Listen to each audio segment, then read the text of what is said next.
Good morning, everyone. Welcome to March's session on morphology.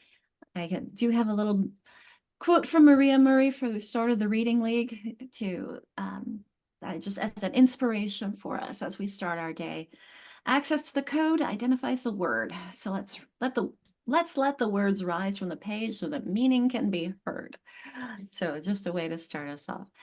I will be changing or putting the attendance link in our resources and our Jamboard back in every time I see the attendance number change. If anybody else wants to help make sure that that happens, that'd be great so that everyone is joining in with us.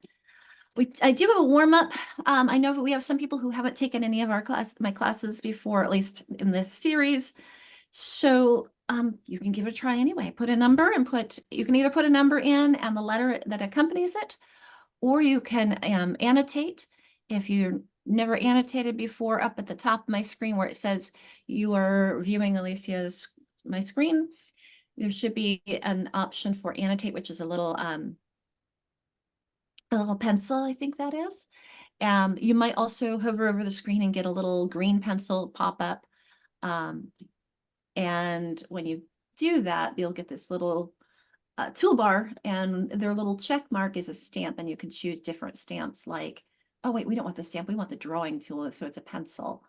And I'll do my fading one so you can get the idea of, you can draw from one point over here to one point over here. And let's connect these. Let's just do a warm up with some of the concepts that will be helpful for some of them. We'll be talking about today. Some of them we've talked about in previous sessions. So it's just a kind of a warm up on the concepts. Erin, I'd be curious whether or not I did this one when you were with us, or if this is new. So how do we do that again? We go up to where it says view. Right where it says you're viewing my screen. Here, I'll before going this one, let's do where are my Zoom tips? Wow, it's really late. Someone's got it. So up, you see here where it says you are viewing my screen. When you click that view options, you'll get this toolbar. And here's the drawing pencil. So I'll go back since I see someone's already started drawing to our warm up. There we go. Someone's connected the ET and MET, and that is a rhyme. And the thing that's fun about this is it's interactive, and it's a little more anonymous than putting in the chat, but you could do either way. We're good. We're starting with the onsets, the rhymes. Quadragraph, 4 letters that make one sound.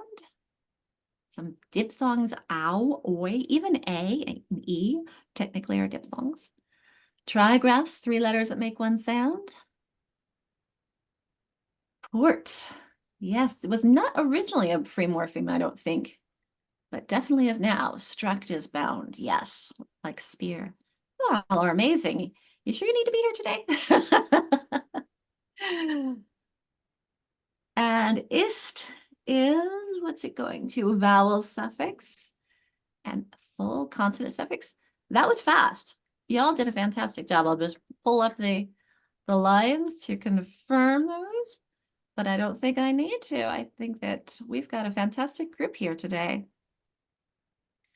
I'll pull those up. So give yourselves a round of applause. Welcome. And I see that we've had the attendance number change. So I'm going to put the attendance link back in. You do only need to sign in once on that attendance link, but you do need to sign in. That's how you get your clock hours. All right. I'm going to clear all that off and jump us in. We always start our experiences and our learning sessions, our meetings, everything with a land acknowledgement, recognizing land, labor, and people. And in this case, we start with the recognizing that my region is on the traditional lands of the Nisqually, Cowlitz, and Puget Sound Salish people. I also like to include resources for people to learn more. And so if you don't know where you are, this first link is the nativeland.ca is a place where you can go and find out the native lands where you are. And then the other one was a podcast that I found on national parks and Native Americans. So if you have something that you would like to share, either where a recognition of the lands where you are, or a resource for us all to learn from, please feel free to put it in the chat.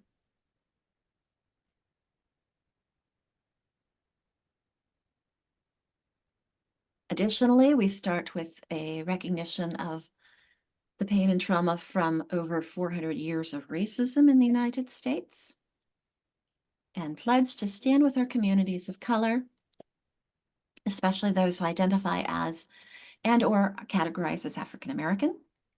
It's also an acknowledgement of the intersectionality of those who identify both as persons of color and individuals with disabilities. Thank you for those of you contributing in the chat box. I did put one on American history narratives, but I did remember that the Reading League just put one in. Somebody, I saw something about women's history too recently, but the Reading League had this nice one from last month on Black History Month.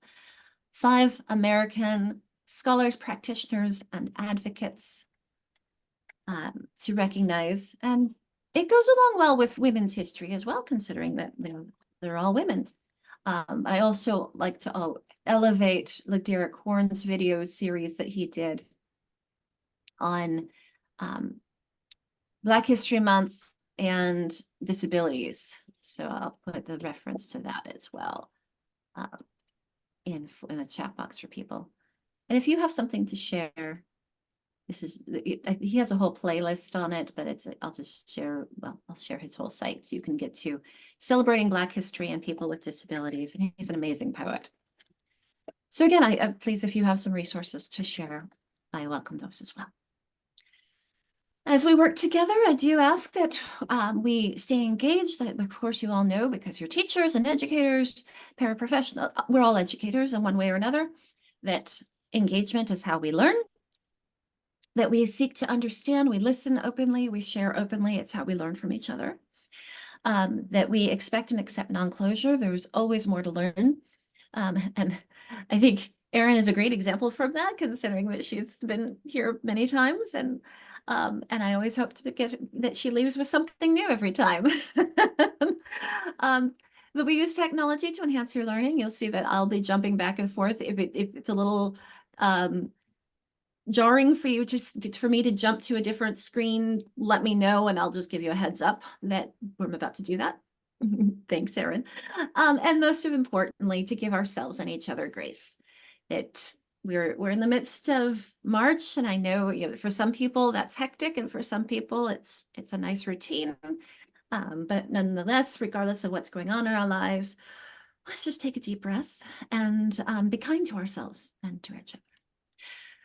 And if there's anything that you would like to call out or connect with, you can either annotate and to all these slides. If there's anything you connect or want to call out, feel free to circle or stamp it.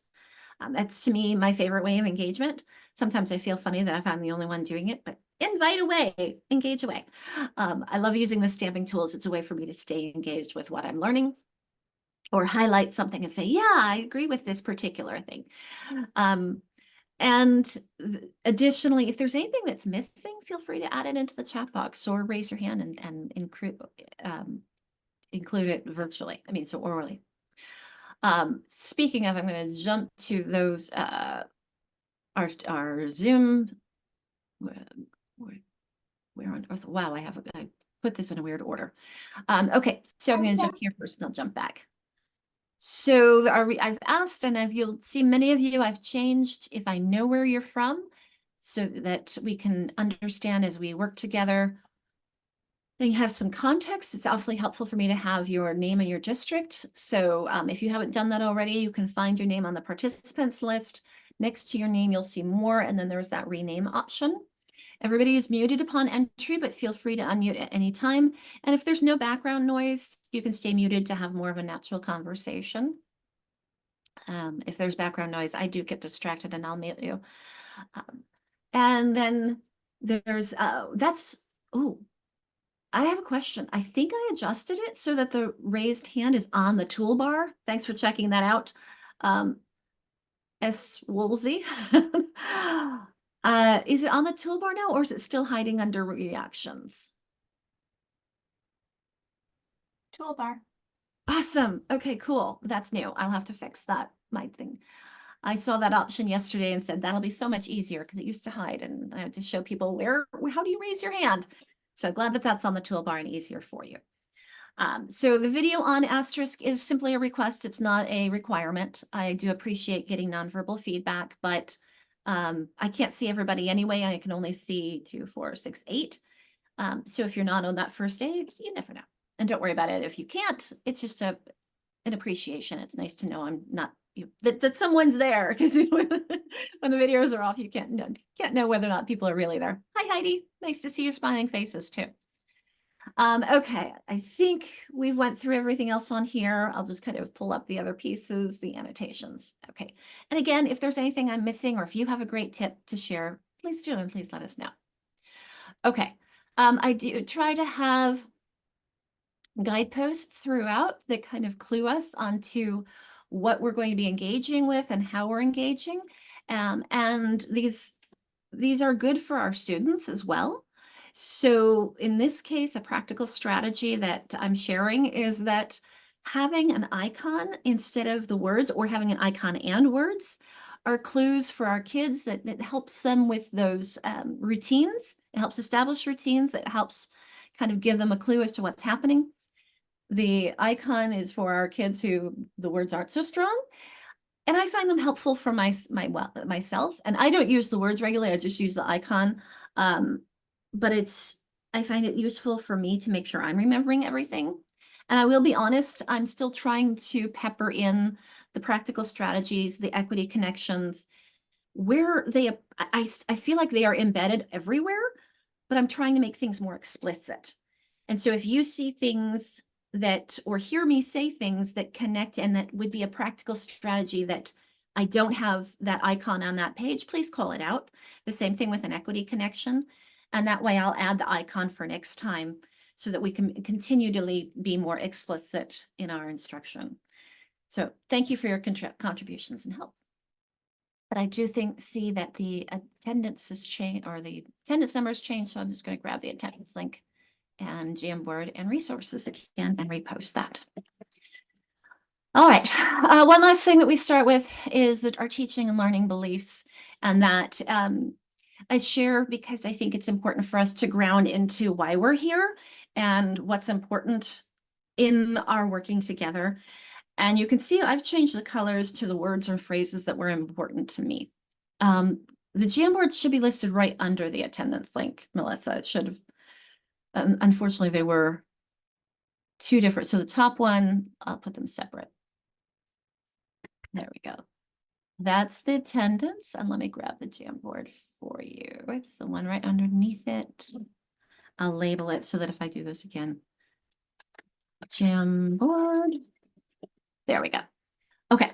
So feel free to take a moment to connect either in chat or with annotations to one of these.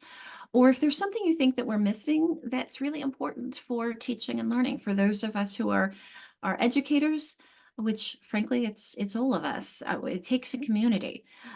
You'll notice the building relationships on my teaching and learning list that came from my department.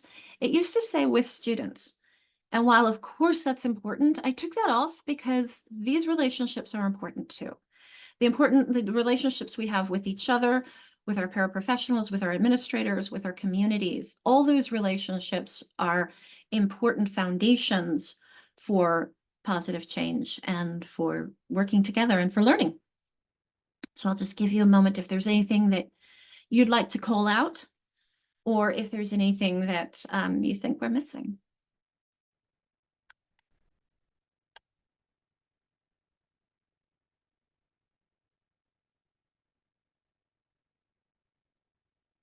Thanks, Betsy. She agrees with that. Obviously, I was going to say I agree with all of them. I wouldn't have colored those if I had. But for me, the quality teaching, you are the most important element of the classroom. Yes, I've been criticized in the past for not emphasizing the need for good curriculum as much, good curriculum, yes, is crucial. But you can have the best tools in the world and not know what to do with them, in which case it's not really going to be as effective as if you have the background knowledge to really do something with that and use it appropriately. And I mean, that's one of the reasons why we say, make sure whatever curriculum you're in, you're trained in it, and or you have the background to understand what to do with it. And then, of course, that growth mindset, the professional development is why you're all here. And that active engagement. Hence, I encourage you to write on the screen, get into the Jamboard, get into the chat box, find some way to engage your learning and be active engagers. I want to be in on the joke, Samantha.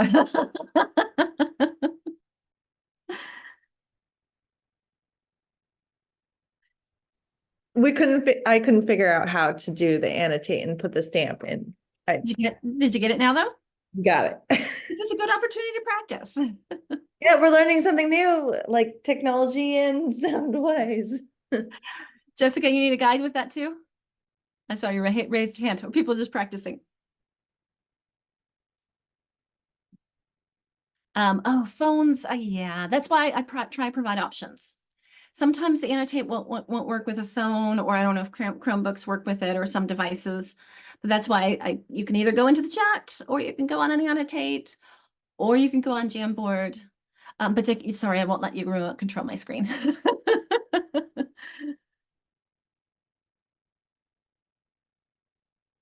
Remote control is useful if you're co-presenting. Thanks. So if someone who can't access, I'll put in, someone said building relationships. Thank you. Remote control is a great feature if you're co-presenting and someone else is sharing the screen, then you can go in and move the slides for them. But otherwise it's taking, or if you have technical support and someone just goes in and takes over your computer and does stuff. All right. I think that everybody's gotten a chance to kind of contribute one way or another. And I'm going to go ahead and clear that off. I'll give you 5 more seconds.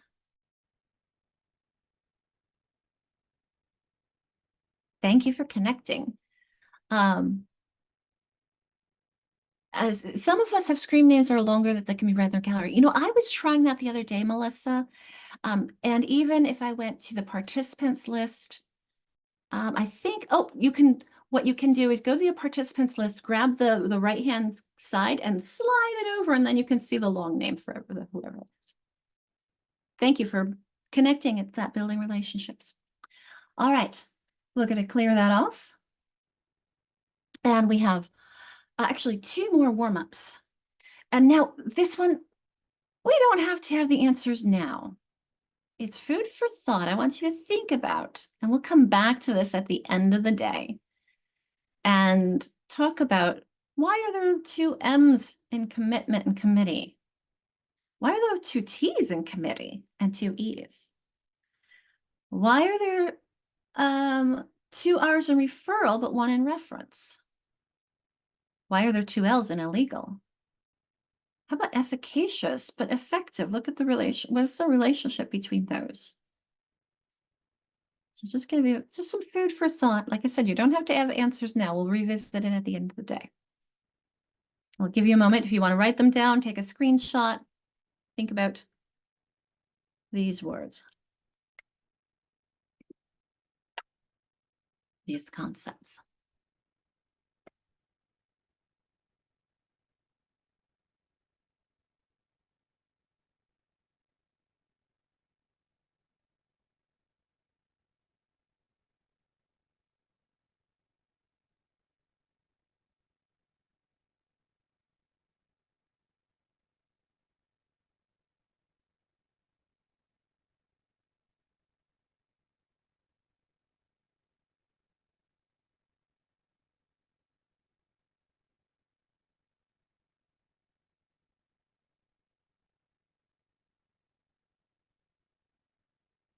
Okay, I kind of wrote them with my fingers, so hopefully giving you the right amount of time. Correct me if I'm wrong. I think I see someone still writing. I'll give you another 5 seconds, Samantha. You're good? All right.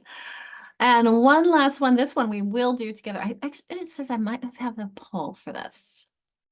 So let me see. Oh, I don't have a poll. So I'm going to let you guys are getting good at using annotations. So we'll stamp this one. Which of these words I have a lot of polls, but I don't have this one apparently. Which of these words ends in an adjectival suffix? So you could either put it in the chat box or you can stamp it. And if you want to do privately to me, then you can, or you could do it publicly. Which word ends in an adjectival suffix? So we're kind of having a preview of next month when we talk about morphemes, but we're going to be talking about the roles suffixes play today and how they change words. I love doing this when you see the tab. One activity I do with this when I'm in person. Oh, I just remembered my background is on, isn't it? So if I move my hands, they're gonna disappear. So one of the things I do when I do this in person is I'll put the words on a wall and then I'll have people sticky note their responses. So it ends up being like a bar graph. So we have natural, naturally, naturalist, and nation.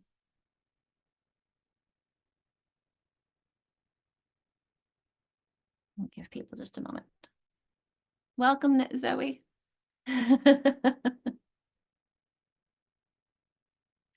So one of the things I like doing, why I do this, so I got this activity from Louisa Moats in one of her conference presentations. And she said that she wanted to do this with educators, and her sister, who has her doctorate in education, said, you can't do that because it expects people to know what an adjective is and what a suffix is.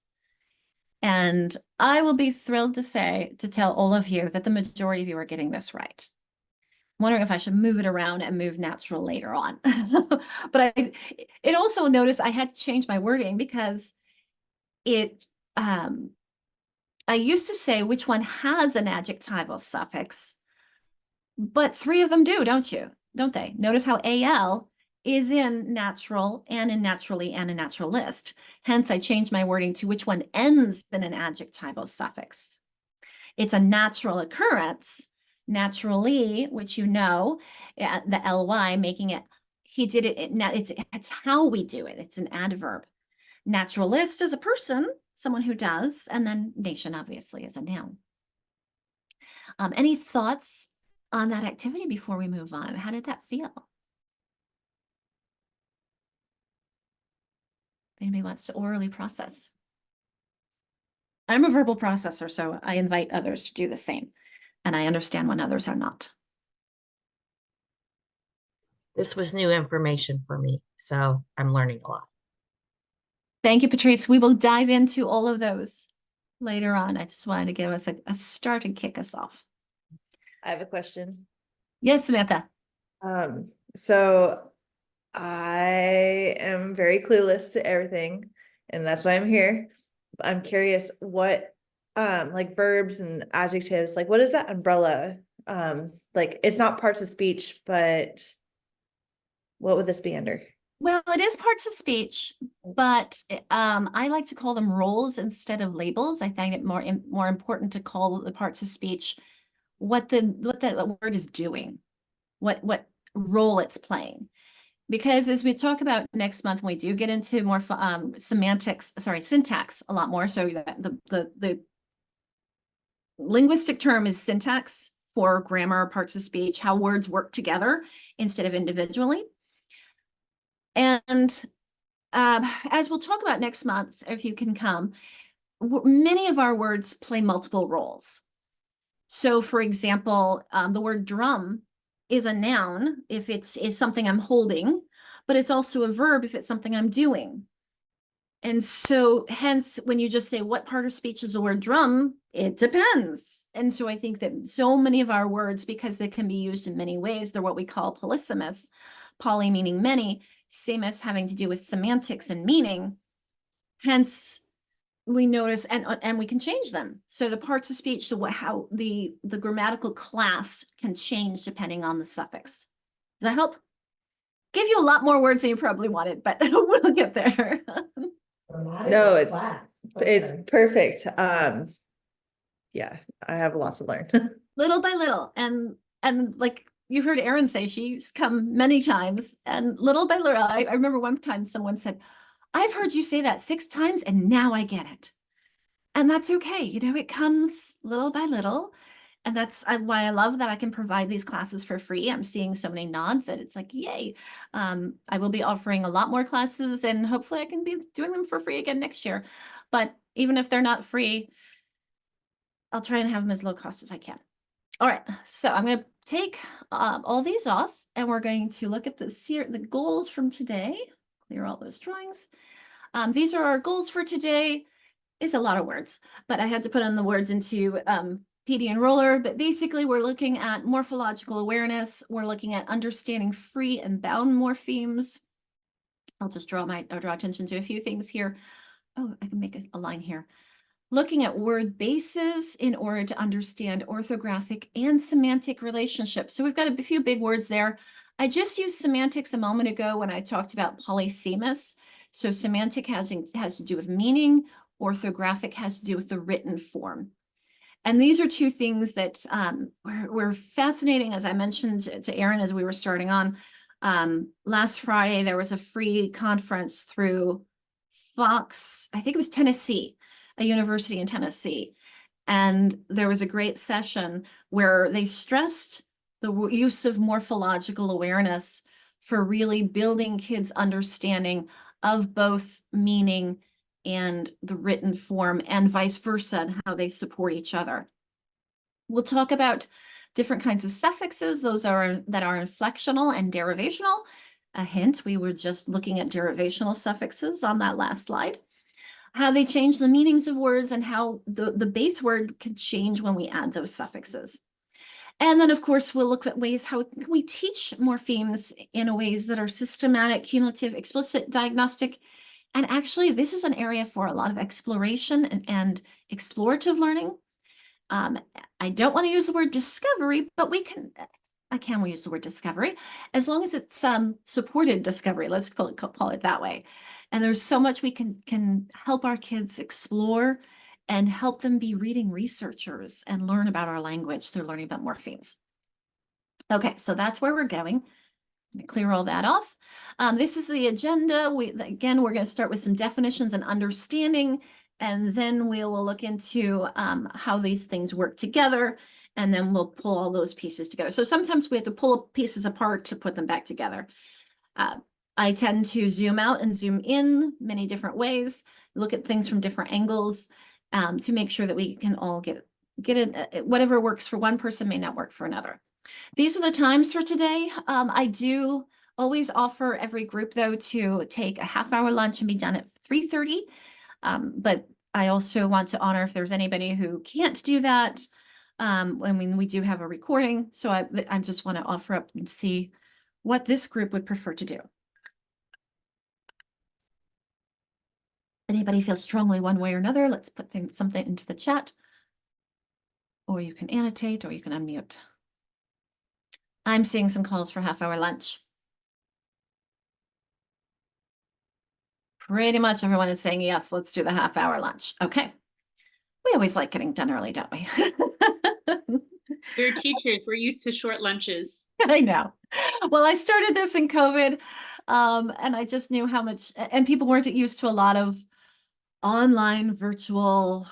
I wanted to give people the time they needed to take for self-care too.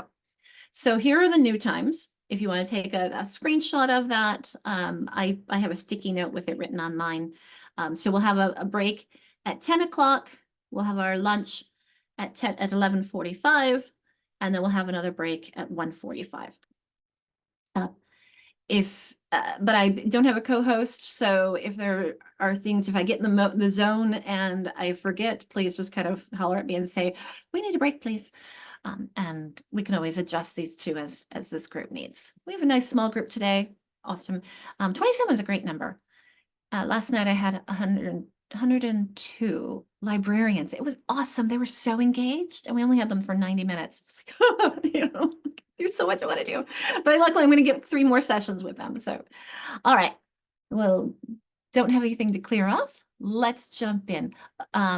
Let's start with some introductions because we have a lot of people who are new with us.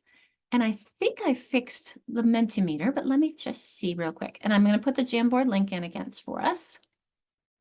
And if I'm wrong on the Mentimeter, we won't use it. So the thing when you prep a long time ago and then you think, did I get to do everything I was supposed to do? So while I'm talking, you can go to the Jamboard that I just put in and add in for us on frame 2. Where are you? I can see a lot of you are here already. So you can do that by adding a sticky note with your name and any other information you'd like to share on your little sticky note, what you do, what brings you here. And I'm just going to save it, grab it, and then I'm going to put it where I am. I'm approximately in Olympia. And then we also have this parking lot for questions and thoughts. And then we have some other activities we'll be doing later on. So if you are peeking, that's fine. Just don't do yet, please. We'll come back here to the map. Let me try this Mentimeter, see as this works for our role. Who's here? Oh, nope, I didn't reset it. I don't wonder if I could do that live. No, I can't. So we're not going to worry about that. You can add in your role into, thank you. Like I see Sam has put in 6th grade. We have a lot of 6th grade teachers today. Kendra, you are in South Bend, aren't you? Like over here-ish, I think. She says, no, I'm down here in the middle of the water. Okay. Oh, maybe you're the one, Kendra. No, yeah, South Bend. You can play with it however you like. In the meantime, and when you go into breakout rooms, you can share a little bit more about what brings you here. Kendra, were you struggling? I think I see you mouthing. There's South Bend about there. It's close enough. Is it too far north? We'll put it over here so that we can see both you and Sam in South Bend. Fantastic. And if you're not in the exact place, that's fine. It's at least we can get some way of knowing that we don't have anybody from the Spokane area yet, but that's okay. I went out there last week and I had 62 people learning with me all day on dyslexia. It was awesome. So little by little, right, everyone? Okay. So for those of you who have not had classes with me, welcome. I'm so thrilled to have new people here all the time. And pass it on, please, so that we can always make sure that everyone gets a chance to contribute and learn, and we can learn from each other. I started my career thinking I was going to be a high school English teacher. That was what my initial preparation was. And then I went off to Peace Corps and I thought I was going to be an ESL teacher because I got my master's in TESOL. And then I got a job at a wonderful little school at what you see on the left, Chartwell, it is a school in California for kids with dyslexia. And they really opened my eyes. It was an elementary school, but we departmentalized, so I felt okay because I didn't have to have the kids all day long. I did language training, language arts for 2 different groups. And I was there for a couple of years, and they just set me off on my path towards special education. And 10 years later, after I started at Chartwell, the young lady in the middle that you see there was born. And in the meantime, I had learned about the heritability of dyslexia, and as well as the fact that it's in my own family. And I watched both my children very closely. And she definitely showed the signs even before school, but it was kind of hard to compare to her brother who has autism, and his phonemic awareness and phonics were through the roof. So the question was, where she's supposed to be? And it feels low compared to him, or is she really low? And then of course people gave me tests to practice with and try, and it was very evident way before she started school through her rapid automatized naming. That was really the biggest clue. And her phonemic awareness, she struggled with understanding her sounds and really learning labels for things. Her semantics and her label of things, where it was very entertaining and still can be. She's now in 7th grade, and she got onto an IEP in 1st, and she got off her IEP in 4th. So I've been on both sides of the IEP table. I've been on both sides of the 504 table. And the far one, the community, we can't do this alone. The picture you see there is when I was advocating in Oregon for the laws that changed on dyslexia before I moved up here. And once I got up here and the laws changed, with that the law that was passed in 2018, I contributed on the Dyslexia Advisory Council. And I constantly am looking to grow the pack, because the more we can do together, the stronger we are and the more emphasis and change that happens. So I'm thrilled that you all are here. I look forward to getting to know everyone a little bit more. I think with such a small group, I might come into chat, your breakout rooms and chat when I can, and when I don't have to share screen, so that we can be learning from each other as well. So if there's anything you would like to call out, please do it anytime. But let's jump in to the content. We're going to start with looking at the strengths and struggles of kids. Again, I always start with some definitional pieces. I'm going to pull all this up because it might be easier to have a conversation about everything at once. So the two pieces, yes, Jennifer, you can watch the video later. Thank you. Okay. So the two pieces that I call out here, and this is, I cite it from David Kilpatrick's 2015 book on reading comprehension and reading assessments, and Margie Gillis from a presentation in 2019. But the reality is I've been seeing this again and again and again. So this is how we look at the needs of our readers. They need to be able to understand language. So that's what you see on top, as if someone were to read it to them, or in through oral conversations. So sometimes you'll see this as linguistic comprehension, but really it's language comprehension. If I speak to you, do you understand what I'm saying? I need to be able to understand the words. Thanks, Erin. I'm actually, on another one I made recently, I added multilingual as well, because our students who come from another language need to learn the content, and they need to understand. So trying to fit in, where do we fit all these learners? Another source for this, I'm looking around at my books, is there's a great book out about structured literacy interventions for students in K6 by Louise Spear Swirling. And she really frames the book around this, that we have when we look at our students' strengths and struggles, we need to look through these lenses of, are they struggling with reading the words? Are they struggling with, thank you, Erin, look at her, she's fantastic. I wondered if you'd be here today, Erin. I thought I'm going to plant Erin to have everything I need at my fingertips. I've got some new books here, but not that one. So we need to look at, are they struggling with getting the words off the page, or are they struggling with understanding the words once they do unlock them? So when people say to me, oh, he reads at a 4th grade level, what does that mean? Does that mean he understands words at a 4th grade level if you read them to him? Or does that mean that he can decode and identify and recognize words at a 4th grade level? Those are two very different things.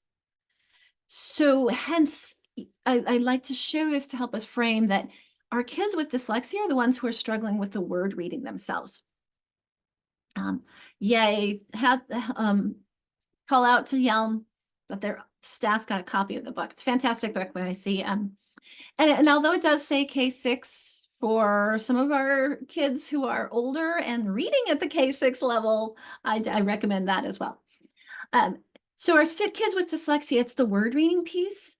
Up here on the other end, so on that other version, the new one that I mentioned where I included ML, I've also put in that blue box, developmental language disability.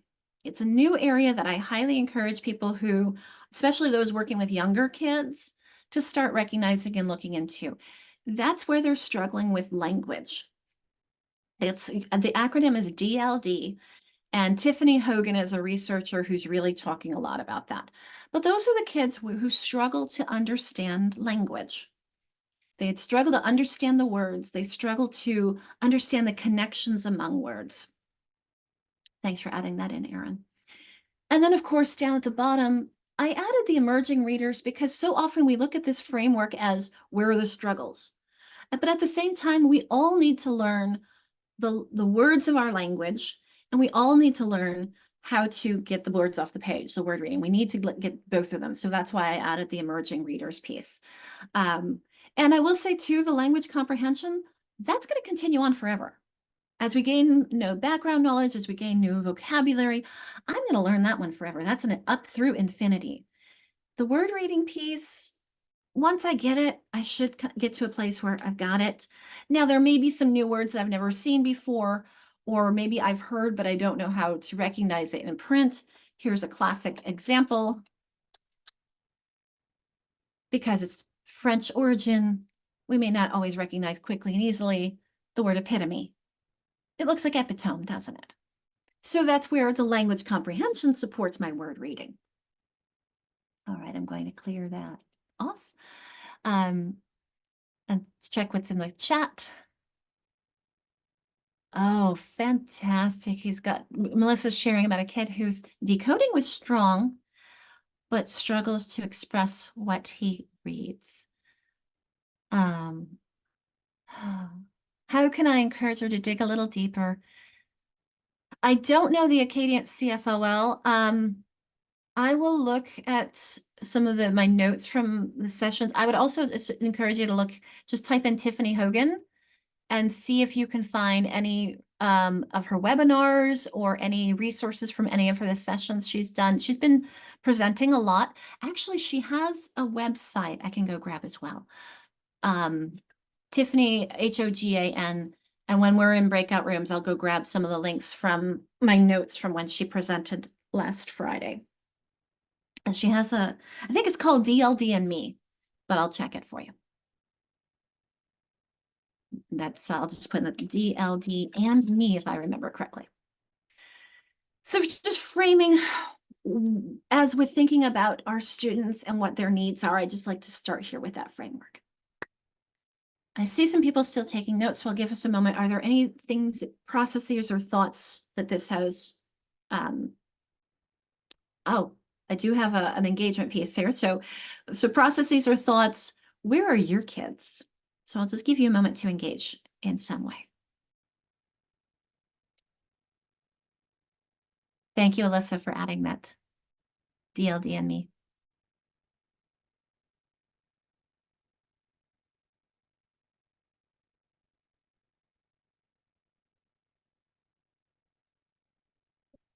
Sarah teaching.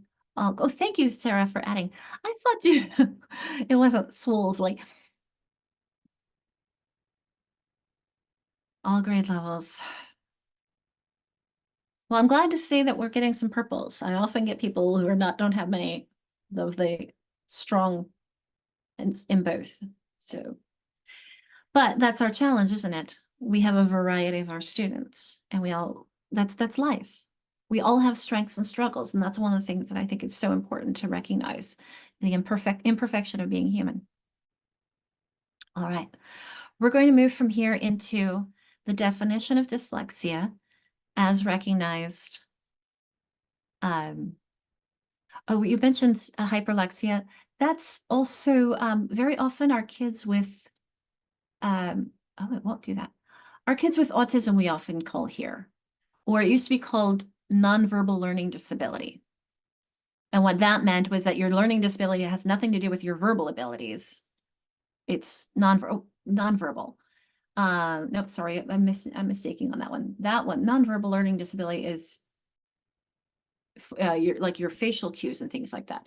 But your hyperlexic is sometimes it will be our kids with autism because they might understand the individual words, but how they're used together and the pragmatics of them, how they're used in context, and that's where the difficulty might be with that. Some people also often call them word callers.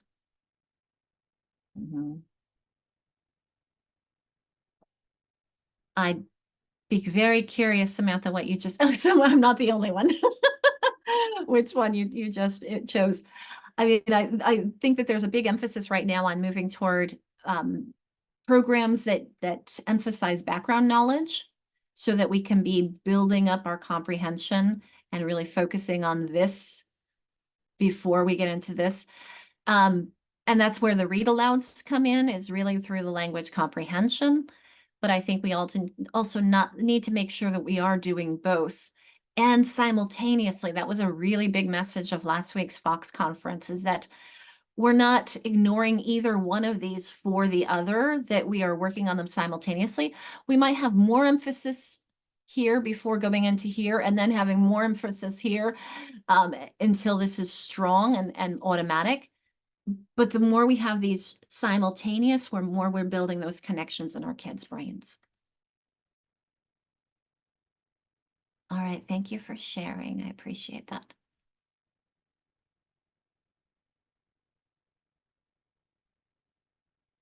Oh, yes, thank you. We're gonna have lots of fun with this. Okay, let's get into the definition of dyslexia as was adopted by Washington, just a little bit of understanding and framework so we're all on the same page. If you haven't seen this, I will show you where you can get it on the website. I sometimes have it at my fingertips, but I'll grab it here. It's on the About Dyslexia page. If you haven't gone into the Implementing for Dyslexia guidance, I highly, copy link address, recommend you get it. And particularly, I want to say when I come in person and we talk about the definition, I bring pages 7 and 8. And I'll show you why. That's not pages 7 and 8. I don't know what page you're on. Must have been something I was looking at. Oh, it is page 8. There we go. Because 7 and 8 talks about, there we go, the purpose, the definition, and then those requirements. This one looks a little bit different, but to screen, intervene, and communicate. So one of the things, another reason why I bring it is that I really highly encourage everyone to read this paragraph that we spent a lot of time talking about every child having the right to learn to read. So I put that into the chat box, I think, for you. Did I? Yes, I did. But I'll grab just this PDF if you're interested in that. And then we'll go back to the definition and we'll look at it together. It's a lot easier on Zoom that you can annotate on that rather than having to worry about printing it. Okay. So after I read a sentence, I encourage you to highlight, stamp, connect in any way, 2 words or phrases that stand out to you. Actually, I'm going to put a lozenge in. Erin, will you read this for me, please? Okay. Thank you. Dyslexia is a specific learning disorder that is neurological in origin and that is characterized by unexpected difficulties with accurate or fluent word recognition and by poor spelling and decoding abilities that are not consistent with the person's intelligence, motivation, and sensory capabilities. These difficulties typically result from a deficit in the phonological components of language that is often unexpected in relation to other cognitive abilities. Man, I forgot how long this is. Secondary consequences may include problems in reading comprehension and reduced reading experience that can impede growth of vocabulary and background knowledge. Thank you. I know on the website, originally, it might have just stopped with that first sentence or at least the second. I think it's important to see all of it though. Because I think that we need to recognize that even though I need background knowledge and vocabulary knowledge to understand what I'm reading, I gain a lot of that through reading. So the more I'm struggling with the reading, the more I'm going to be, I'm going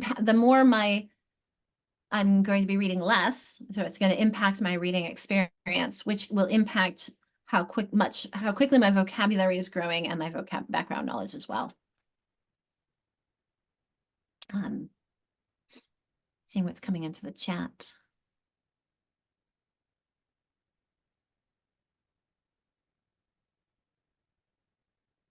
I'm seeing a few other things that people are paying attention to. Unexpected. And it's funny because I've heard some people saying, let's stop calling it unexpected, because as I said, I was expecting it because I knew the family history. I was expecting it because I saw it in her speech, in my daughter's speech. And not to say that biology is destiny, or I mean, the heritability is about 50% if you have one parent, about 75% if you have 2 parents. So it wasn't 100% expected, but it also was not 100% unexpected. It was 50-50. Yes, thank you, Zoe. It's usually not consistent with intelligence, although there are other people saying we need to get this intelligence equation out of it completely, because struggles with word reading can be found across every level of intelligence. And frankly, intelligence measures are biased and kind of not very useful. So, I mean, there are some pieces that are useful. I was talking with school psych, he said, yeah, but if you do an IQ test, you can look at the subtests can be useful, and that I agree. A full IQ score, completely not useful at all. But looking at, for example, if someone's struggling with story recall, that tells me a lot about their phonological memory. If they're struggling with some of those other components, it gives us clues into where some of the struggles might be. Yes, Erin mentions the ripple effect, exactly. Oh, sorry, the cat wants out. Okay.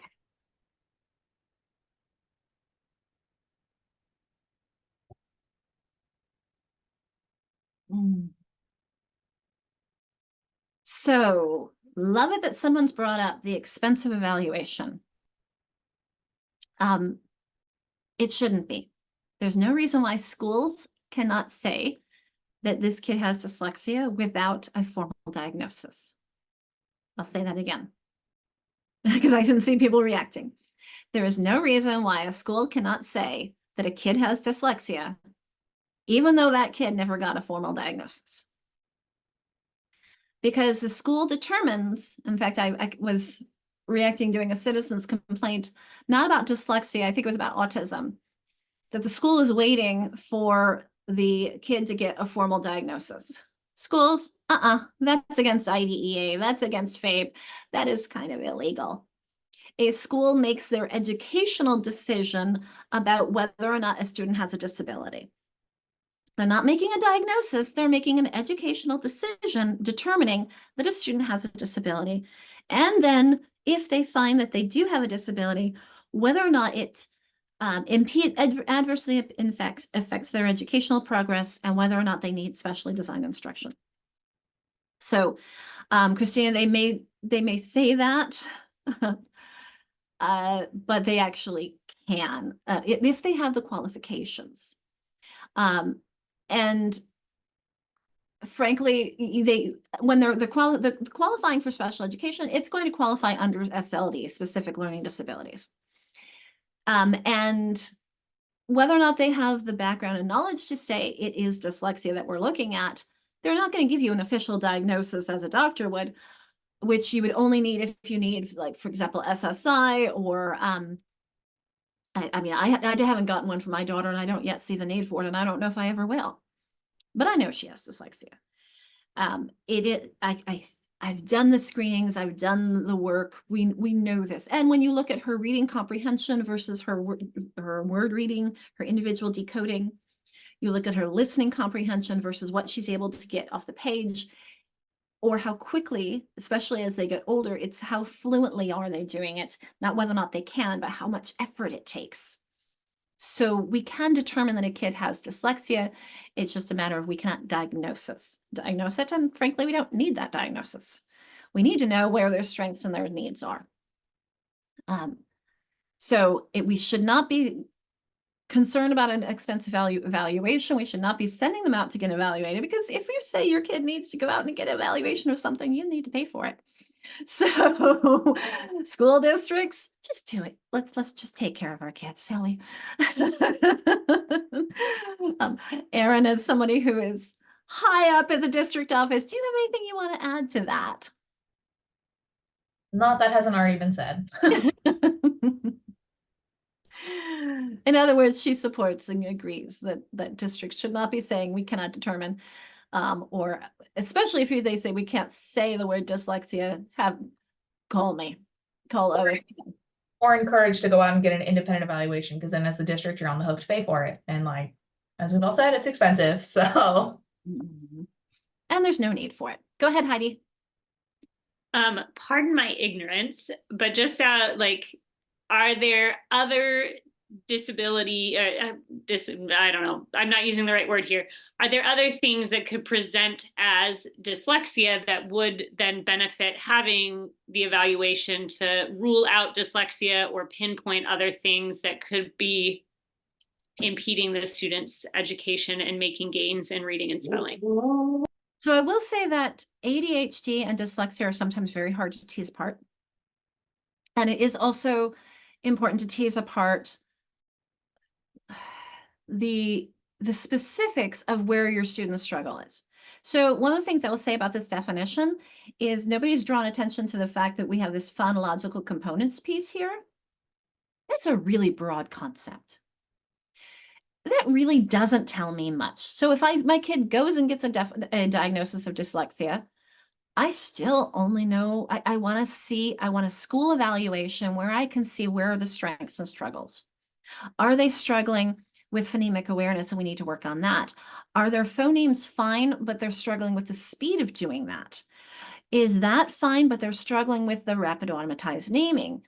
Is that fine, but they're struggling with remembering the orthographic, the correct writing of these different sounds?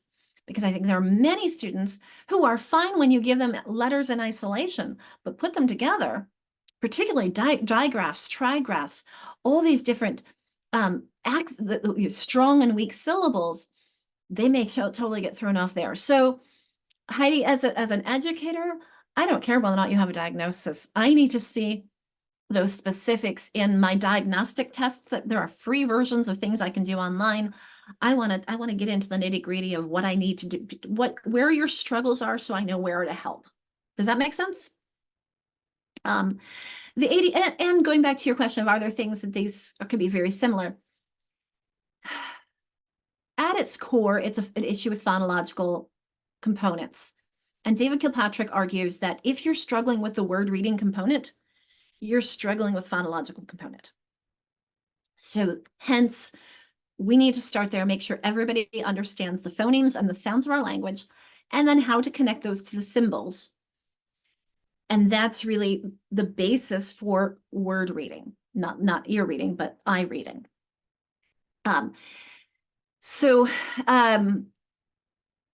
Very often people talk about, we're going to have all these false positives.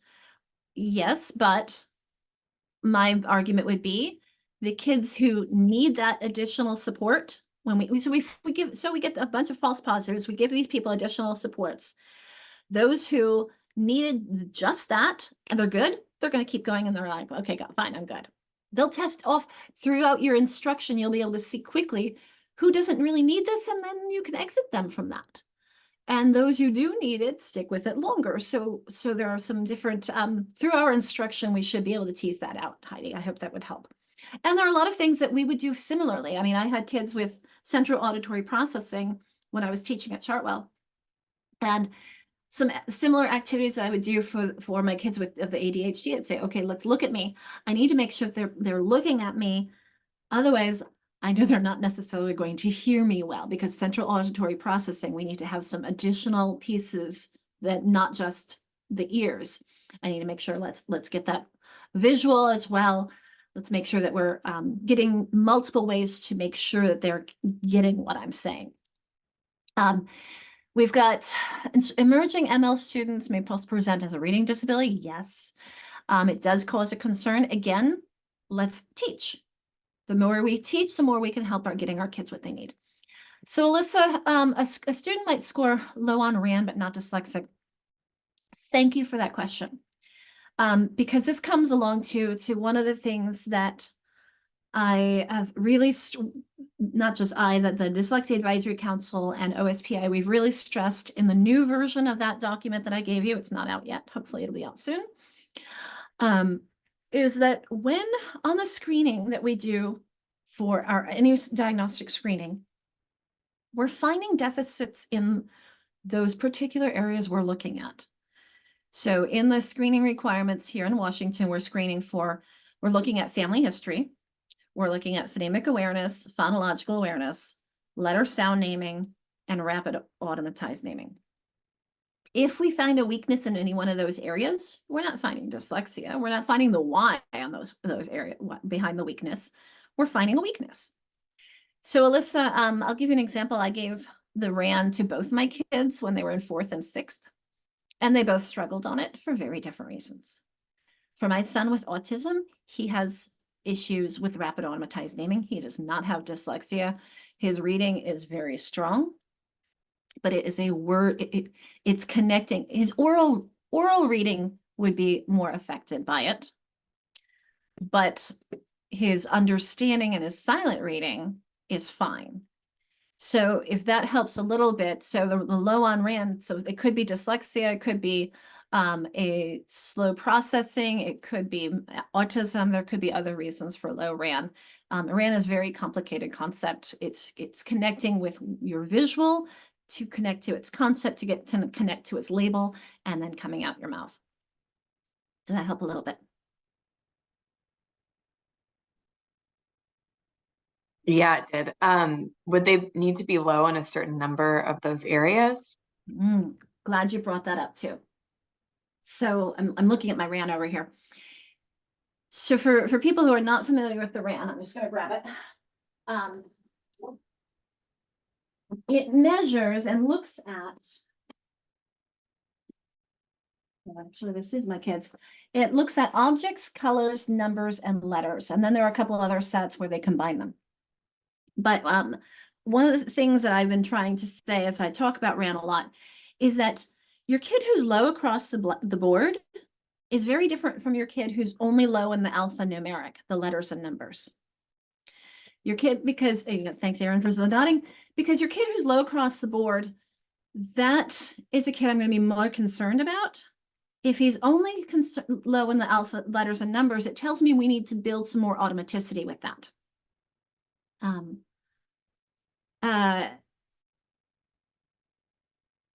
I did not put the new, Aaron asked about, did I have the new guidelines? I put the one from 2022 in the chat. There is not a new one yet. We made a new one and it's still, we're still waiting for it to be released. Sorry. Okay, back to the question. So so that's one profile is, there's 2 different profiles, they're low across the board or they're low, just low in letters and numbers. And because it says to me, if their objects and colors are good, they're good in something, you want the strongest score. I will say, interestingly, with my daughter, and this comes back to the dyslexia piece, and it's also, is it dyslexia, is it ADHD, with the visual discrimination being an impediment. I always thought dyslexia missed me, who knows? Because when I say the visual discrimination, I look at a digital clock that says 7:13, and I think I'm late for a 7:30 meeting. The only score that she had in the average range was the colors. And take a look. So look at this prompt. Sorry for our little bird walk here. Do you see this prompt for the objects? It's all a black object on a white background, right? Can you see the picture of a book, a chair, a dog, a hand, a star? Black letters, white background. Take a look at this. Less visual discrimination, isn't there? All she had to tell me was the name of the color. That was the only one of these subtests that she had in the average range. And it was quite an eye-opening experience for me to realize, okay, that's where her struggle is that visual discrimination that's slowing her down. That she does have a strength in rapid automatized naming, but the visual discrimination is something that's challenging for her. So hence I'm thrilled, and I really am glad that we're stressing things that have all 4 categories, because it gives you different pieces of information. Does that help, Alyssa? So people are asking if there's a cutoff. No. Is it determined what? Yes, it's determined by whatever measure is used, Christina. There's not a standard cutoff. What the OSPI is recommending is that you follow the recommendations of the publisher. And I do have, if you are using this one, the RAN-RAS, I do have a guide that I created that adds in some of the pieces that are a little vague here. Thank you, Erin. Thank you for that explaining. It does have norming, and you usually rule of thumb is if somebody is in the below average range, then we need to start looking at them, the poor or the below average. And so there is a guide that talks about how to do that. If you're interested in more on that, I can share that with you. But I think we've spent enough time here. Please correct me if I'm wrong, anybody. We'll clear that off. We do want to share about how dyslexia affects literacy learning. Just because we want to make sure that people recognize this is the neurological piece, that it's in the brain, and how reading is in the brain, very complex. So I'm just going to give us a moment to look at this one. It's unfortunately it's a little fuzzy. This comes from Stanislaw Dehaene's book, Reading in the Brain. He will be speaking, excuse me, for the Reading League in April. But I just like to show how this is very, very complex. We start with our visual input when we see things, or we see the letters, and we go to this visual word form area, which actually isn't activated in kids who can't read, or adults who can't read. Anyone who can't read, this piece doesn't get activated. This is where you're connecting and recognizing the form of the letters. And notice that quickly connects to meaning, and it connects to pronunciation, and all of in that top-down attention. So all of these pieces come to play very in a complex way. And so this is what you're seeing on that left-hand side, whereas this is on the right-hand side, a lot of compensatory strategies for our kids with dyslexia, much less efficient than developing this area. Speaking of efficiency and what's going on in the brain, I also like to share this one from Learning by Design, which really focuses on looking at all of the elements we need to think about. The sounds of our language, that's PA, stands for phonemic awareness. Our mental orthographic image, our connection of that sound to the symbol, which relies on our knowledge of orthography. Our OK is orthographic knowledge. Here's our semantics, our understanding of word meaning. And folks, what are we talking about today? Morphology, our morphological knowledge. The meanings of words and how those are put together. And how the word, the suffix ed changes it to the past. The suffix ing is what I'm doing right now. So all these things come together in a really complex way. And I just wanted us to see teaching reading is rocket science. It truly is. And as we teach kids to read, we're changing their brains. It's really exciting. Okay. I'm going to give you an opportunity to talk to each other soon. Oh, good. I see a reflection coming up. So a few small things. We saw in our grid before the language comprehension, and we saw word reading. You often see this as what's called a simple view of reading, meaning that we also have the reading comprehension. So there were those two that we saw. These two will result in reading comprehension, but only if you have both of them. So hence this equation has a multiplication symbol, because if either one of those inputs is 0, your output is 0, isn't it? So hence you need both language comprehension and word recognition. So when we're talking about morphemes, we're talking about both vocabulary and understanding our words, but we're also talking about how to recognize those words. Recognizing, I would take this further and say recognizing morphemes, not just that spelling sound correspondences, but how morphemes change how we pronounce them, and they change what they mean. So I have one last one on this, actually two, sorry, but on this progression of language and how it emerges. So remember how I said earlier that my language comprehension knowledge is going to keep going forever? This is a visual image of that our kids come to school with a little bit of word reading, perhaps, and we build that to the point where it becomes that I can sound out anything I see, but my language comprehension is going to be the upper limit of my word reading ability. Language comprehension will place an upper limit on my reading achievement, even after I've remediated those word recognition skills. So I cannot forget the language comprehension side. That's a really, really important focus, but you notice that how much emphasis as an educator I place on one changes. Okay, one last thing to focus on when we're talking about words and meaning. I've stressed these words a lot. I just want to have a visual to go along with it. I think it's really useful for us to recognize that when I'm talking about orthography, I'm talking about the written form. When we're talking about phonology, I'm talking about the sounds, and semantics, I'm talking about the meaning. So I have green on the bottom because that's what kids come to school with. And then we build upon that connection of words they know. The sound, if I said that the word cat, they go, oh yeah, I know what that is. That's this little furry thing that I had to let out a little bit ago.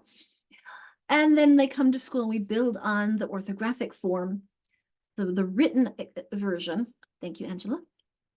And that's that written vocabulary. And this becomes a very complex process. And I do say it's Seidenberg from 2017. It's his book, Reading by the Speed of Sight. No, Language by the Speed of Sight. Aaron's looking it up for us too. It's around here somewhere.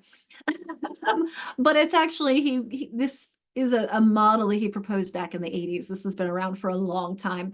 If you've been letters trained, you've seen this in the middle of the 4-part processing model.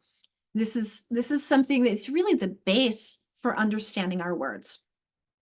And the stronger we have a connection between the sound, the symbol, and the meaning, the more we understand words.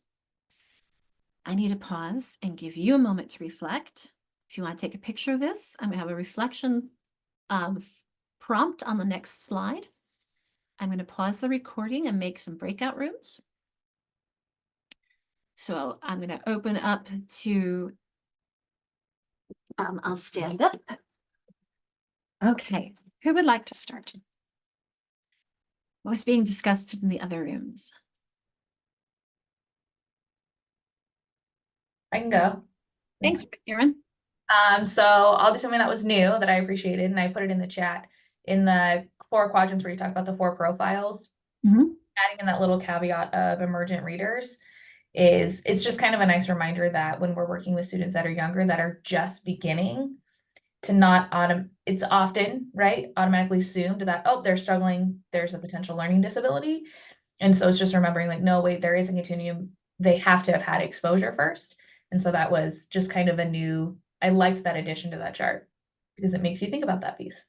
Thanks, Erin. I think so often when we look through that framework of deficit, we're forgetting that everyone needs to be a learner too. Thank you, Erin. How about another group?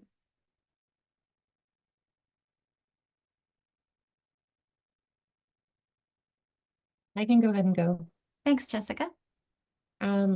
We segued off of some of the questions here and kind of figured out where we were as a group to understanding areas of concern and the direction that we were going. So we got to touch base on kind of where each other were at to kind of soak in the information. So if we needed extra help, we were able to know that we were going to talk about it again.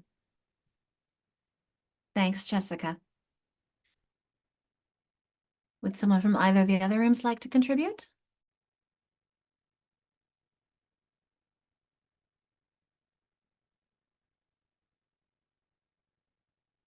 We ended up in a conversation about inclusion and how inclusion in public schools is being pushed really hard right now, and that maybe it's not going super great because teachers aren't getting the training and support that they need to make it successful. It takes a team. It takes a team. It takes a team, doesn't it? Thanks, Maggie. I appreciate that.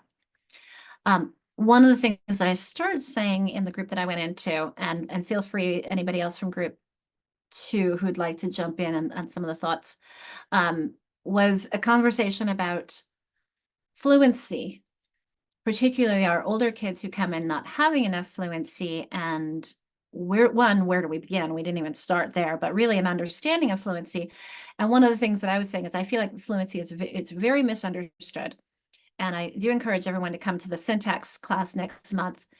And the misunderstand piece I didn't really get to is that if you all are familiar with fluency, and even if you're not, I'll talk about the 3 elements that we really focus on when we think about reading fluency. Gosh, there are so many misunderstandings, but anyway, the big 3 of what is fluency. Fluency is accuracy, being able to read the words correctly. It's automaticity, being able to read them quickly enough that you are not laboriously thinking about them, but not so quickly that you're not paying attention to meaning. And then the last one is prosody. So notice I've changed, you may have heard rate instead of automaticity. I changed it to automaticity because I want to be able to access meaning quickly. Prosody is my expression. And when I say that I feel like things are very misunderstood, is that people spend a lot of time here, which is great. Our 6th graders and above, you need to make sure you get the words right first. And then they try and get kids automatic, which is great. You need that. But there's this assumption that once the kids can do these things, that this just happens magically and automatically, because we've modeled to them where we pause and where we put more emphasis and less emphasis as we read. But some of our kids don't pick up on those things automatically. And hence, when I say come back for syntax, they need to be taught how to chunk words into meaningful phrases, to know that you pause, you would pause here about the previous slides is a phrase, but not about the previous slides. That would be weird, wouldn't it? So that kind of chunking and that recognition of this phrase is an essential step to prosody. And so that's one of the things that I do hope we come back and talk next time about grammar, because that chunking, I think, is a really essential piece there. Okay, before our break, is there one last comment or thought that someone would like to bring to the fore?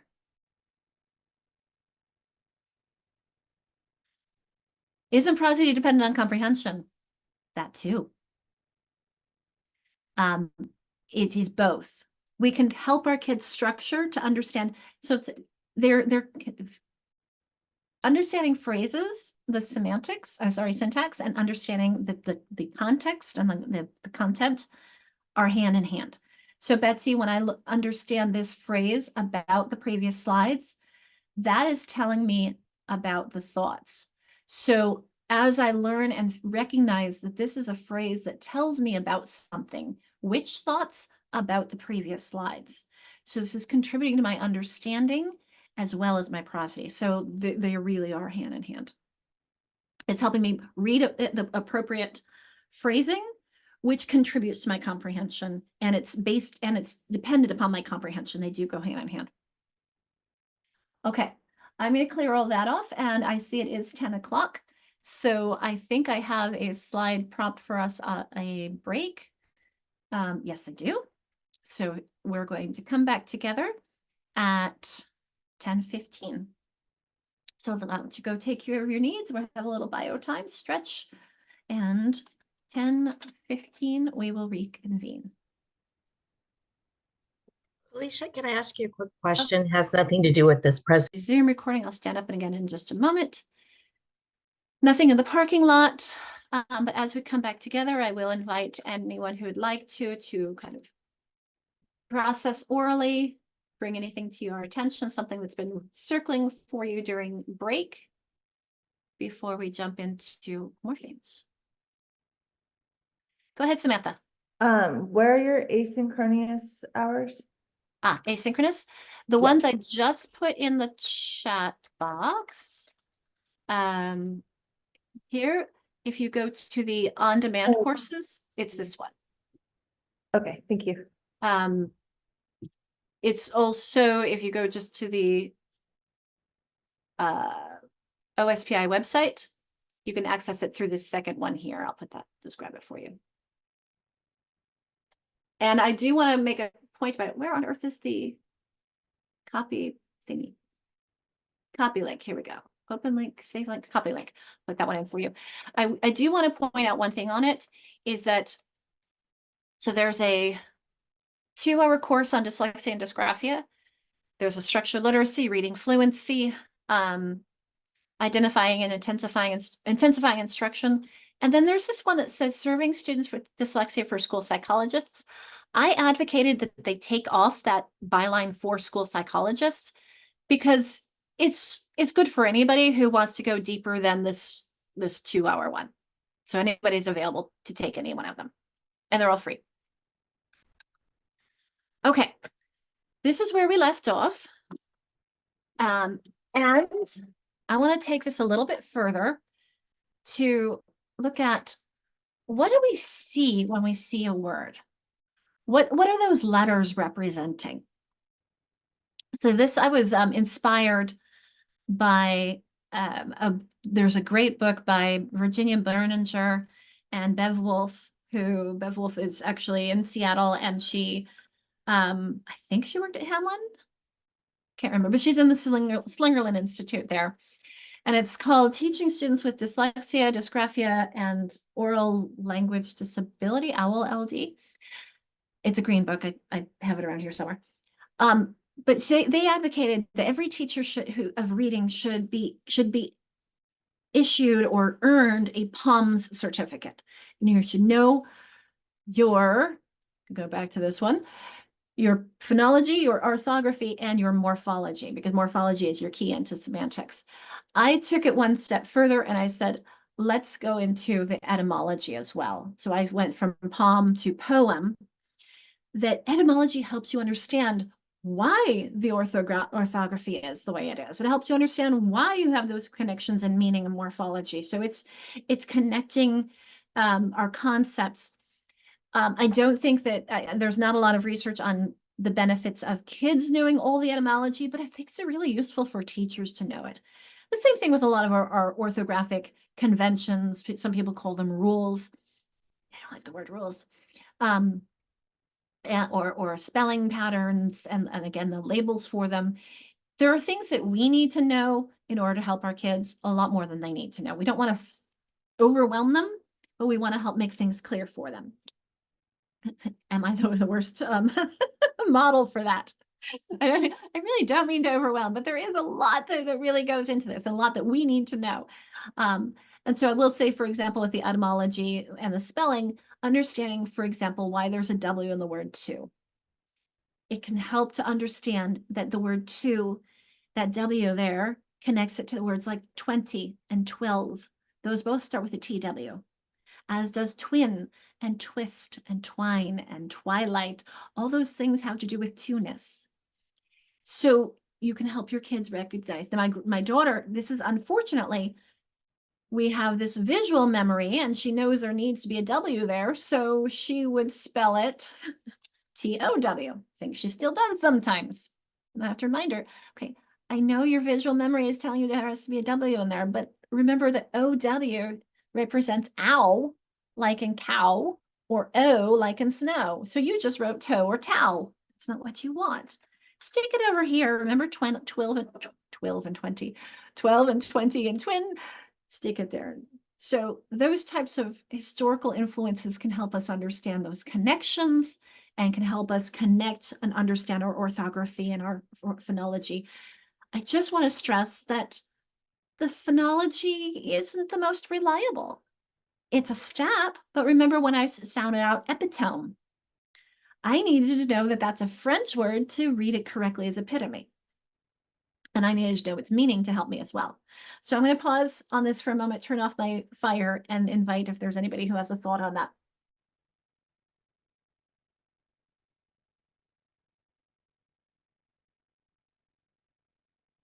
Everyone's good? Makes sense to you? All right. So we're just going to do a little bit of understanding speech, understanding print. And because when we talk about this ambiguity, because morphology really is going to play a role in this. So especially because we have some people who weren't at previous classes. So if you were, it's a reminder.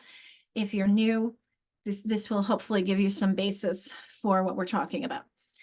So both speech and print have ambiguities. And you notice how I say speech is temporary, print is permanent, because it's in writing, unless you, of course, throw it away, burn it, whatever.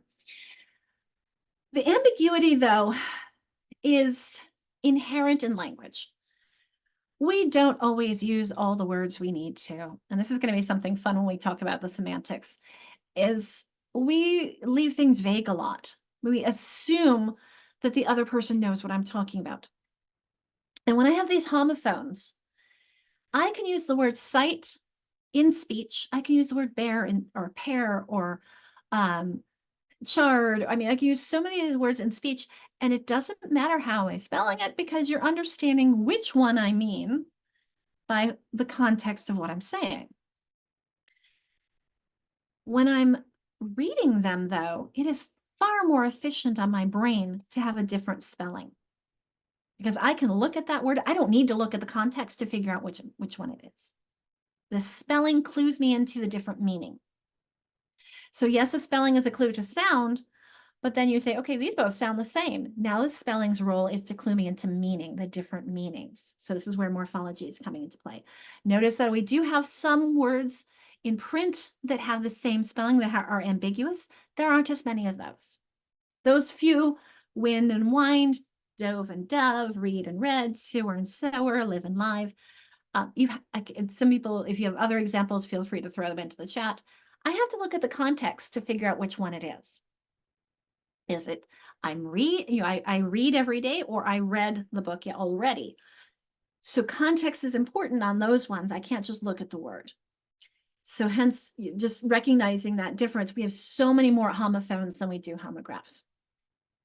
So here are some more examples, and notice how many of them the difference has to do with morphology. I have a couple others I see in my notes I'll throw in here. What about like mast and mast?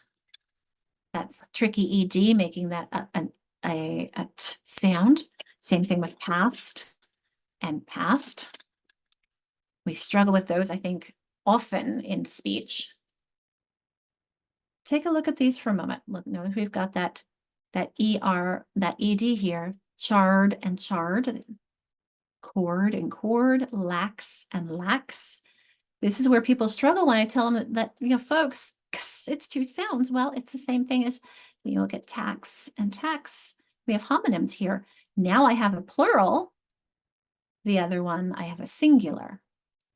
Remember, to make this plural, I'd add the ES. And to make this third person singular, or laxes. Wade and wade, days and days. Ward, ward, choose, choose, duct, duct, ode, ode. Complex, isn't it? Thoughts or additions that you would like to add?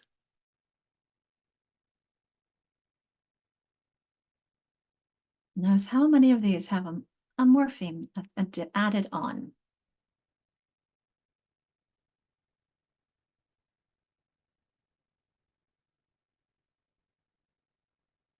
For those of you who were in classes before, let's clue in for people who are new. Why is this E here? Oh. Sarah, that's a great point. Let's bring that up after we answer this question. Why is that E there in the word choose?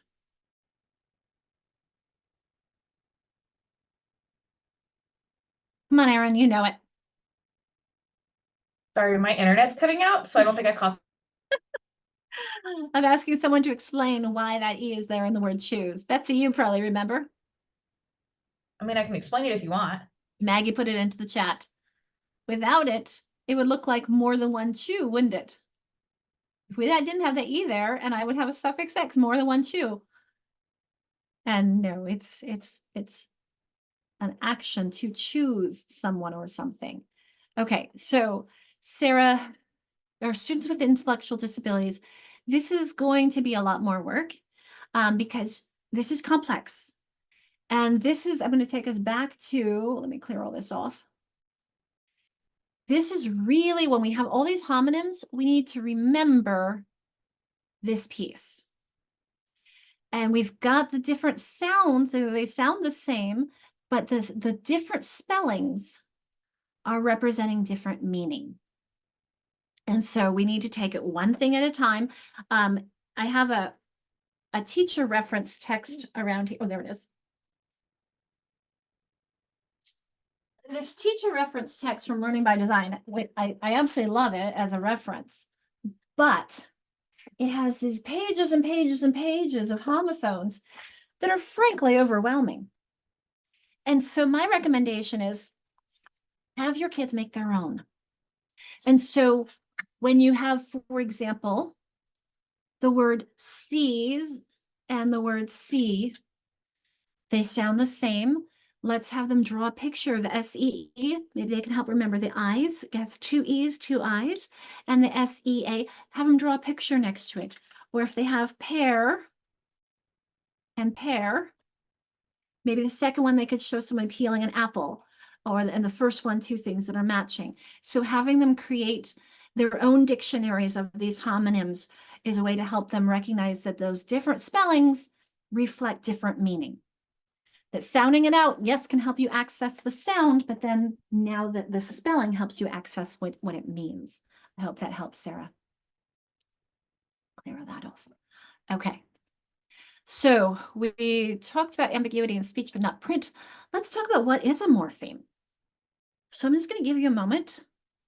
Do you know what morphos means? Do you know what aim is? Let's think about what is morpheme. So these are our Greek units. How do we define what a morpheme is? So we've taken morph to mean to change, but it actually, the origin is its form or its structure. So it evolved into like to morph, is to change, you're right. But the Greek origin of morphos means form or structure, whereas eim is a small element or a piece of something. So a grapheme, graph has to do with written. Morpheme, phone has to do with sound. And so now morph has to do with form or structure. So in this case, we're talking about the meaning. A morpheme is the smallest unit of meaning in a language, but it has form. It has both a phonological form, I can say it. It has an orthographic form, I can write it. And it has a semantic form, it has meaning. So a morpheme is a unit that has all three of those. Has that sound, symbol, and meaning. Remember our triangle earlier, with the sound, symbol, and meaning. So a morpheme is the smallest unit of meaning in our language. Now, remember those ones that I was circling here. I notice that some of our morpheme, it has sound, doesn't it? Choose or lax. That has sound. It has a symbol, it has a written form. These all have written form and they have meaning. This puts it into the past and this makes it more than one. So remember our triangle, it has a sound, a symbol, and a meaning. A morpheme is a unit of language that has a consistent, or sometimes inflexibles, but it is the smallest unit of meaning in our language, the smallest of form or structure. Okay. So why is this important? So I took from a few different sites: International Dyslexia Association, University of Michigan, IMSC, and I can't remember what it stands for, but it's often where people get Orton Gillingham trained. And excuse me, National Center for Improving Literacy references the International Dyslexia's info sheet. So I put some resources there. But it's understanding and thinking about those smallest units of meaning in language. Recognizing them, that these word parts carry significance. I like that word. IMSC really stresses understanding them, and you can see that this is not just the only. I mean, there are many organizations that recognize the importance of morphology. I want to just talk for a moment on the difference between awareness and proficiency, though. That awareness is knowing it, proficiency is being able to use it. So we were talking about Slingerland earlier, and I mentioned that I am Slingerland trained. And every step that we learn in Slingerland is to put to more functional use what we've learned before. That's the proficiency piece. We're constantly trying to use it. I mean, the whole point in anything we learn is not just for learning's sake, right? It's so that we can use it. So if you're learning to read, it's so you can read. If you're learning to write, it's so you can write. it's not just for the sake of I mean, this is the greatest, I think, field to be teaching because it's something you do use every day. It's something that it is the most useful thing I think that we can learn is to read and write, but that, I'm kind of biased on that. Notice we talk about phoneme awareness is limited by the number of phonemes. Remember, we have about 44, but morphological awareness is unlimited because we're constantly adding new words to our language. My kids, they're teenagers now, and they do those like word search things. He says, "Mom, it won't take the word Riz." Like, because it's a new word and I'm not even sure it's in the dictionary yet. We're constantly adding new words to our language. The role and its importance in reading, I have just a couple of slides of research here, that understanding that structure helps us to decode and spell, recognizing that morphemic structure, helps us to decode, spell, and understanding the meanings of words as we expand our vocabularies and become more fluent readers and writers. It allows us to judge when words are related, even when they're pronounced differently, which is really useful to build our vocabulary knowledge. A couple last pieces. Narsha Henry's talked about proficient readers and spellers use morphological knowledge for reading and spelling. It contributes to our decoding and spelling ability, and it has an independent relationship with reading comprehension. If you factor out your orthographic knowledge, your phonological knowledge, this is really a strong factor into the reading comprehension, which Betsy, you brought that up a moment ago. Okay, so let's get into what we're talking about here. When we're talking about morphemes, we kind of classify them into two categories. They could be either free morphemes or bound morphemes. Now, what I call bases, some people call roots. I'm kind of going back and forth because I've known some people say, no, the root is the historical base, the historical origin. So through this, I usually use the word base. I think some people, it's weird to say a free base, but let's just call it a morpheme, a free morpheme versus a bound morpheme. So we're going to go into each of these. This is the outline, though, the big picture, and we're going to zoom into all the pieces if you want to take a picture or take a look at how we categorize morphemes. So the first one we're going to get into is free. I think everybody's ready. Okay, just checking. So those free ones can stand alone in words. Remember, I said it's a free, it's not bound. We can combine it with other morphemes. We can be either single syllable or multisyllabic. I've categorized them into what you see content words versus function words. As I think Susanna Dutro, who talks about it for English learners, she would call content words your brick words. Those are the bricks that you need for building bricks of sentences. Whereas she calls the function words your glue or your mortar. It's a brick and mortar. They hold those bricks together. So notice these content words, your nouns, verbs, adjectives, adverbs, your function words are a lot harder to explain. And it is our kids with dyslexia who struggle with the function words, not the content words. Content words are a lot easier because they have meaning. But words like of and in and but and nor, how do you define nor? You define those through use. But this is, again, when I think it was Sarah, you talked about kids with intellectual disabilities. These are really abstract. There are function words. And so these can be very challenging for our kids. That these ones, the content words, that's where we can really help them because they're more concrete. You can see them, you can see, or you can either see them, or you can see them in action, or you can see their differences. And these ones, they're a bit more tricky. And so I just want us to recognize when we talk about these a lot more in depth next month, that this is a preview of, these are two kinds of content words.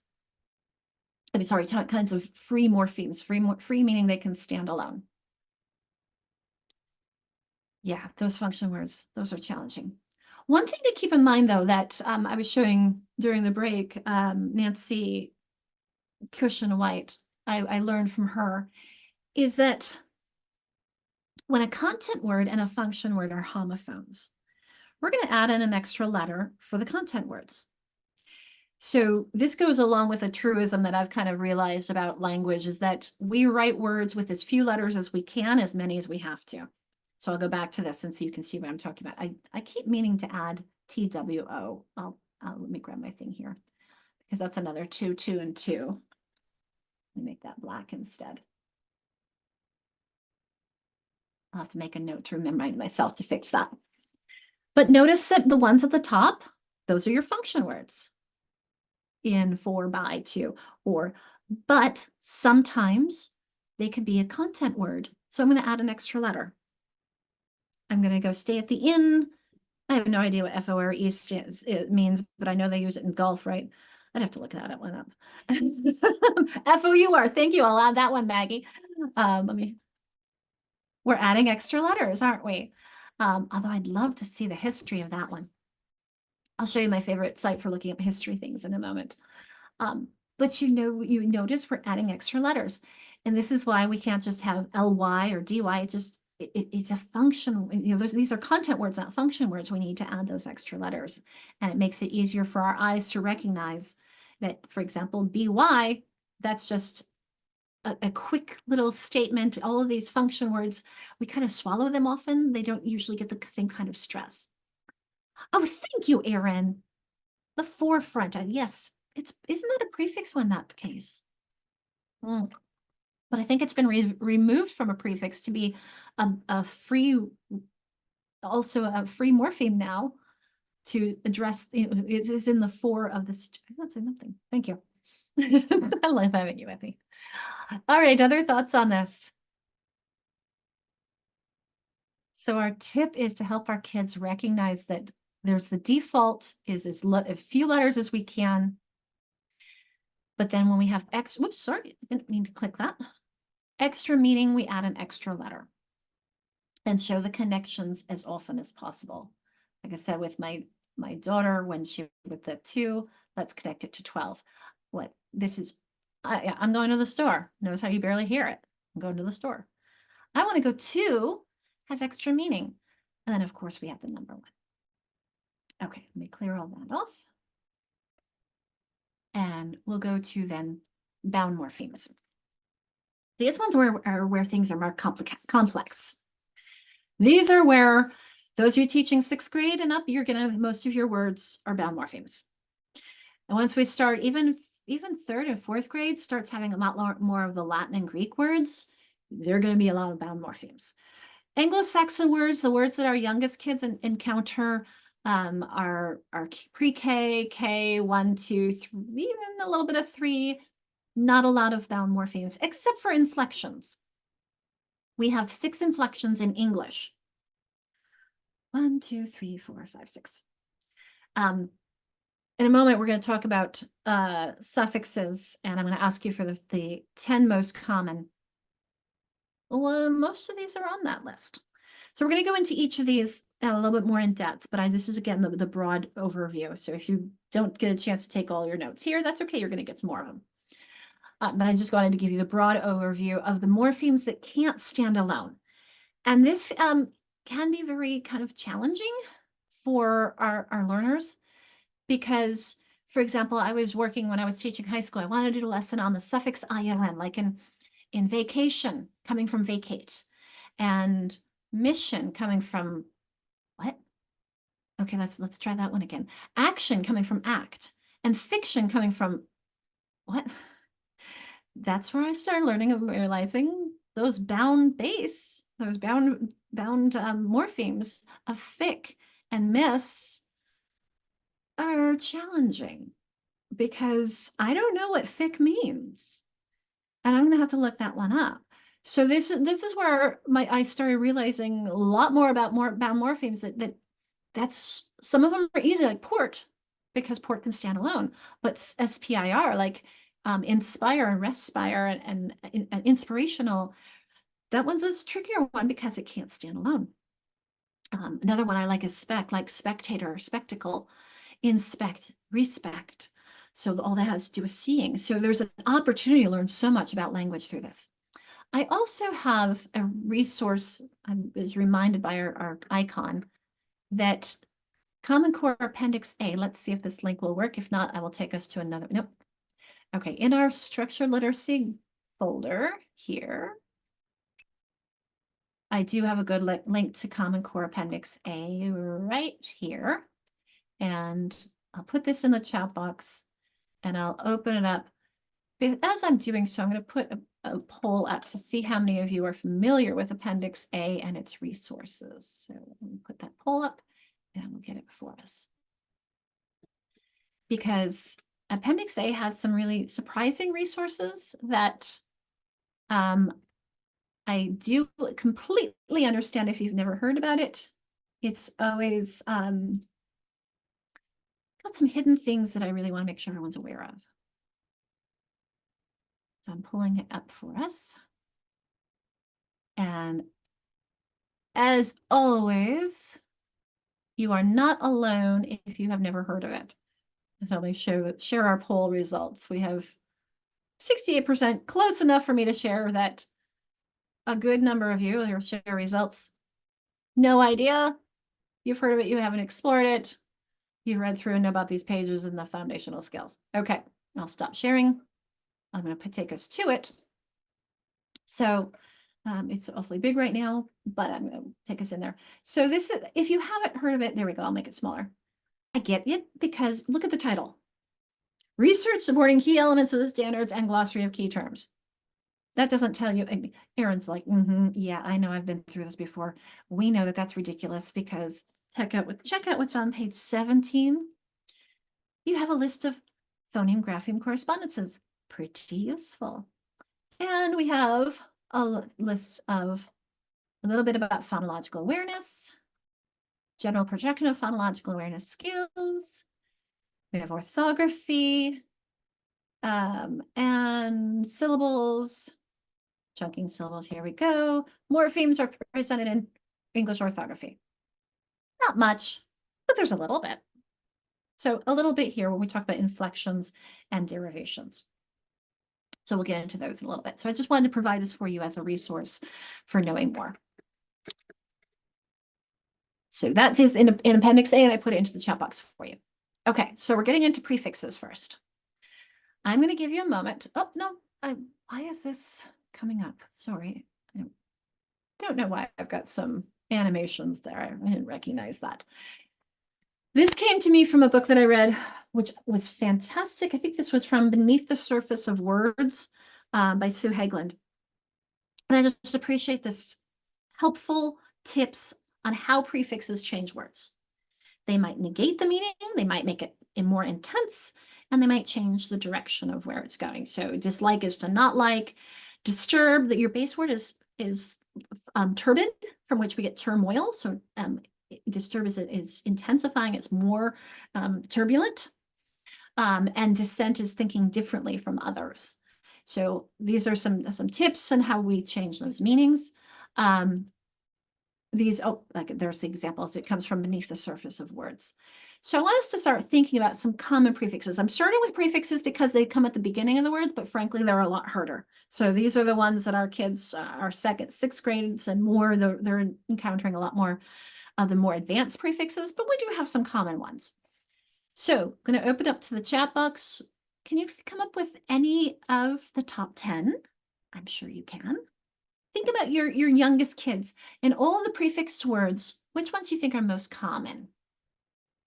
I love I'm saying like you retie your shoes. Let's untie your shoes. Those are the first ones. Pre comes in up a lot.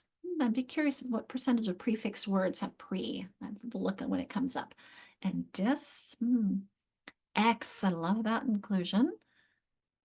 Yes, I will get the, oh, thank you, Melissa, for helping with the attendance link.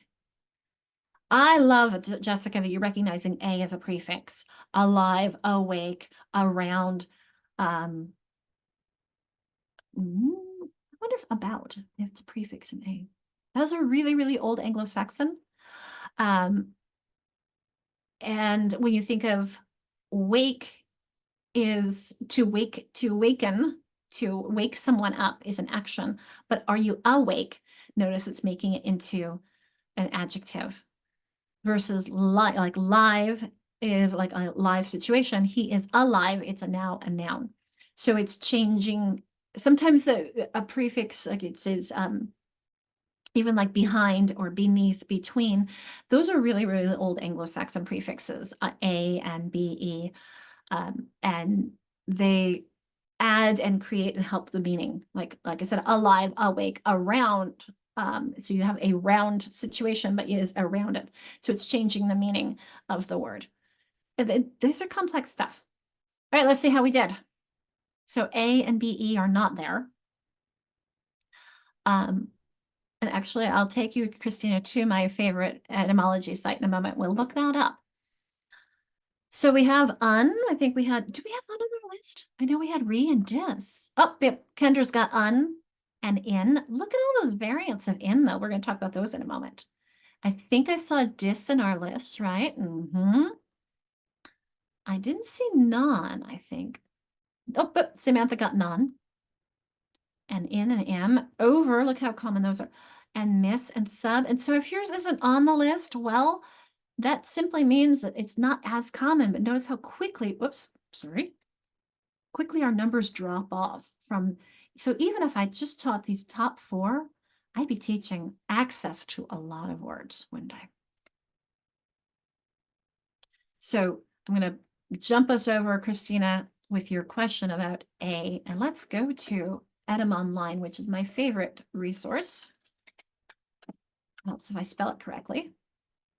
Edym Online is how I look up all the words when my kids say, Mom, why is such and such spelled the way it is? Well, let's look it up. So let's start with awake. And so we do have that first element, A. Let's click that. Oh, indefinite article. It used to be and. Wait, nope, that's not that one. We want the prefix. Twice a day. Oh, it's not giving me what words that have it. Let's go back to that. Awake. That first element, A, let's be strong. Let's do alive. See others that have this. So that, again, etymology just gets into the definition of A. Oh, here we go. Alive, asleep, ahead, aside, a rank. Well, that's interesting. It's obsolete. It forms adjectives and adverbs from nouns with the notion of in. So you are in sleep if you are asleep.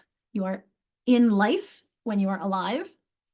I'm not sure how to translate that into above, but abroad, afoot. So notice how it's making all these adjectives.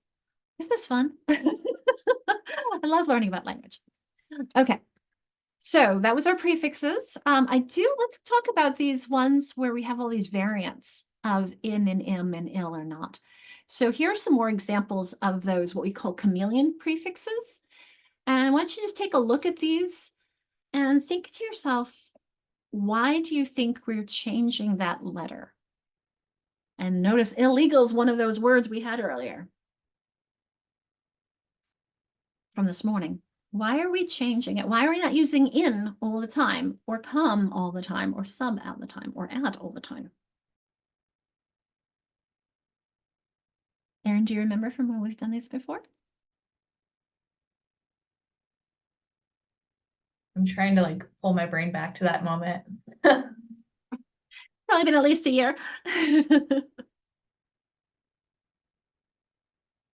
Anybody have any thoughts? Try saying it. So Deborah, it almost always matches. But look at, for example, invite or imbalance and impart.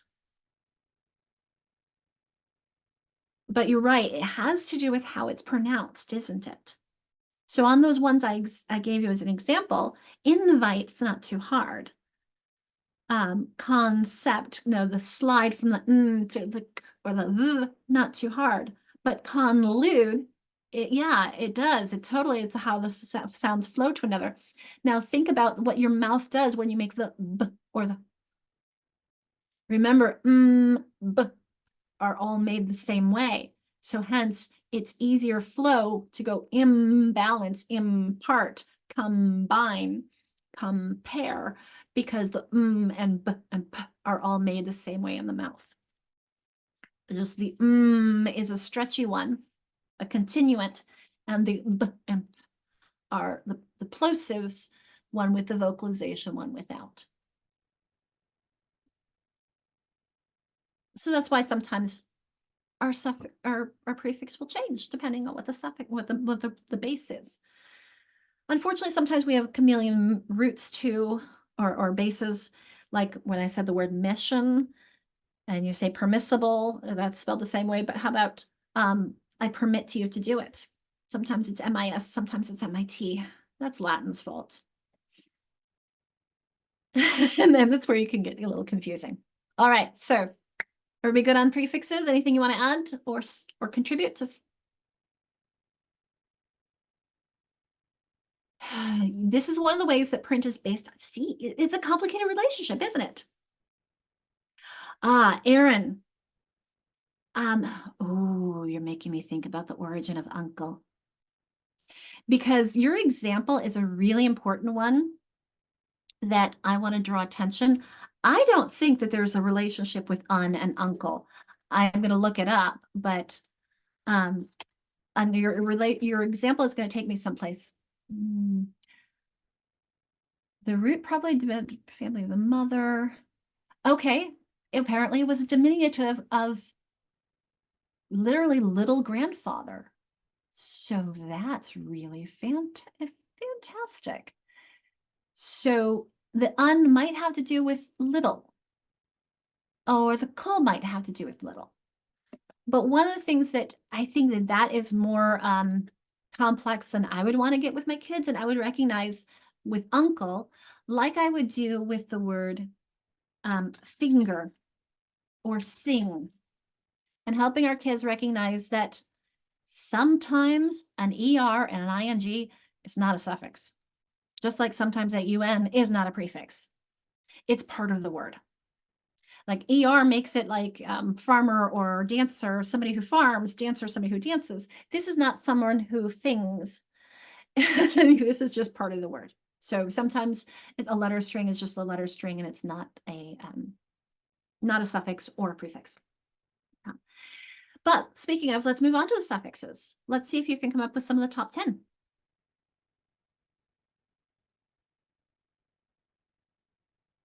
Someone says FUL, IST, LESS, ER, EST, LY, END, S. We've got those inflections, right, that we talked about those.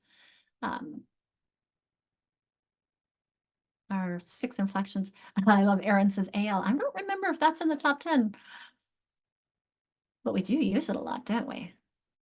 The question is these top 10's number of words versus how often we use them. So let's look at our list. I think we had S and ES in there, right? And ED, I think I saw Christina.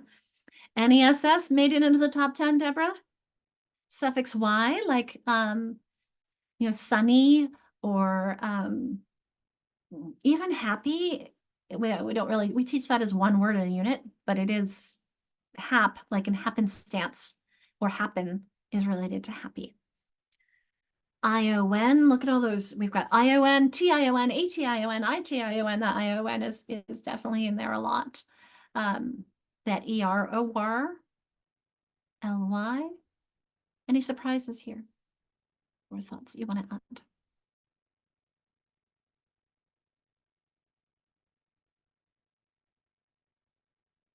Agentive. It's been a while. I don't get that question often. That's someone who does. That's okay, Maddie. I think it says someone who does. So like I said, farmer is someone who farms. The OR, sailor is an OR, someone who sails. And so the ER and OR, oh good, I just got the book. Where did I put it? If anybody has Marcia Henry's Unlocking Literacy, is my favorite resource for this. And I just got it back from someone. Where did I put it? Oh, here it is, up on top of everything.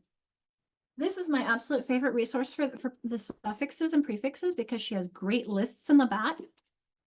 And so when we go to suffix OR, she will say, let's see, these are our Latin roots suffixes, and they are alphabetical. And here's OR.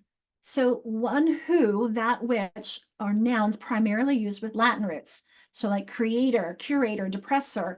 investigator, even radiator, survivor, auditor, etc. We're going to go back to ER. And like I said, this is one of my favorite books for these. I'm so glad I got another copy. So there are two kinds of ERs. There's the comparative and there's the agentive.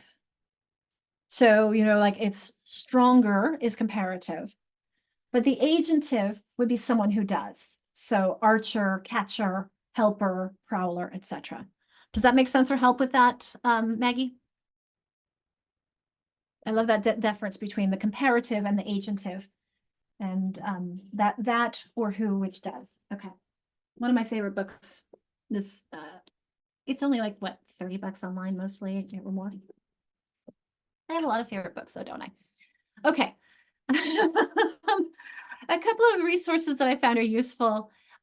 This is from an IES.gov resource on second grade. This is foundations. And I just found this really useful, that our inflections, that S is an indicator of the plural form of nouns.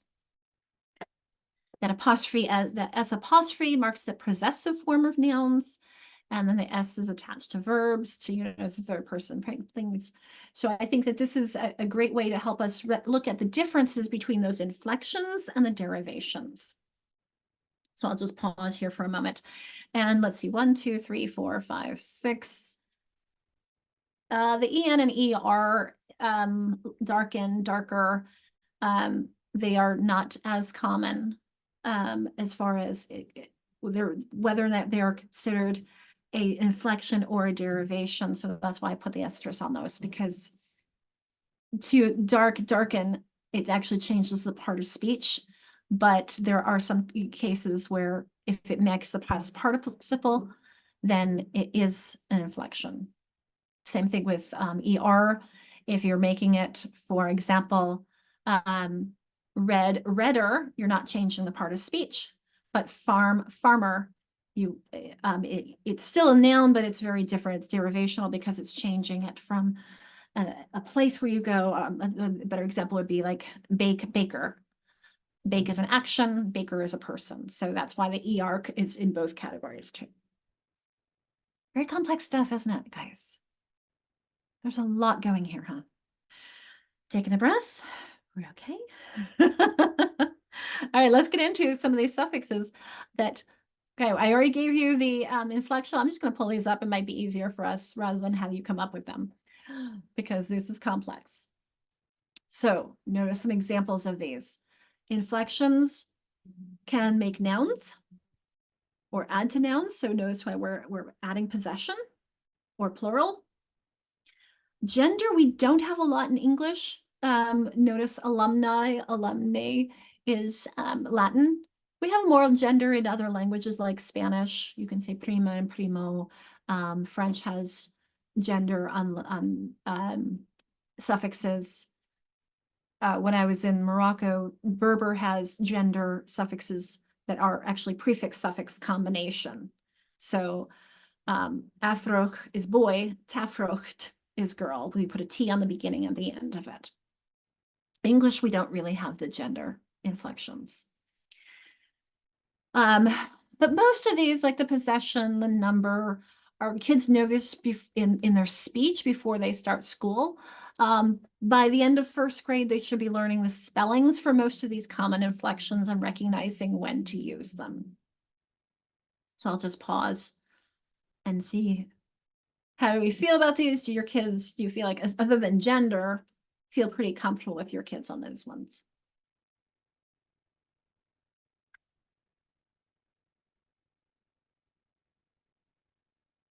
Everybody, you know, these are pretty self-explanatory. This is just giving you an extra detail on that. Yeah. I can see somebody writing, so I'll pause for a moment. And Samantha, if you want to take a screenshot, or if anybody wants to like ask me for screenshots, I'm happy to share as well. Okay, well, we're going to get into the complicated ones, derivations. And the engagement opportunity was going to be to have you come up with some of these, but that's complicated. I'll bring some up. You can come up with some in the chat if you'd like to. I'm actually going to have a link to on some dictionary sites about suffixes that I'm going to add into the chat. So we've already talked about some people ones, right? Like ER. Let's pull up those first ones, the nouns, like farmer, sailor, magician, C-O-S-C-I-A, the I-A-N, could be a magician or physician, ist, like pharmacist, feel free to come up with other examples as well, dentist. The ESS is usually feminine, like we used to say a stewardess or a hostess. And I can come up and put examples in here in my chat. Oh, I can't. Thank you, Maggie. That's an awesome. I was going to reach out for my Marshall Henry Would assistant. assistant be one? Yes, it's a perfect one. Things like the racism, the ISM, or ION would be crazily enough, even onion has that suffix ION. Your base is one on onion. Or union or action, that ION is very, very often a very common one.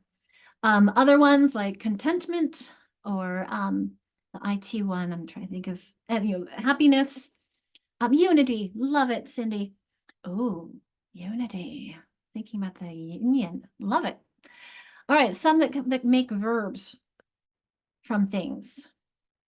Classify or magnetize, darken, I mentioned earlier, confiscate. So anytime you see these suffixes, and so this would be really advantageous for our older kids to recognize what this is, especially if you think about how to help them prep for some quizzes or testing. Let's look at what part of speech this is. If I say magnetize, I'm taking the word magnet and I'm making it do something. It's become an action now. Adjectives, I'm trying to remember why I had that asterisk. Oh, the EN, only 3 colors become verbs by adding EN, blacken, redden, and whiten. I thought that was an interesting addition there. So darken, I've used a lot. Lighten, we can use that EN a lot. Strengthen. AR, I'm trying to remember some adjectives and as an AR, but these are all will make things into adjectives. Forward, worrisome, hopeless, combative, ABLA and IBLA, we can come up with a whole bunch of those. AL we had earlier, didn't we? I love your examples of active, thank you. Missive, permissive. Think of how many what words we talk about parents, right? Parenting skills or your classroom management. Is it authoritative or is it permissive? A lot of different. So all these make things into adjectives. And then frankly, adverbs, I've got ly. That's about it. I mean, I may have to go back to Marcia. I had lent this book out and didn't have it back for a long time, so we'll have to see if I can find some more from Marcia, but that's all I have. If anybody has any others, I would love to see it. Things that make words into adverbs. But the whole point with derivations is it's changing the word. And we'll give you some opportunities later to practice this and to say, for example, if my word is farm, somebody who does it is a farmer. Or if I have an adventure, and I want to say somebody who has lots of adventures is adventurous. So noticing how these words are connected and how they can also change by adding these. This is where language can be a lot of fun. And you can start helping kids morph them. Oh, Samantha, I want to know what's fun. We are trying to make connections with all these words and our heads are spinning. The terrible example that just occurred. Thank you. So Well, spinnable. There we go. I mean, there's so much you can play around with words when it comes to suffixes. And have fun with it and help our kids. Would that be a real word? I mean, sometimes the difference between un and dis is very challenging. Is it unacceptable or is it disacceptable? Well, let's look it up and let's try and figure that out.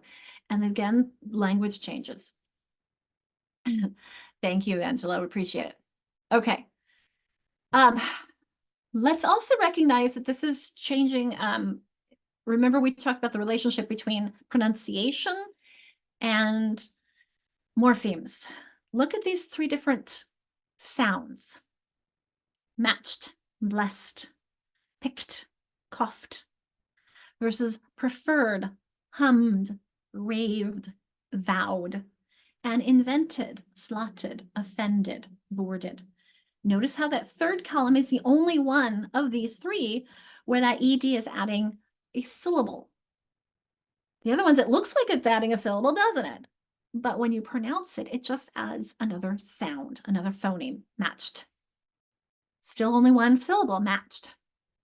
Preferred, well, that's not a good one. Raved, because prefer, preferred, hummed, raved, vowed, coughed, picked, blessed. Those are all single syllables, except for preferred, which is multisyllabic already before we added the suffix. So just keeping in mind, this is why when we teach past suffix ed, you're teaching it orally first and you're getting the concept of in the past. And then you say, hey, you know, you heard three different things. You're going to spell it with the ed every time. Makes it a lot easier for recognizing that something's in the past, huh? Yes, it's the same spelling regardless of how you pronounce it. Challenging for our kids, isn't it, Samantha? We were discussing how like our first language is English, and we have a high percentage of ELL students. And sometimes they know this better than we do, which is astounding. But then also the flip side of like getting them there, it's so hard to have them understand that too, when there's a barrier.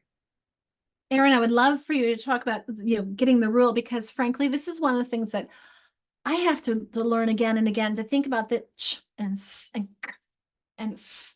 Those are all those quiet sounds before the versus the r and ooh. Those are all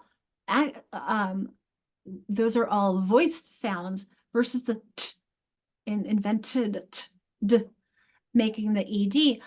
Frankly, I would just teach this as you have to flex it. You see it, and it could be, okay, matched. Is that a sound that makes sense to you? No, matched, that's hard. Matched, oh, that sounds right. You know, and again, as a second language learner, you wouldn't know from the sound, that's where they're going to need support. So Erin, can you talk about how, when let's say get the rule? Oh yeah, so we also work with multilingual learners. We have a high population. And for our students that are about a level 3, level 4, they got to this rule in their curriculum and they just didn't get it. They were like, I don't know, English is weird, right? One of them actually even said that.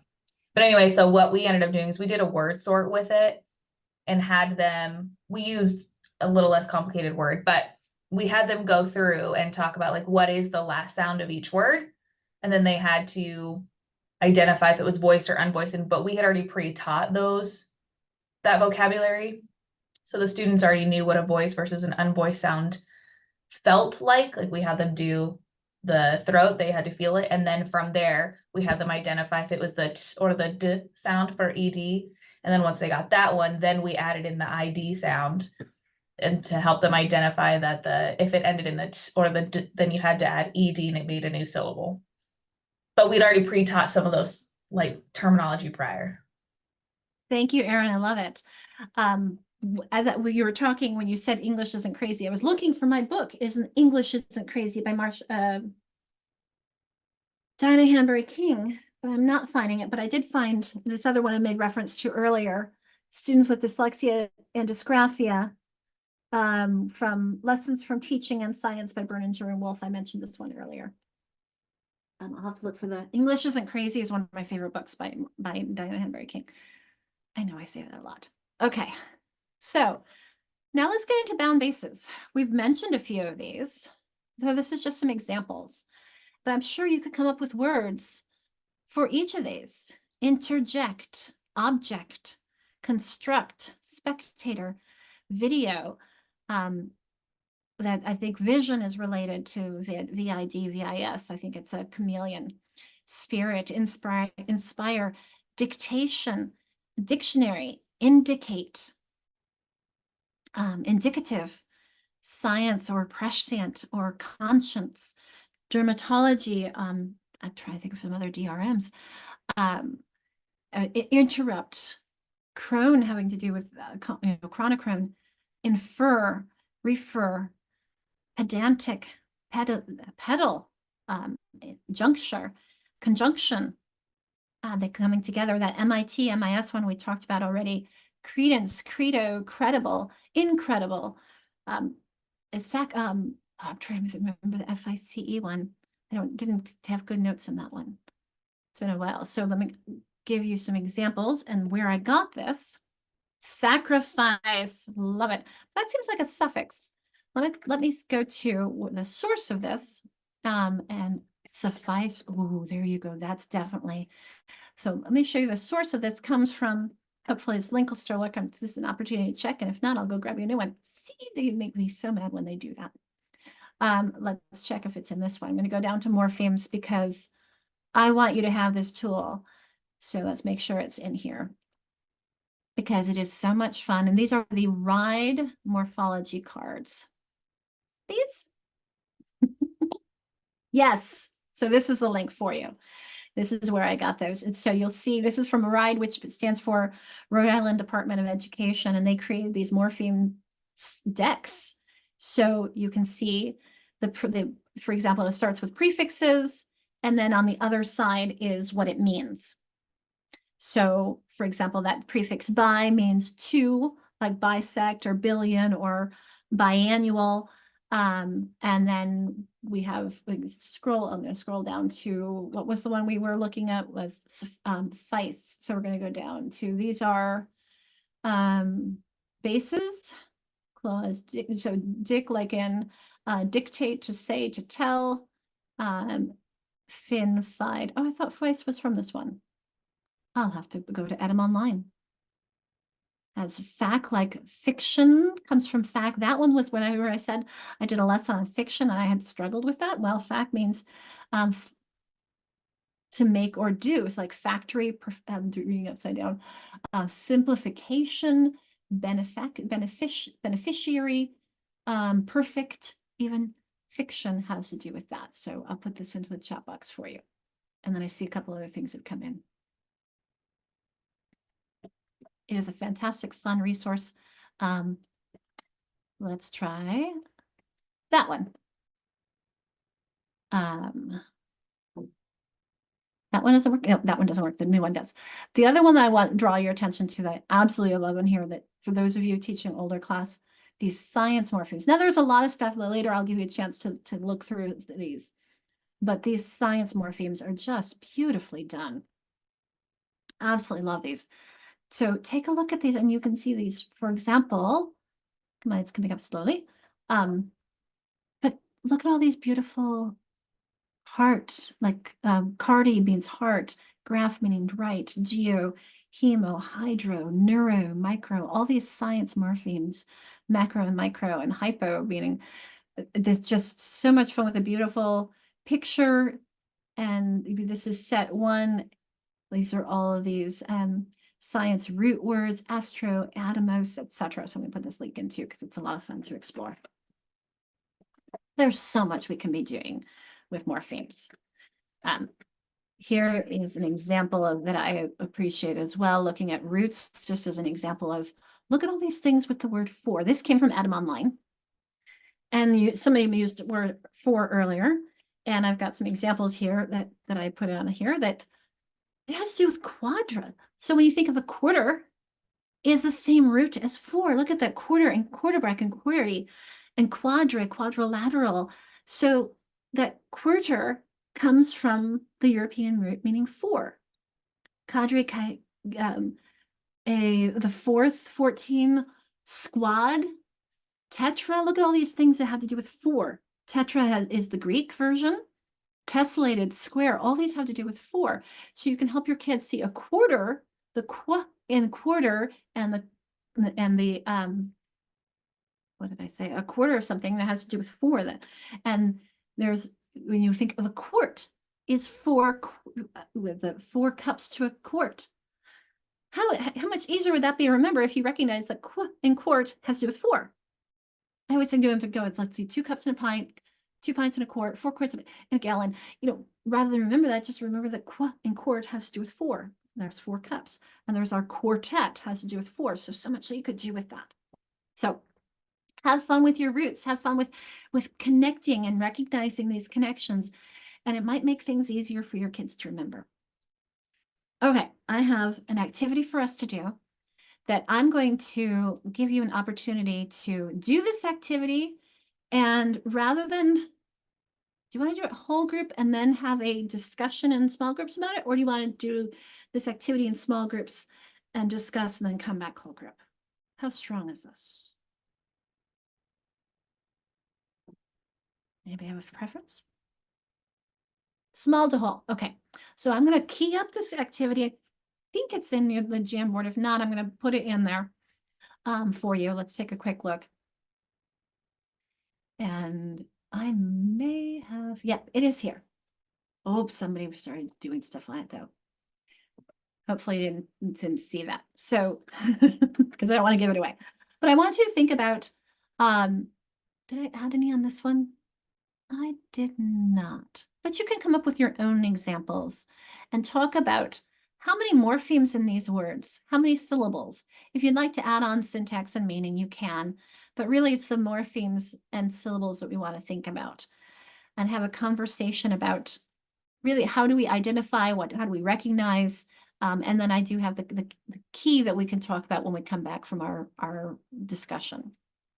So I'm going to give you a moment to talk about in groups and think about morphemes. Have there been some new learnings? Have there been some confirmations, some wonderings? We've been doing a lot.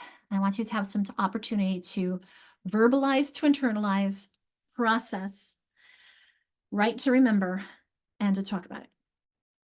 Okay, so I'm going to pause the recording. All right. How did we do? What did we talk about? There was a lot going, and I will say I did look. I don't know where I got that list. I'm gonna have to look up somewhere because I didn't find FICE in Marcia Henry. So I'll have to look it up somewhere else. So who would like to start? What was talked about in your group? I'll take a look at how we did here. Looks like we addressed how many morphemes, but not necessarily how many syllables, but that's fine. But morphemes are the point, more the point. So we can start having a conversation on this, but we can also open it to whatever you'd like. And Cindy, go ahead. I saw you unmute. Oh, sorry. Our group said that morphemes and syllables often get confused with each other, and they are not the same thing. Yes. Thank you, Patrice. How did we do on that? So here's the key. Let's see how we did. Any confusions? I did see a question mark, liposuction, how many phonemes? Let's see what we have 10, we have 9 here. So let's think about what's the L, I, P, O, S, A, K, Sh, A, N. So go ahead, Heidi. Well, I wanted it to be after you figured out how many phonemes, because we went down a huge rabbit hole of whether it was a noun or a verb. And Liposuction? Yeah. Well, big clue is the ION. And whoever put the act of removing fat, the word the would be your other clue. That it is a noun. Because it is the act of doing something. So if action, if you think about that. But I'd be curious what the counter argument might have been, Heidi. Because there's always clues in that. Well, just because it is the act of doing, right? Like, so a verb in that sense, like you're getting liposuction done. I don't know. But you're getting it done. So you're doing it. Liposuck. So it's like a massage. Is getting a massage, is that also a noun? A massage, because what did you get? You got a massage. We talked about that a lot in our group too. We went back and forth on if it was a noun, a verb, or both. And we came to the conclusion it was only now because we put in the sentence of the doctor performed liposuction, and performed was the verb of the action of getting liposuction. That's kind of how we justified it in our brain. Okay. And back to your massage example, what did you get? You got a massage. It's a something. The person massaged you, so massage could be a verb, but you got a massage, now it's a noun. So massage could be either one. Liposuction, because the ION could only be a noun, but if I could make a verb form of it, liposuck, perhaps. If they, for example, The if you doctor, what? the doctor, I would say it would be like the doctor liposucked me, which sounds really not right at all.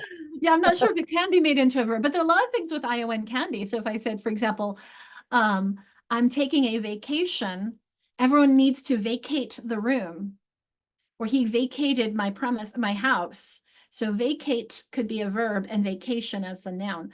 So ION form is a noun form of a lot of verbs. Liposuck might not be a verb, but liposuction is. Does that make sense, Heidi? You know, like there are some things that you can use as a noun and verb, like drum, as we talked about. Yes, you can also, I see your comment. Maggie, I just opened up the chat box. You can massage, but if you get a massage, that you are getting something, that something is the massage. So it could be a noun or a verb depending on how it's used. But the ION is usually, I can't think of it. ION is usually, it's going to be nouns always. Just like ISH is going to be adjectives.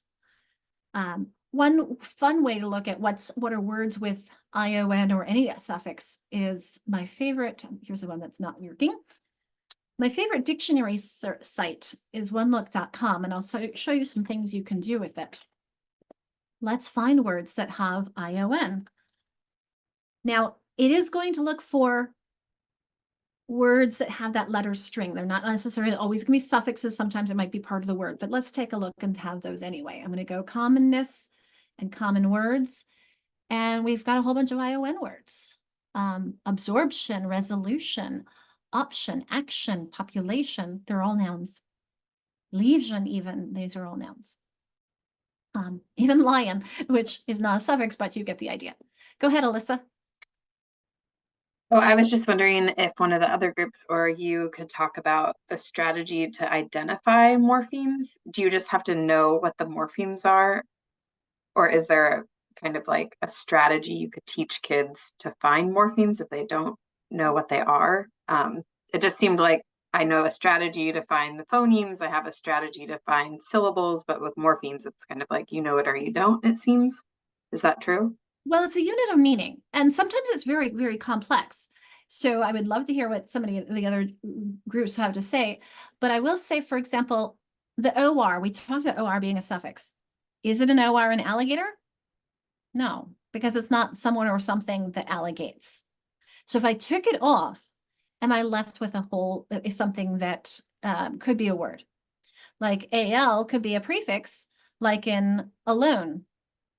It actually, was it a prefix in alone? AL, yes. It was misanalyzed. No, it was AL and then one.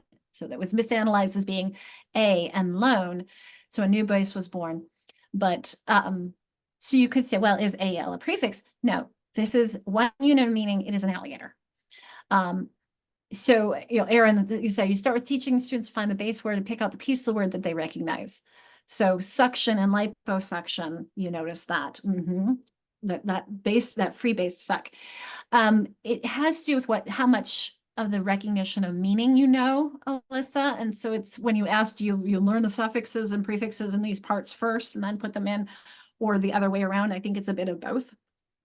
And recognizing that you have the concept of meaning, for example, with suffix ed, and then you start learning ed is easy. It's always going to be the same.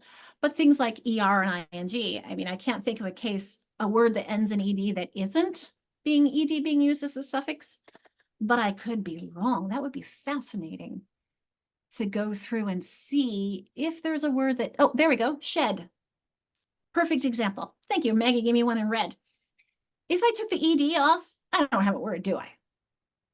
So hence, as you're learning suffixes, you're recognizing that sometimes like deed and feed, the shed, need, sled, You take off that AD and you don't have a word or a root. So that's something we add to words and roots. So it's a complicated back and forth, I think, between what I learn about suffixes and what I learn about words. I wish I had an easier answer. Does anyone else?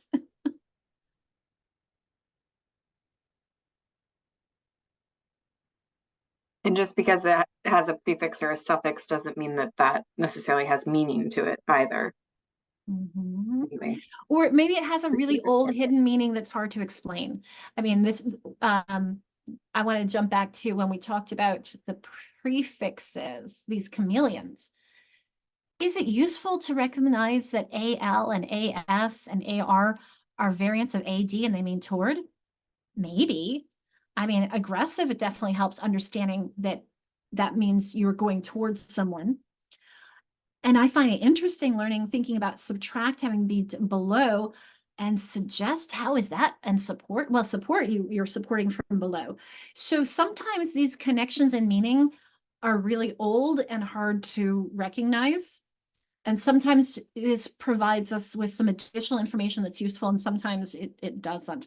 But in this case, it's helpful for me to recognize that tract, I can take off that prefix and put a different one on. So that's another cue, Alyssa, is if I can change those prefixes or suffixes and put a different one there, then I definitely know that it's a morpheme and it's changeable.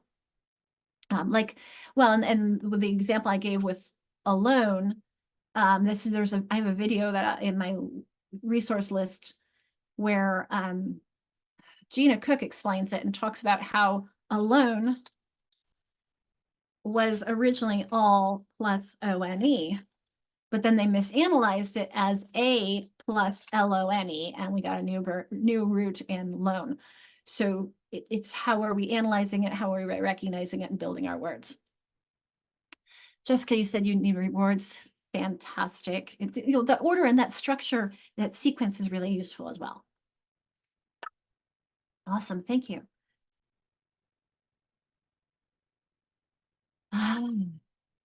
Aaron, driver with a long I and river with a short I. Driver is your base word is drive. She was hung up on the ER. It was Well, interesting. Yeah, well, because river is not a suffix. The ER isn't a suffix in river, but it is in driver. Just like in finger, it's not a suffix. And very often, though, when I look at the word river, it is most common that we divide before the after the vowel before the consonant. But my thinking is that that's probably going to be a Latin. Very often where's my Edamon line? Do I have it up still? I do not. BT. I love how people make me curious. What the origin, Anglo-French, rivière. So of course it comes probably from Latin originally, but you have to look at the word origin. And so if you think about, the French say rivière, that has a short I, and river, we're translating. A lot of our difficult words come from French. A lot of them. You've heard me say, when in doubt, blame the French. I say it lovingly, everyone. French is my second language, but it is very, very complex. And actually, that's a perfect segue into some historical influences. We only have a couple minutes left before lunch, but I'll just share a few things that we've been talking about a lot. I mentioned earlier this morning some language origins. I do have a handout that I can take you to for this. Ooh, Jessica, I cannot wait to tell me more. Oh, that's the rewards piece. Okay, I look forward to learning about that. I'm gonna have to save that. Thank you for sharing it. I really look forward to that. I do have a handout on this that talks about the word origins, and let me show you where that is. Up in the top of this document, there's this link to handouts. All of these handouts are ADA compliant, meaning they're accessible by an e-reader. So I'll put that into the chat box for you. And if we follow this link to the handouts, and we wait, there's an etymological layers where I compiled information I had gotten from Diana Canberry King's I have some sites here. Yep. Diana Hanbury King's English Isn't Crazy. Whoops. Marcia Henry's Unlocking Literacy. Crystal is David Crystal's Spell It Out. As far as some other resources. So you can see some, may make it a little bit bigger for you. Some different influences. And when we remember, I saw the TW. So that's a prefix, twilight or friendship.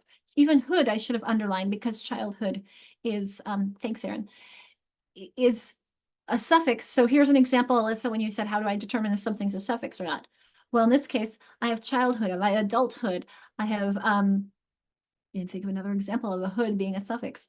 Childhood, adulthood, teenagerhood, we don't really say that, do we? Neighborhood, thank you, Cindy. Yeah, so I can take the word hood and I can add it to other things, and therefore it's a suffix. I can see we're saying, okay, oh my gosh, my brain's full. So we're going to finish up on the etymology next time after lunch. Feel free to print anything up from this ADA compliant list. And I'm going to let your brains take a break. We will have some fun with etymology after break, and a little look at some more etymological roots. But let's take a pause here. Oh, I meant to put on a clock because I will just draw it here for us. We will come back from lunch. I wasn't sure what time we wanted, if we wanted a half-hour lunch or a full lunch. So we're going to return at 12:15 from lunch. So go take your half hour, have a break and a bite. I will pause the recording and we'll see you back in half an hour. Alicia, I could. I'm going to resume recording. So sometimes I put these in an activity where I put up the words and then I have people determine the language origin. But I just wanted to put this up for us to kind of have a glance at these similarities across languages as people are coming back. So I'm just going to give people a moment as you come back to, I'm going to invite you to, actually I did do it. Is it possible to get my slides? As long as you recognize that they have not been made ADA compliant. I actually did do a sort of this for us to do in the Jamboard, where we can recognize, and this is something that if you want to do together, or to look at the slide and then sort. So Patrice, I have not gone through and made this particular slide deck ADA compliant. Some of the slides have been made that way from other slide decks and some have not. So I could share it with you with the acknowledgement that this is not readable by an e-reader. So that's my only concern with sharing slides. That would work out okay with me if you're feeling comfortable with it, but if you don't, I understand. Like I said, I'm not concerned about the content and sharing that. It's just making sure that people recognize that don't sue me because it's not ADA compliant, please. It's not ADA compliant. So yes, I could put the link to that into the chat box for you.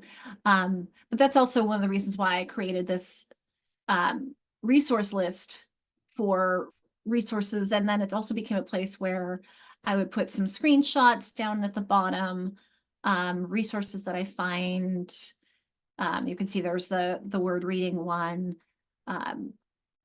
things I collect. Oh, actually, that'll work. I see what I want in there and that'll work. Perfect. If there's anything else you want, let me know and I'll be happy to grab a screenshot from it. But let's go to our languages here, our three main origin languages into our language, and see if we can sort these into where they go. And then I'll show that last screen again to kind of verify as we think about what are the historical influences on English. And as we do, I do open the floor if there's somebody who has something that was kind of circling in your mind during break. When it can be about anything we've talked about today. I can easily jump to any slide. We can look at any of the other activities. I don't see anything in the chat, in the Jamboard, the parking lot. But I do open the floor and welcome at any point in time if there's something that's circling for you.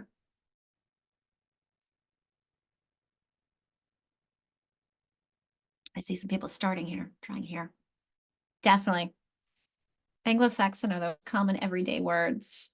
There's a clue on that Greek, the PH making the F sound. Definitely SH, TH, WH. Those are the CH representing ch. Vowel teams. We're almost there. I'll give you another moment. Turn off my fire. It's sunny but cold. I think it's 46 here. I think someone probably didn't mean to do that. I'll grab that for us.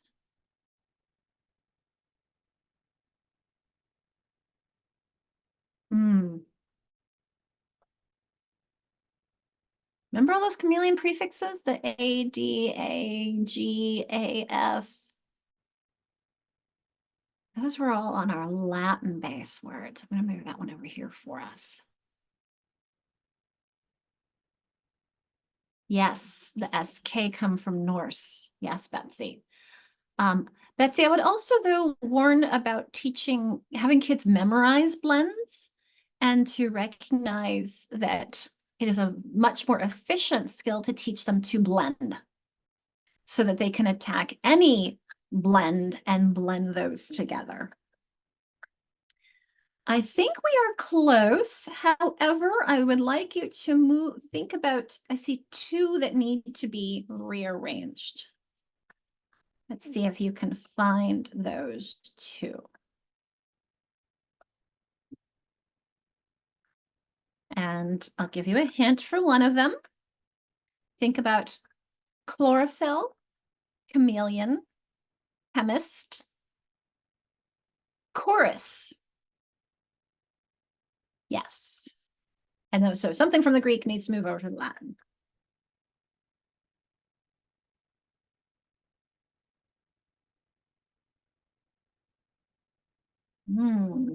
That was in the right place. If you think of like gymnastic comes from, think about the Greeks and the, there you go. Like magician and transition and vacation. So teamwork, you all are a fantastic team. How did that feel? Think we got them all? Let's go back to our slide here and add this as well to kind of look at some of those influences.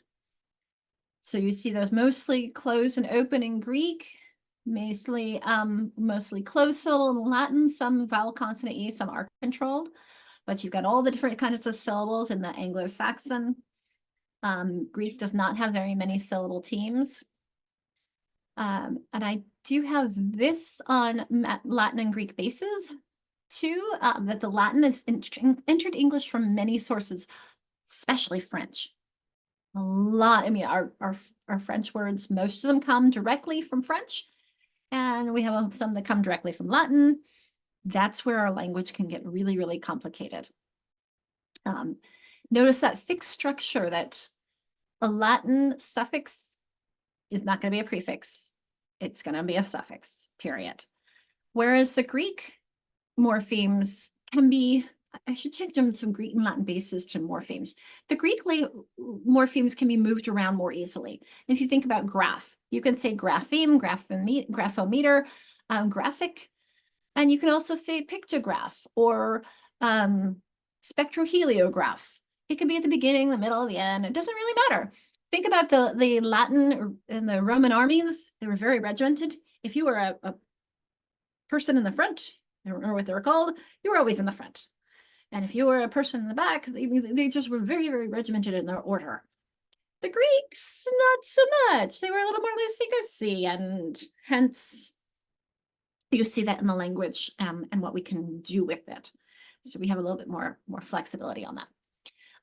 This is a sort I used with my kids when I was teaching high school special education to help them see how those different languages influence our pronunciation of orthographic patterns. So in this case, the orthographic pattern we're looking at is the letters C and H together.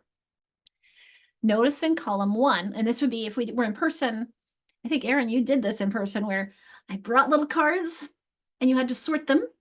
And you notice that everything in column 1 has the ch sound. Everything in column 2, ch represents sh. And everything in column 3, ch represents k. Well, I know you all are going to be able to label number 3, right? What language origin is that? We just talked about it. Aaron says Greek. Yes.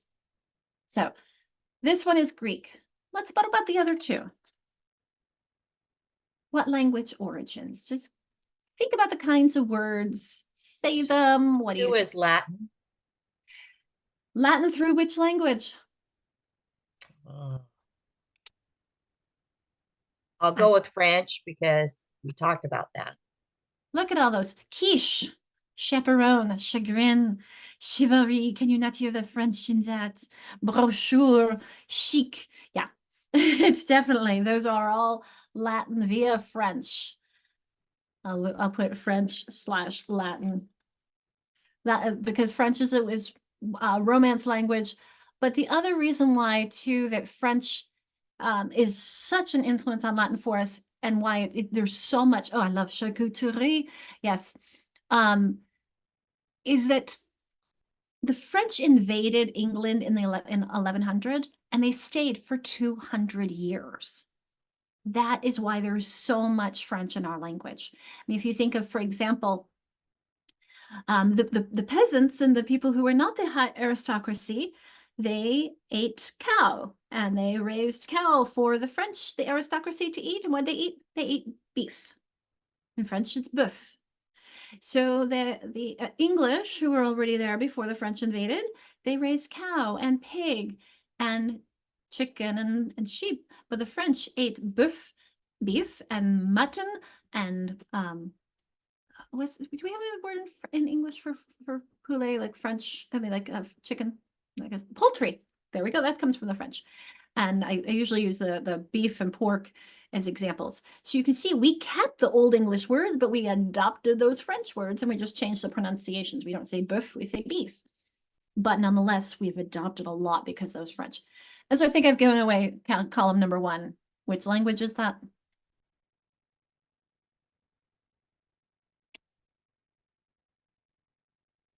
Anglo-Saxon. That Old English. OE for Old English. These are some of the oldest words in our language. And when my son was in, I think, first grade, he said, "Mom, why that K-N-I-G-H-T?" I said, "Honey, it's a really, really old word. We've changed the way we pronounce things after we decided how to spell them. Sorry." Like, we no longer have a in our language. We used to. We have, that's the Germanic base and Germanic influence. Okay. Again, remember I mentioned the poem. This is an important influence on how I can understand these morphemes. These are all single morphemic words. I don't know about character. I'd have to think about that one and research it. But all of these are single morphemes. Even chorus, look, it ends in an S, but it's not more than one choro. Chorus is the word. So look at all the complexity. What about chemist? IST seems like a suffix to me on that one. And chemistry, chemical, yes. Chem is your base on that. But see, now this is an interesting mix of your chem origin from Greek and your IST is a Latin. So once these languages came into our language, then we start playing with them and mixing them and doing all kinds of fun. And that's where our language gets complicated and creative and unique and beautiful, right? And poor English language learners. And Sarah says, "That's why learning to read is so hard." Yes, because we have so many complexities. I mean, look at the word school. You have that CH. The word school does not feel like a Greek word, does it? You've got that two O's, which definitely feels Anglo-Saxon. And you have the CH, which is definitely Greek. And you're thinking, so why on earth do we spell school the way we do? Well, let's go Adam Online and pull that one up. Do I still have Adam Online up? I do. Now let's look at school. And you'll see the complexity. So it does come from Greek SKH, school, but it's gotten, it's gotten complex. And so you've got that Middle English was spelled S-C-O-L-E, from the Old English S-C-O-L, from the Latin scola, which came from the Greek scola.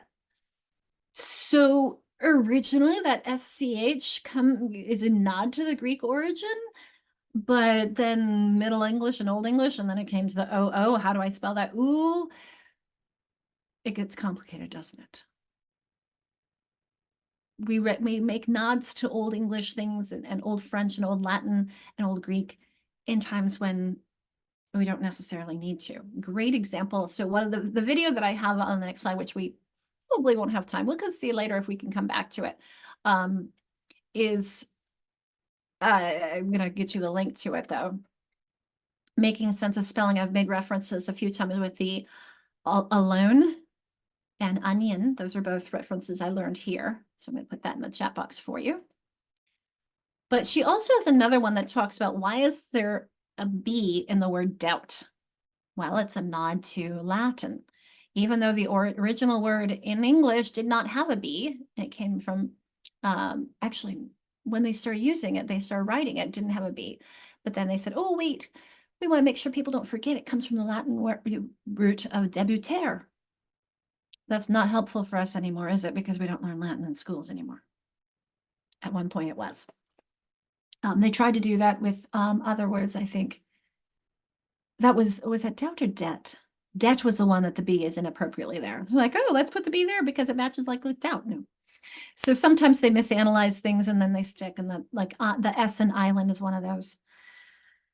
There's some letters that we just have to recognize that there's no reason for it there, like island and debt, that unfortunately they are there and they've become tradition.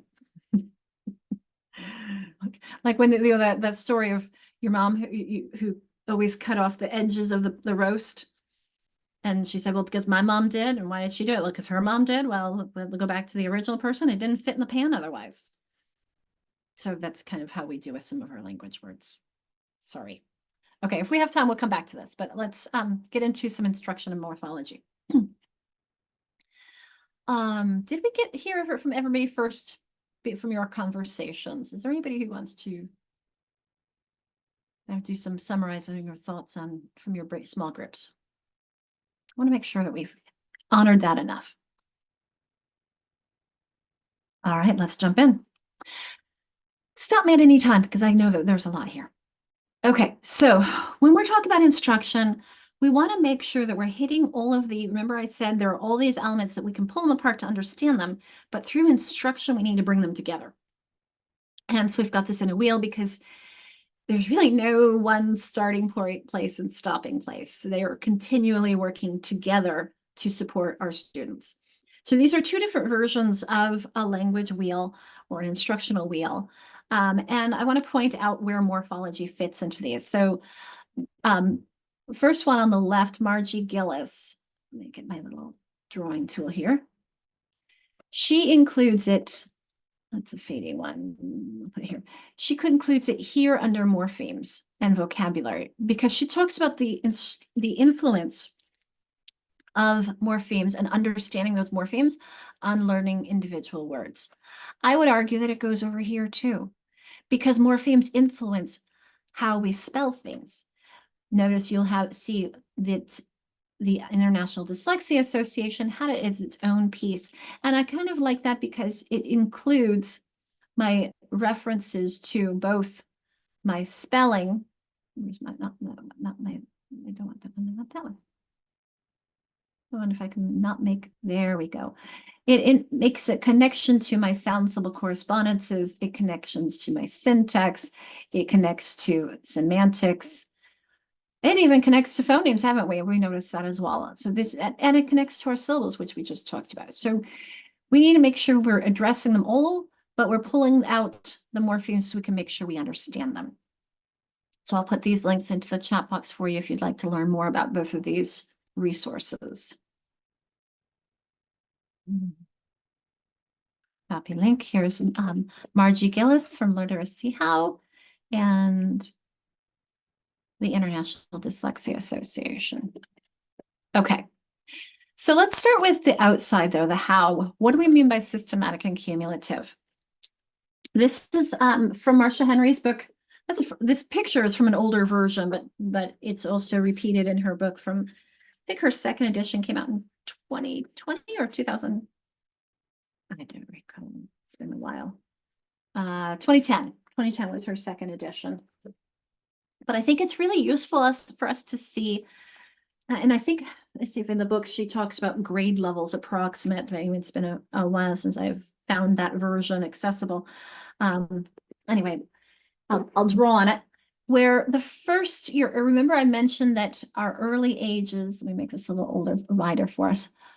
Our early ages through about first through third grade, kindergarten, first through third grade is really focusing on your phonological awareness, your ABCs. That's where you're getting a lot of Old English, because if you think of words like mother, father, brother, sister, those are all Anglo-Saxon, very common everyday words. Shelf, chin, leg, those are all old words that the kids are getting very often. Cat, dog, easy Old English, Anglo-Saxon words.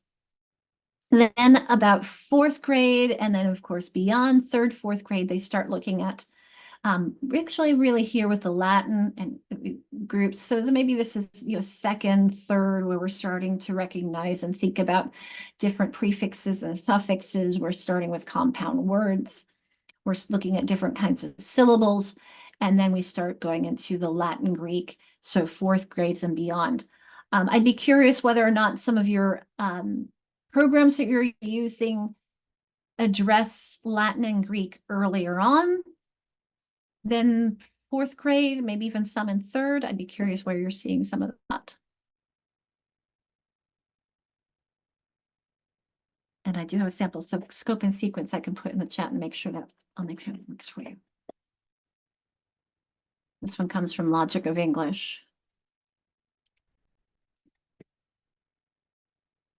Anybody see morphemes? Oops, I wondered. There we go, scope and sequence. Morphemes in your scopes and sequences that you use. It is referenced in the Common Core as well, but more about the prefixes and suffixes. It doesn't, it's in morphemes, it does talk about orally as early as kindergarten. Mag, you say the second grade curriculum hits it, the stuff in the middle hasn't gotten to the Latin and Greek yet. Probably not in second grade. Not a lot of it. Anyone else have thoughts?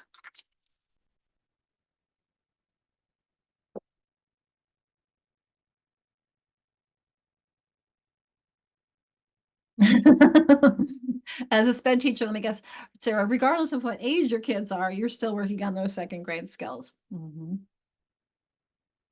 Definitely.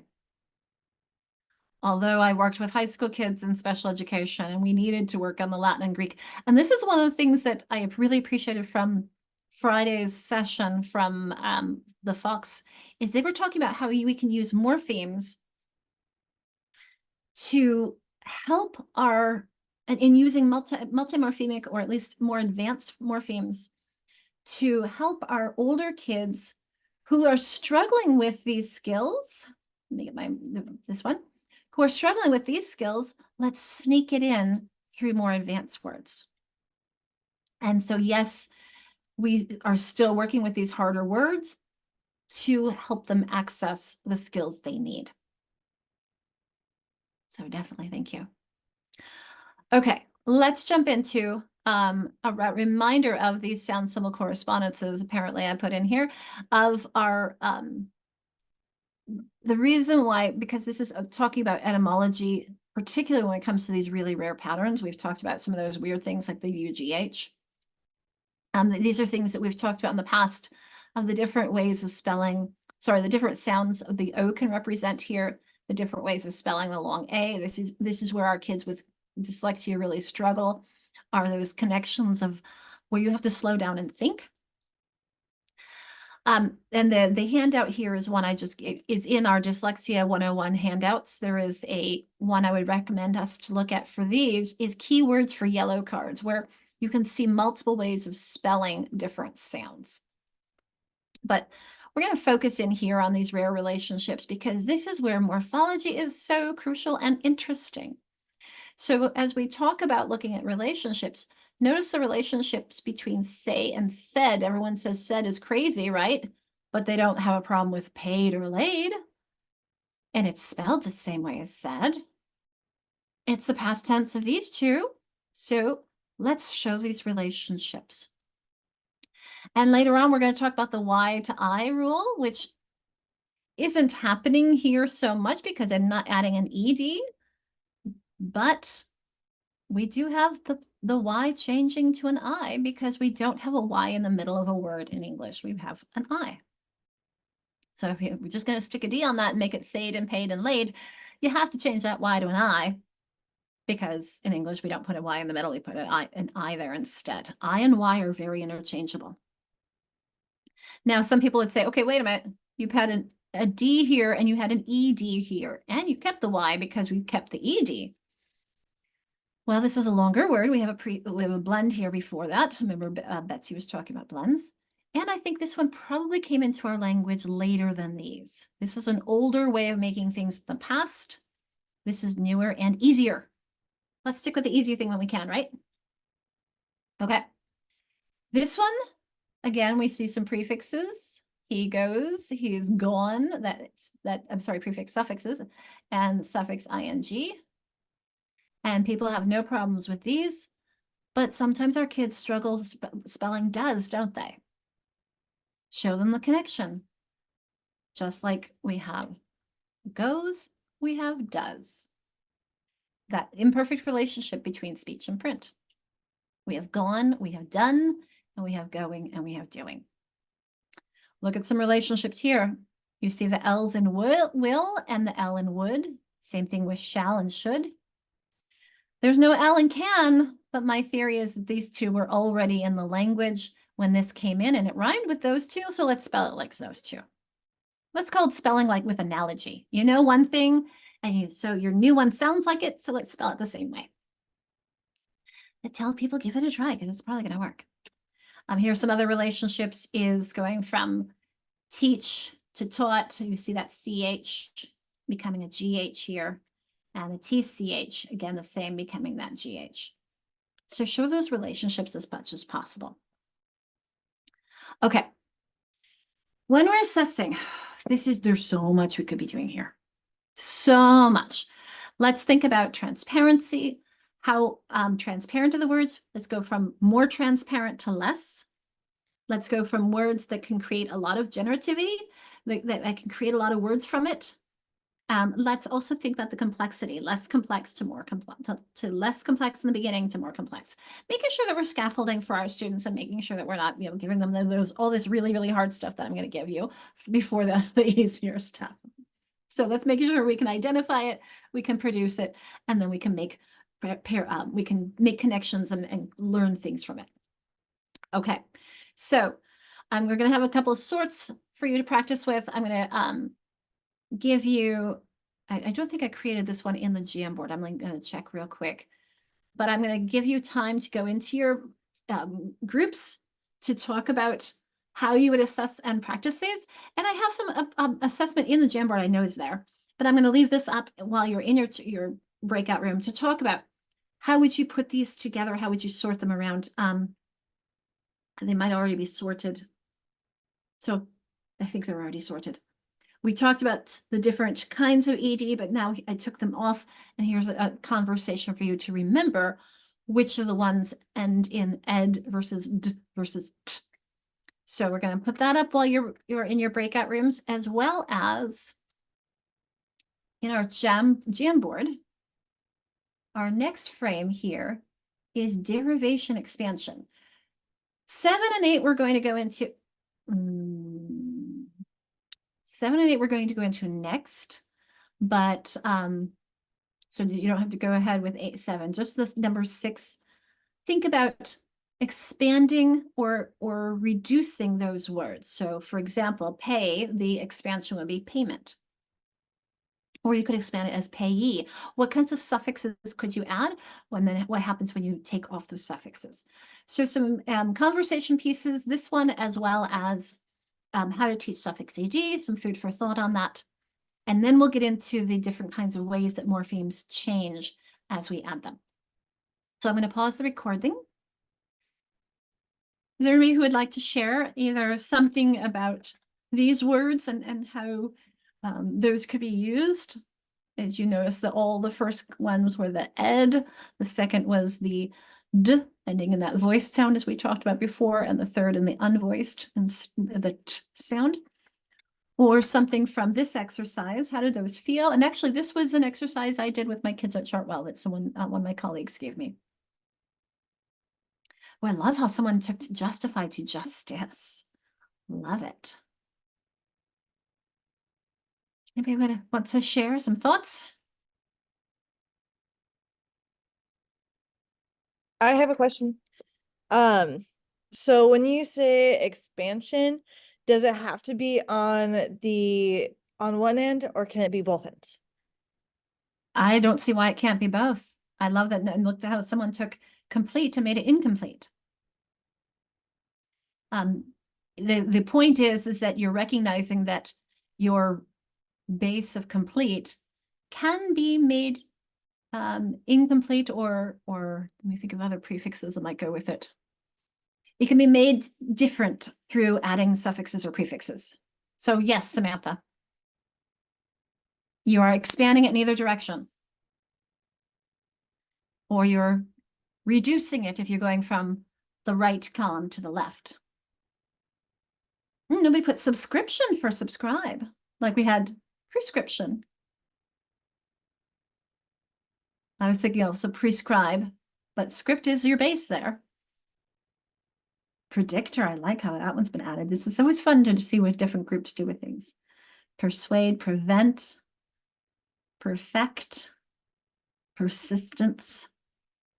Not persistion, huh? It's interesting seeing how, so I can see a second language learner struggling when you say, okay, I've got prevent, prevention, perfect, perfection. So persistion? We're like, no, that's hard to say. Persistence is how we do that. That's hard. In unemployment, thank you. And persuasive, which one was persuade, persuasive, persuasion. Could you do resist for persist or no? Oh, I like it. Is that like a thing? Resist and persist. I would agree with you, yes. Okay. Because you're changing the prefix. And you know, let's whoops, that's not the Edam Online. Where'd our Edam Online go? Did I really not have it anymore? Fine, I'll do it here. Nope, can't do it that way. I'll do this one, Edam Online. And let's look at resist. And we do have that re meaning against, and the sister, which would be to take, to stand firm. So if we go to, what was it one? Persist. Mm-hmm.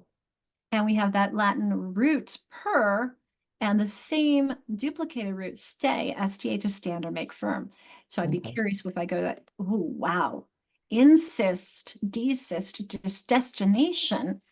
It's so fascinating to see how words are connected to each other. Restitution is related to resist. That's fascinating. Deborah, what's your connection with imperfect? Oh, I was just adding it Oh. as another way to expand perfect. Yes. Yes. I realized that just before you started speaking, I was looked at the list and I answered my question. I love that. Imperfect, imperfection. And sometimes we struggle with, is it in or im or un or is and dis, and sometimes that's why we have to constantly be looking things up. So yes, I think Aaron says the sist, to stand or set down, to be firm. So that's what we were looking at here with that SIST reduplicated from the form of root STA, which we saw in resist and persist and others. Isn't it fun? Okay. So much we can do. The next item here in your Jamboard, I've given you, oh, I love it. I love that someone's saying this is an adjective versus a noun, etc. I think that's a great way to start. because we're actually going to do this activity whole group because it's hard. So what I'm going to do is put it on the, did I not? Well, I'm going to give you some instruction first. I do have this on a slide. We're going to do it together when we get there. Let me do a couple pieces of instruction first, because this is hard. What I'm referring to here when I say change or no change is I'm referring to how words change in either their sound, the phonology, or how they change in their spelling when we add suffixes on.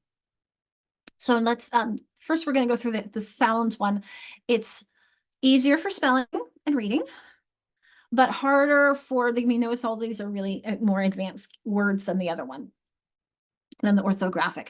So this is where your older kids would be more the phonological changes. So notice the difference between prefer, my base word, and preference. What's happened there?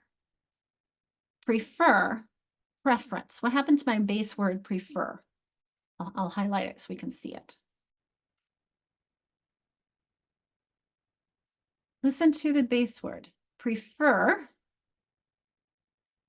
and preference. Do you really say preference or do we say preference? Most of us kind of get rid of that. I get my lines here instead of my drawing. And we just say preference, don't we? This is syllabic regrouping. The stress change, but also preference. It becomes 2 syllables. This one just kind of disappears, doesn't it? Becomes preference. So that syllable kind of disappears. It's purely on how we pronounce it. It has nothing to do with, it's if that vowel sound changes, prefer to pref, you're right. We've got to prefer to preference, the short versus the long sound. All right, the same thing we're seeing here. Sane, that long A, that's an A consonant E, and sanity, anity. We've got a short. So this my word, and I dropped the E. So this one actually should be purple because I changed the sound and I'm changing the spelling. I no longer have the E. That dropped off like we see here in the orthography. Sorry, my pencil's so skinny here. Okay, what changed in this one? Electric, electricity. I think I made that pretty obvious, didn't I? This is a consonant alteration. I'm changing that last consonant. So here I changed the vowel. Here I'm changing the consonant. Electric, electricity, because that I'm following the C by an I. And remember that does that soft C. That I is affecting the C, making a S. All right, last one. I'm doing too much. Philosophy and philosophical. Thanks, Sarah. I heard preference more than preference, but it depends on how you prefer.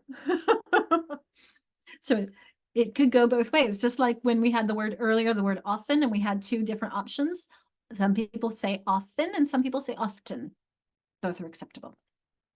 All right, what has changed between philosophy and philosophical?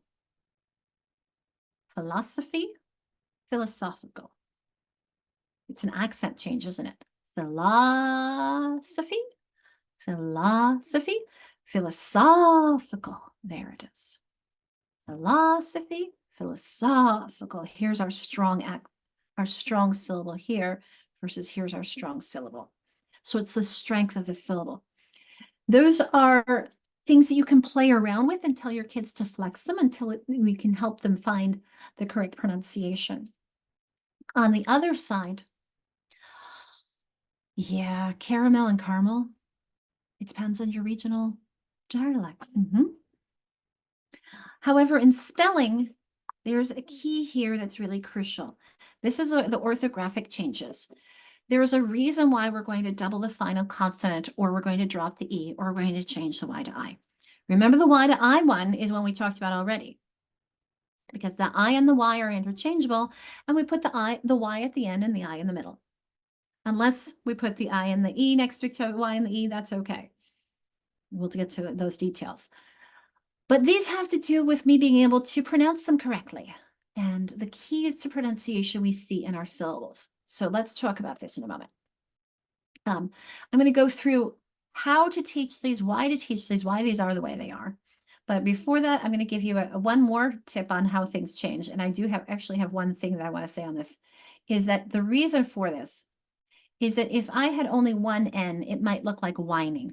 So this is how I can discriminate between winning and whining, because your base word whine, or actually that's a bad example. Let's look at hopping versus hoping.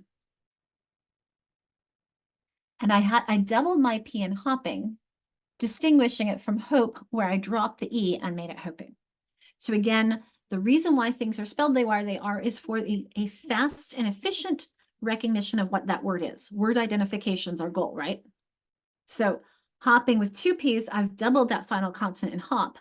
Hoping with 1 P, I dropped the E and added my suffix ing.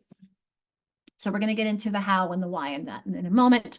But I do have one more way that the words change. Take a look at this list and see what changed and why.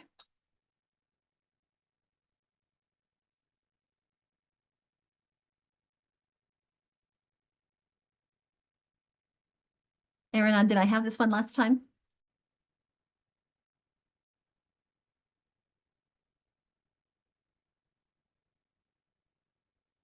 It's easy to see the change, right? We added K's everywhere.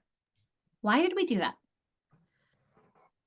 Because if you add an I after C, it changes it would change that sound. No problems for us, right? Our poor kids. A little bit harder, but yes, this is again understanding the why. It's not just you have to memorize how things are spelled. I'm trying to get people away from that. But there's a reason for that. What I think that was Patrice who was saying that is exactly right. And I see that Betsy said that too. Otherwise, it would be picknessing and panising and collising. Oops, sorry, my traffic got moved over there. So there's some reasons why we do the things we do. Here's another one that is actually kind of becoming less in favor. I think I've seen people talk about roofs and they've talked about roofs, or hooves and hoofs, elves and elfs. This one is more regional. And it was simply, again, a pronunciation thing that we ended up putting in writing. So leaves instead of leafs. It's just easier for us to say. So that's the F to V one as well. Okay. Before we get into the how, this is the one that was in the chat, in the Jamboard. We're going to do this together because it's kind of hard. What we're going to do is underline in blue the 2 of these pairs where it's only a sound change, a phonologic change. So I'll put that word in the top in blue. The blue one, remember the sound change. Or phonologic. Whoops, wait, I must have accidentally hit enter on that. Phonologic. We're going to underline in red the orthographic changes, the spelling changes. And then we're going to do purple, those that have both. So as I'm putting these labels in, you can start reading these 2 words, looking at the base word or the root word, the base word, and seeing what changed when we expanded those words.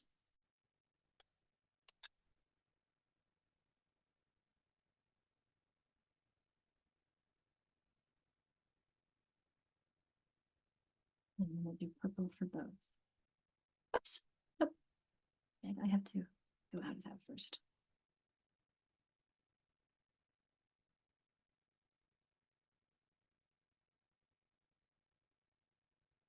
Okay, so whoever underlined that recognized that there's no spelling changes there between idiot and idiotic, but that O is very different, isn't it? Betsy's recognizing that the I in wide, it becomes an I in width. And I've also dropped the E when adding my TH suffix. So Maggie, let's talk about that. How did my base word change? Let me give you never actually, mind. can I give you another question for that? Yeah, never mind. I got it wrong. Well, let's think about this. What's your suffix? ly. So you would have been correct if your suffix was Y, because you would have Right. doubled that L. Right. That's one that there's actually no change. That's a trick one. Food for thought, though. Good thinking. Processing.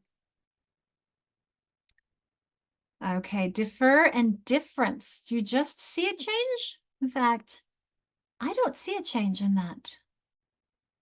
D-I-F-F-E-R, D-I-F-F-E-R.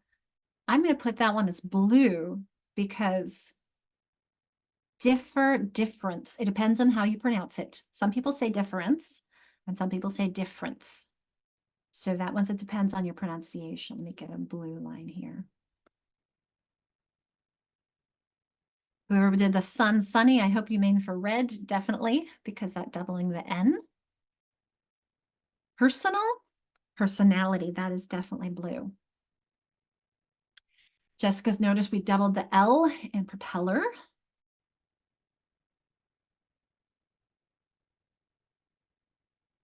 Two more.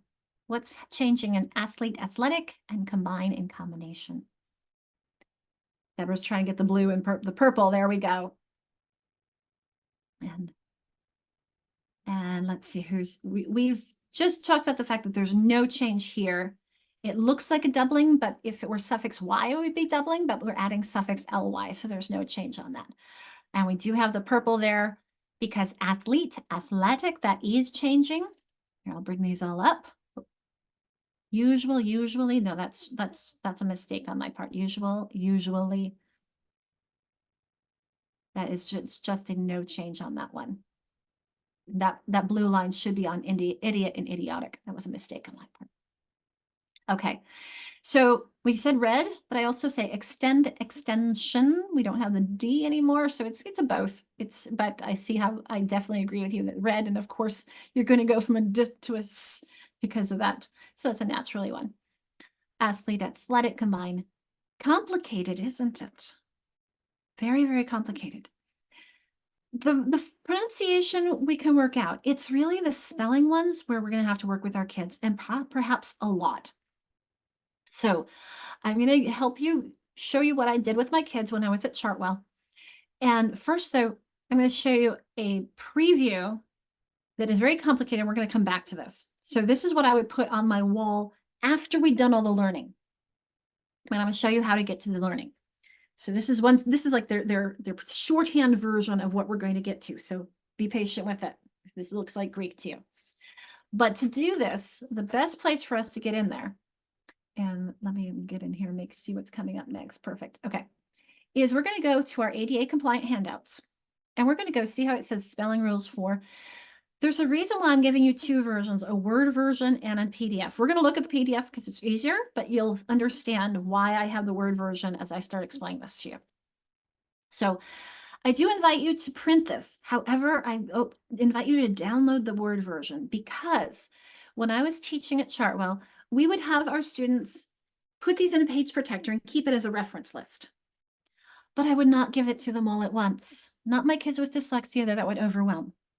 That's why you have a Word version, is I would give them first one that had this top one. That's all I had. I'm not going to overwhelm them. I want them to get comfortable with them. This is one we talked about last month when we talked about, or 2 months ago when we talked about sound symbol correspondences, these common patterns. This is what I used at Chartwell. I would today take off the word rule and maybe call that a pattern. But it is a very common pattern that when you have a one-syllable word with one short vowel at the end, and it ends with FLS or Z, you're going to double that FLS or Z. So we spent a lot of time on that, and then they come to class. We're getting ready to do something next. Thank you, Maggie. I look forward to it. I love how someone says, "Buzz off, Miss Pill," is what one of my colleagues she calls this one.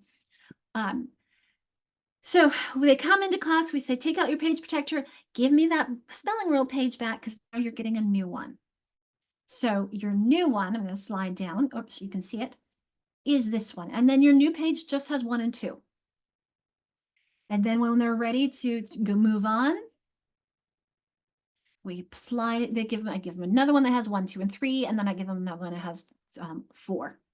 Now I will say we spent a lot of time on 2 before moving to 3, but a lot of time on 3 before moving to 4. 2 and 3, we would spend 2 to 3 isn't too bad of a transition, but I would spend months, long time before going to 4. And I want you to take a look and see what 2 and 3 have in common that is different from 4. So I'm going to give you a moment to read these and see if you have a thought about why we did it that way at Chartwell.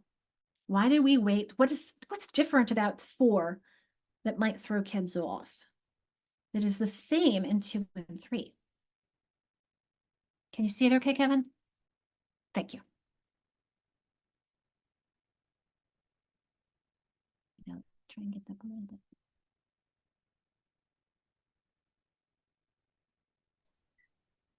Is it that 4 has a vowel at the end of the base word?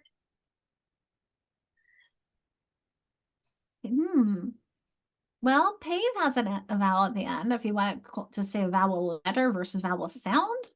Let's keep exploring that. But it doesn't make the long vowel sound. It's true. That's true, but that's not one of my decision Oh, points. I see what you're saying. Okay. What is it, Patrice? Keep going. What's a decision I point? don't know. I don't know. Hopefully I'll learn. So with number 2, I look at I look at the word. Aaron's helping you get there. Numbers 2 and 3, I look at the word themselves, and even number 4. So number 2, I have a 1-1 word or I don't. I have a silent E word or I don't. And the one at number 4. Oh, syllables. I have whether or not it ends in a Y, it doesn't. Now let's look at, so that's my first decision point. My next decision point is, look at the bold word you see in 2 and 3. What does my suffix start with? You can stay unmuted, Patrice. Notice how I have a vowel suffix for 2 and 3. I don't have that for 4. Do you see that difference? Oh, yeah. For number 4, it doesn't matter if my suffix starts with a vowel or a consonant. It only matters if whether or not it starts with an I. Now, I've known some teachers to teach this and say, you change the Y to I, unless with ing. And it's like, well, what about IVE or ISH? I mean, we just did a lot of other suffixes that start with I, right? Which is why at Chartwell we said any suffix that doesn't start with I. Because we don't have 2 I's in our language next to each other. The only exceptions in our language would be like skiing, which is not English, it's Norse. Taxiing, which is very new. Hawaii, Hawaiian, and Caribbean. Those are the only ones I can think of. Oh, again, that's Latin, isn't it? Radii. That's a new one to my list. Thanks, Aaron. So those are the exceptions, is that in most English words, we don't have 2 I's next to each other. So hence, we're not going to change the Y to I when I start my word that begins with my suffix that begins with an I. So you can see like happy and I changed because I'm adding a suffix that doesn't begin with an I. Carrying, I did not change because my suffix starts with an I. Playful, I did not change because I have a vowel before the suffix, before my Y instead of just a consonant. So in other words, this is a vowel team. I'm not going to change that vowel team. They need to stick together. That AY, OY. I really can't think of other EY. No, EY like in they, but I can't imagine sticking a suffix on that. Okay, so I'm going to show you how I taught this. I would use cards, but you can also do this on the whiteboard. You can have lots of exercises where they add these. And I want to give my kids a lot of examples where this follows the rule and where it doesn't follow the rule, but we're analyzing. And I will say the handout I have for this for you to keep in mind this and remember it is, let me take this off, has the words a little bit simplified. Meaning, as I get older and I saw it, so I started teaching elementary, then middle, then high schoolers, I taught high schoolers who learned the Y rule with lots of words and they would forget steps. I'm realizing the fewer words we can use, the fewer things for students to forget. So my newest version, I hope this is my new one. Come on here. Franken handouts. We're going to scroll down to our new ones. Notice I have double, drop, change. One word. I want to make it as simple for my students as possible. I taught high schoolers and we were teaching Hamlet. So it became to double or not to double. That's the question. To drop or not to drop, to change or not to change. And so when kids learned, well, you drop the I, the Y, and add an I, they would get so confused. I said, no, no, no, no, you never drop Ys. You change them. And I actually have cards here where it has a Y on one side and an I on the other. And these are what you would use in the pocket chart. Here's my Y rule cards. And the kids love to come up to the pocket chart and they have a Y on one side and an I on the other. So they actually change the Y to I. So they have, I have pocket words with, I can add in another letter for the double. I could drop off that E, or I can change the Y to I. These are Slingerland cards that anybody could buy. You could also make your own cards. I think these are like less than 20 bucks, Erin. Do you remember? Do you have these? That's the book. Do you have the cards too? Somewhere. Let's see if I still have my Slingerland up here. Does not. Oh, yes, here it is. If we go to shop, the kids, like I said, they love that movement. And you could do it with paper or whiteboard as well. I think it's a card pack. So the book that she was holding up was my Bible when I was teaching. It's just word lists for teachers. So that's this teacher's word list that I highly recommend. And you can buy any of these without being Slingerland trained. It's 30 bucks. You can get a discount if you have 6 or more. It's just lists of words that you can help to pull from in your teaching. But what I'm looking for are the cards, books. Where are the cards? Card packs and posters. Oh, right. I went to the wrong one. And what I'm showing you is the spelling pack. Digraph and trigraph pack. Here it is. The spelling pack. 17 bucks. And you get, there's the 1-1-1 rule. And there's, so here's an example for enjoy. And then you would change the Y to I. And here are some of the extras that you get, like the double P and the ones for analyzing your words. So I'm going to demonstrate that in a moment. But it's, again, you can make them. You could just do it on the chart. What I'm going to show you in a moment is going to have it with, this took a lot of work for making this out of animations, but I got there. Okay, so here's an example. We're going to start with the word big. And I'm going to add on a suffix ER.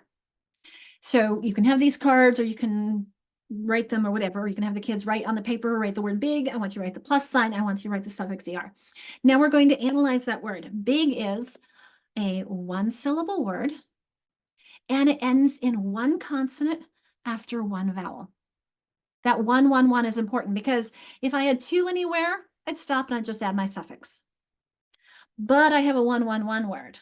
So now I need to look at my suffix. Does it begin with a vowel? Yes. So in that case, I'm going to have to double my G to add my suffix ER. Because otherwise, if I didn't double it, it would be bigger, wouldn't it? I want bigger. So I need that 2 Gs. Okay. Here's my silent E rule, my drop rule. And I'm going to add a suffix Y. So remember my rule was if I have a suffix that begins with a vowel, I'm going to drop the E. Question, everyone, is suffix Y a suffix that is a vowel or a consonant? I think I see you saying, Deborah, vowel. Deborah, I can see your mouth going vowel. That wasn't consonant, that was vowel. Consonant would be several syllables. I can see you only dropped 1 for a vowel or 2, vowel. Okay, yes, because shady, I'm going to have the E sound. Suffix Y is definitely a vowel all the time. Sunny, gladly, that's an LY, etc. Okay, so I drop the E. Notice I've got the E and then I drop the E to make the word shady. And then lastly, I have my suffix, a base word that ends in a consonant Y, not a vowel team Y, just a consonant Y. And I'm adding a suffix that doesn't begin with an I. So hence I'm going to have to change that Y to an I to make it dutiful. So this is a fun way that you can do with your kids. So once again, I have some practice and we can either practice and then talk in small groups about this experience, or we can practice, so we can practice together and talk, or we can go into small groups to do this exercise and talk and then come back and debrief and check the answers. That's up to you. We are a small group, so I'm open to whichever you prefer. I did put this into the GM board for us and go show. It should be the next one. Yep, number 8.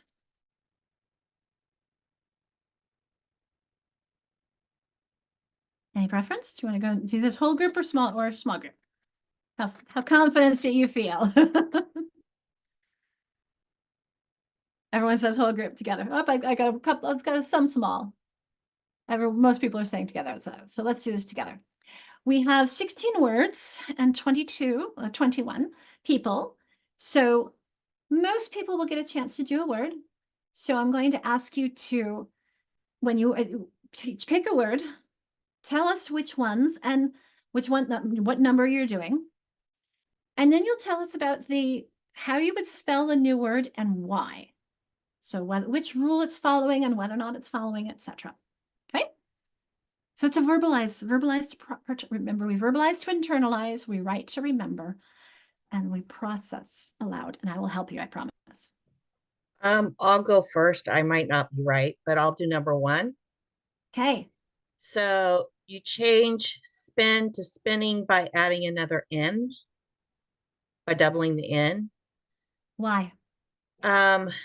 Because Not right, but I want to keep going. Why? Tell me about the word spin. What kind of word is it? a closed syllable. Well, it's got a vowel, and then a consonant, and then the suffix has a vowel. Mm-hmm. I have a 1-syllable word ending in 1 consonant after 1 vowel, don't I? So this is a 1-1-1 word. And I do have a suffix that starts with a vowel. You're completely correct. I wanted you to talk through it to make sure that you could follow that same pattern. Excellent job, Patrice. Somebody keep us going. Number 2. Don't we just add the ly onto the end there, and it's rarely? Yes. Why didn't I drop that E, Kevin?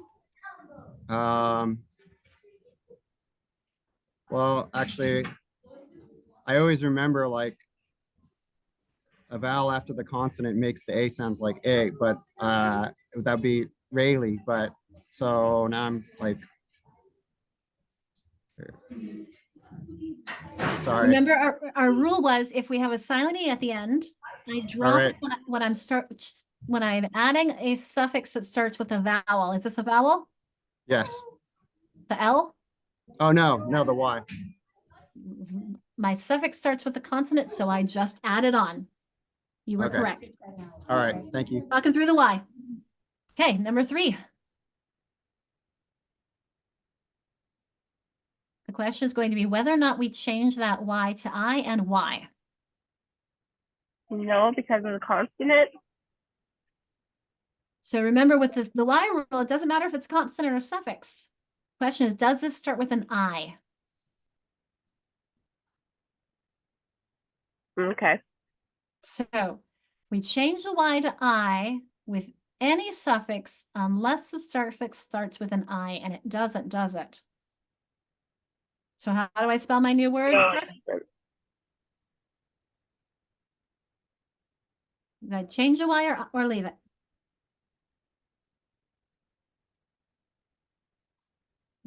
Aaron's saying, I think the thumbs up is change. Yes. Okay. Yeah, sorry. I thought I was unmuted. That's okay. So you see the process. We look at what the Y is by itself. So I'm going to change it unless my suffix starts with an I. We're good, Brooke? Yes. Okay. Who would like to do number 4? I thought I saw Deborah unmuting. Sure, I'll try it. So I'm looking at that. It's not a 1-1-1, right? Because there's the UR. You're right. It is a 1-1-2 or 1-2-1, isn't it? What? Right. So then we just add the ED and we don't double the consonant. Exactly.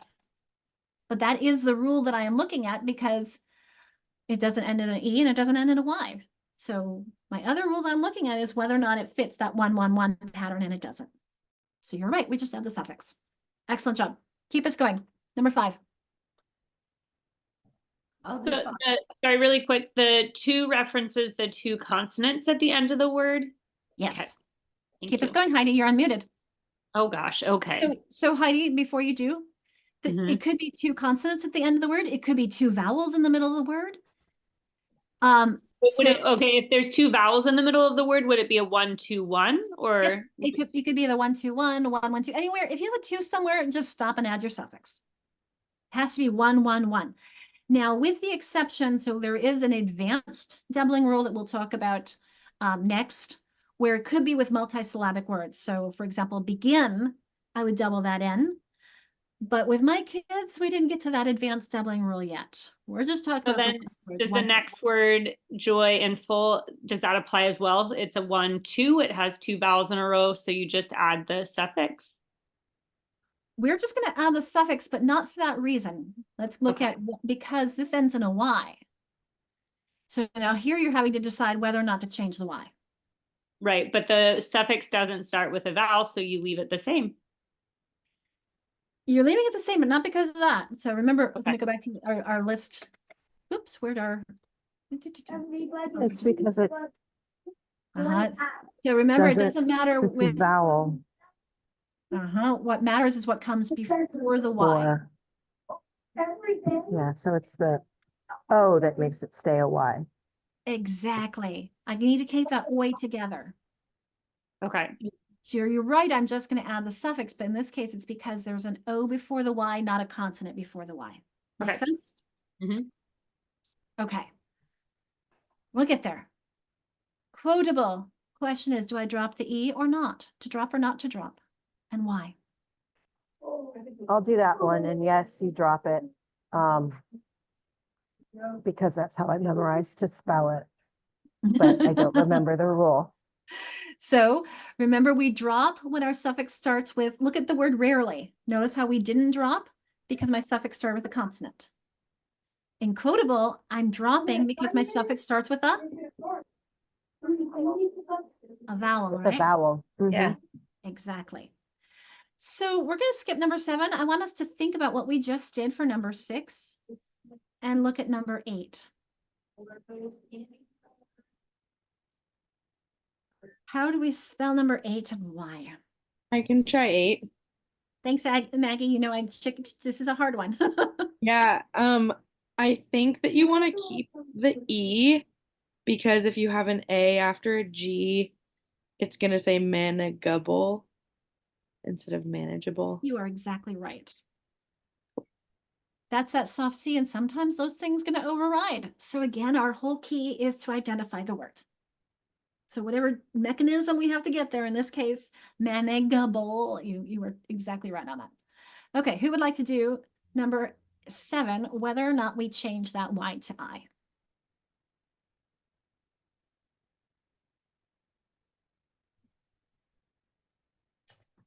You don't change the Y to I because in the English language, you don't have 2 I's next to each other.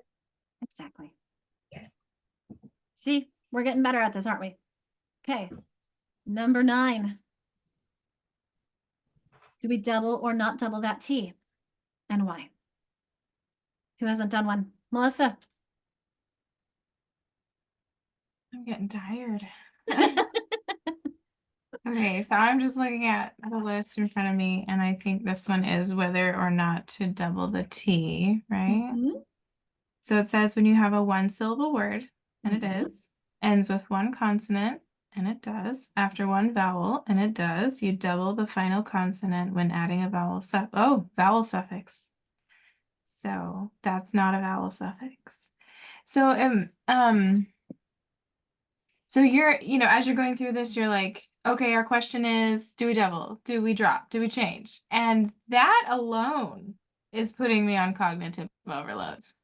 So even the question itself and how to pick which one of these would take a long time for our kids to get. Like That's why we do one at a time, and we spend a lot of time with the one before we do the next one. Because I'm giving you a lot all in one day.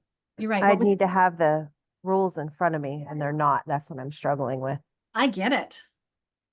But that's why I'm giving you the support by just saying, do you double, drop, or change? because you don't have it in front of you like Melissa does. And I just printed it, and that's why we have it in front of our students. That's why you're saying to print a copy for them with the ones they know. Exactly. You have it imprinted, you have it on a wall, you have it where until it becomes automatic and they've verbalized to internalized enough times. So when the exercise I did, if I move off this up, I can clear all this off. On that last slide, when we did this, I'm doing that first one with the word big. I'm doing that a lot with a lot of kids, with a lot of words, with words that do and don't apply to the rule. And I'm spending months on that. And they are talking through that process. They're saying big is a 1-syllable word. They're talking through this. And they're going to do the same thing with shady and draw whether or not. So the first one, they're looking at whether or not to double that final G. That's all they're worrying about right then. Then when we get into the shady, where they're wondering whether or not to drop that E. And that's all they're worrying about. Then we're going to mix them. But I want them to do one at a time before we start mixing, because I want them to get comfortable and strong with that pattern. And then they can mix them like what we're doing.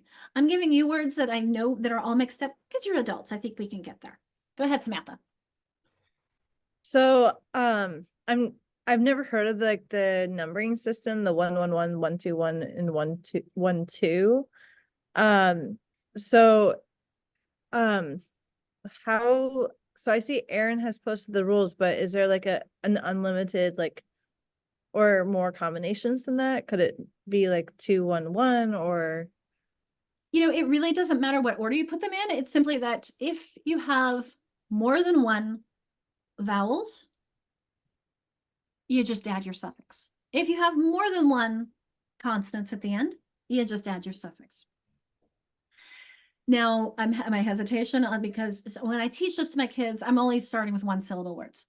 There is an advanced doubling rule I don't have on this sheet. I can jump us to this if you want to, where it is with multisyllabic words. But I'm not go there right yet for my kids. Because I'm going to start with 1-syllable words. We'll worry about multisyllabic words later. So we're talking about 1-syllable words that end in one consonant after one vowel. If it doesn't meet that criteria, if you have a 2 or 3 or any number of words, doesn't matter, you're not going to follow this rule. It's only with 111. Does that help, Samantha? Kind of. But what if your word starts with a blend? So if it's trip, really that's 2 consonants, 1 vowel, 1 consonant. That's a 211. We're talking about at the end. A 1-syllable word ends with 1 consonant. Oh, so the first one is the syllable. Yes. Gotcha. 1-syllable word ends with 1 consonant after 1 short vowel. Does that help a little bit, Samantha? Okay. Let's do a couple more of those. And so the practice, when I don't know if you saw me adding fretful, I did not double, but fretting I did, didn't I? My grandmother fretted all the time. Oh, let's think of like gladden.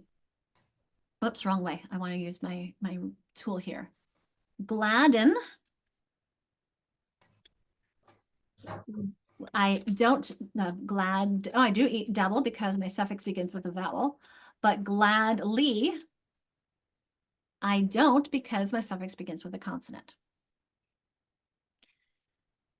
Erin, thank you for exactly. Burn. We've got that it sounds, but we're looking about number of letters. So burn is a great example. Do we have burn in here? Yes. I have 2 consonants here, regardless of what it might sound like. Let me get another example with 2 vowels. If I say, even teach has 2 vowels and 2 consonants. I think of something like, look, we'll do it. Thanks. Speed, great. Speed. I'm going to add suffix Y. I just added on because I have 2 vowels. Speeding, I'm just adding on because I have 2 vowels. Or if I say spec, I just added on because I have 2 consonants. So I'm looking at the end of the word. That's really key is to look at the ends of the word, because that's going to be important when we do the advanced doubling rule later. It's the ends of the words that we're looking at here. Okay. All right. You can tell me, provider, whether or not we drop the E and Y. Anybody who feels comfortable? Or if you want to just do tell me drop, don't drop. We can talk about the You do drop it. why, Gina? You're right. Because if the has a vowel, then you drop the silent E. Yes. If the suffix has a vowel, you drop the silent E. You got there. It takes a while to get used to the language, doesn't it? That's why we have our kids do it too. Okay, glorification. We have a Y, so we have to decide whether or not to change the Y to I. Well, you change it, you change it to I because it's glorification.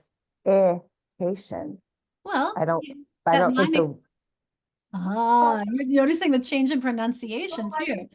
yeah. So you're right. Glorification, not glorification. However, the Y can make the I sound too, like in gym, but that's a great thing to point out that I'm not sure I ever have on that.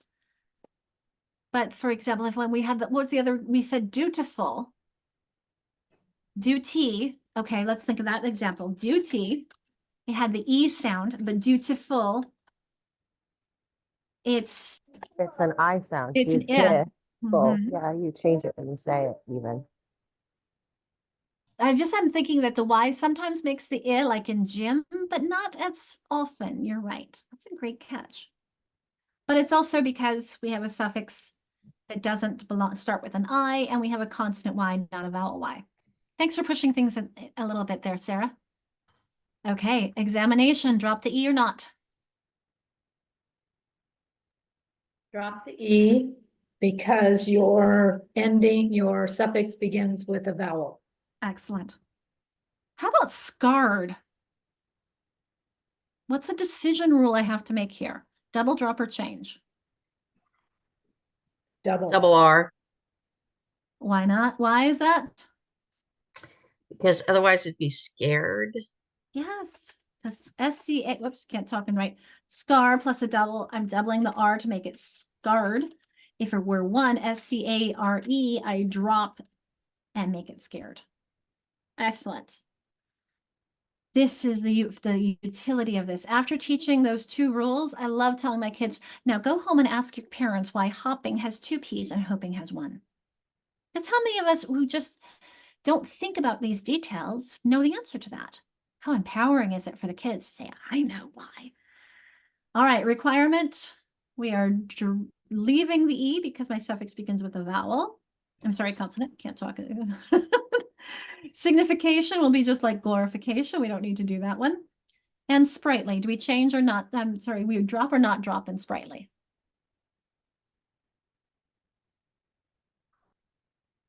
Drop because the suffix. Yeah. Oh, sorry. Say that again, Jessica. I believe we don't drop it. Why? Because if we dropped the E, then it would be spritly. And yeah, that would have been spritly. We need to keep that E there, not to make it sprightly, because my suffix starts with a consonant, not a vowel. So I'm going to give you a little bit of processing time. You probably won't need as much as the last time. If you'd like to look at the advanced doubling, no, we'll do that together. Well, let's look at the advanced doubling and then I'll give you a processing time. Okay. Although we are almost at 1:45, that's okay. You can process and think first, and then we'll process in groups when we get back. Let me take all this off. Let me clear all that. Advanced doubling. So notice from medallion and medalist. My base word is medal. Noticed I doubled for medallion. I didn't for medalist. This is hard. Notice omitting, I doubled. Limiting, I didn't. Preferring, I doubled. Preference, I didn't.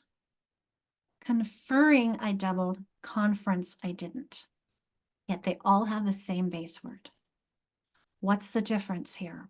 Why do I double sometimes and I don't others? Erin, this is new. I don't think you've seen this one before, have you? I can take a guess though. I have a Mhm. guess too. Okay, let's hear our guesses. It has to do Kendra with, saying, me too, me too. Go it ahead, has to do with how many syllables are in the word. Metal, omit. So our, Oh, are you thinking the next new medallion, medalist, omitting, limiting? oh, okay, maybe not. Sorry. I thought I was onto something. I was liking where you were going with that. That would be the new one. Erin, what's your guess? Stress pattern is after the stress, where the stress is in the syllables. Kendra, was that where you were going to? Your word is metal in both cases, right? Medallion, where's my stress? Medallion, it's in the second syllable, isn't it? Actually, this one might be a new one for me even. Oh, Medallion, medalist, medalist. Here's my stress. Omitting, limiting. Preferring, preference. Conferring, conference. Actually, I think medalist. That's here. I was going to take that off and change that. So notice the different stress patterns. That stress on the second syllable gets a double T, the double L, the double R. Stress on the first syllable doesn't. This is complicated stuff, isn't it?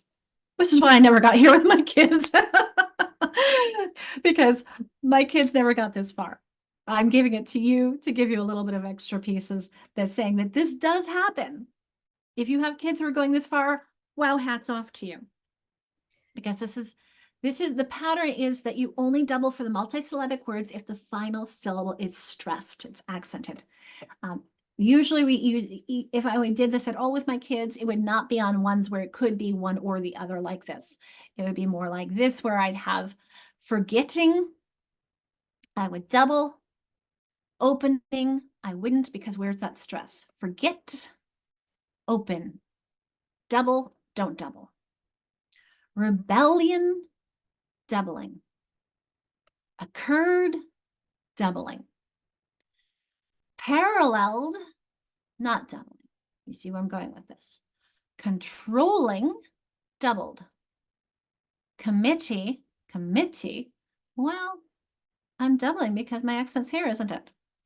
Profiting, where's my accent in the beginning? Actually, I recently learned a new term that I prefer over where's my accent to which is the strong and which is the weak syllable. Might be easier because if you confuse the word accent with we all have an accent, don't we, with dialect. So the strong syllables are the ones that I'm underlining. And if the strong syllable is the second syllable, then I'm doubling, right? So let's look at begin. Where's the strong syllable? Begin here. I'm going to double that in, beginner. Marginal, my strong is here. Catering, my strong. Equipping, equip. I'm going to double the P. Offered and altered. Think about where is your strong syllable and whether or not I double. This is hard stuff, isn't it?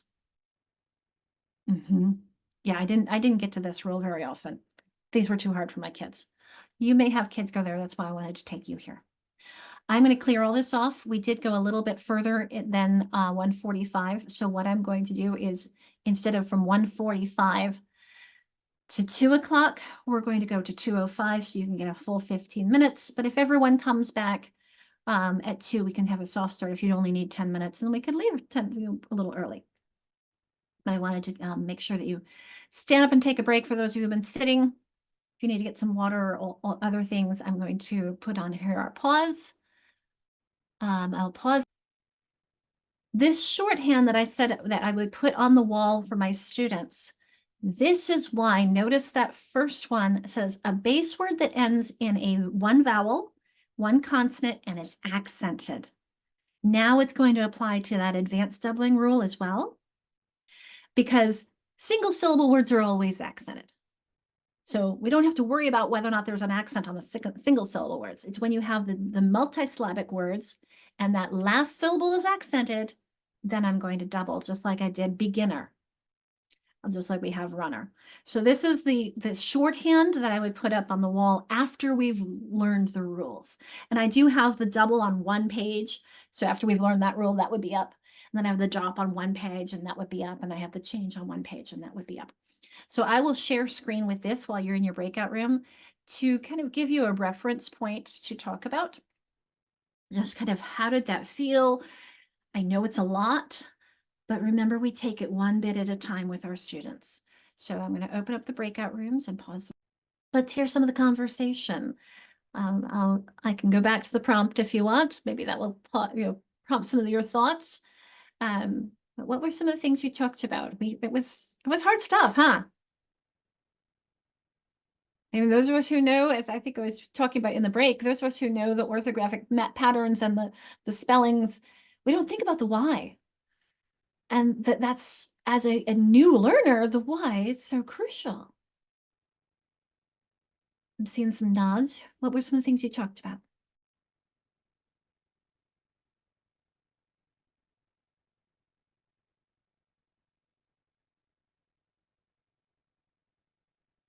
Now you get quiet. Go ahead. So in our group, we talked about how this, at least teaching these rules at the, primary level up to third, fourth grade, it seems like where most of us are, it sounds like a really good idea and that they can handle them and they're learning about writing and they don't have the bad habits or anything yet. So it seems like a good time. Because I will tell you, Betsy, as somebody who taught elementary, then middle and high, I had a lot of high schoolers who had learned some bad habits, and I had a lot of work to do to unlearn and relearn because they would, like I said, they would get confused and they would forget a step, especially with the change the Y to I. They learned it as drop the Y, add an I, and they would forget something along the way. So that's why I kept shrinking, fewer and fewer words, fewer opportunities for them to get confused and forget something. Which is why I do tend to move away from the 1-1-1. I think that can be a lot. And I just let's decide whether or not to double. And let's try and understand the concept behind the 1-1-1 without maybe having to memorize those words. Sarah, were you talking to us? Because if so, you're muted. Okay. Let's see. We heard from Betsy from room 5. Would another room like to share? There's something coming in chat. Ah, yes. Thank you, Erin, for sharing. I think my Slingerland book is around, but the book that Erin held up, would you hold it up again, Erin? It has pages where it will explain these rules and give you words to use where it follows a rule and words that it doesn't follow the rules. So there's like a whole page about the doubling, one about the dropping, one about the changing. And don't look at me like that. And it gives you words to use and gives you tips too. Thanks, Erin. I appreciate that. So it's a good resource book. One more.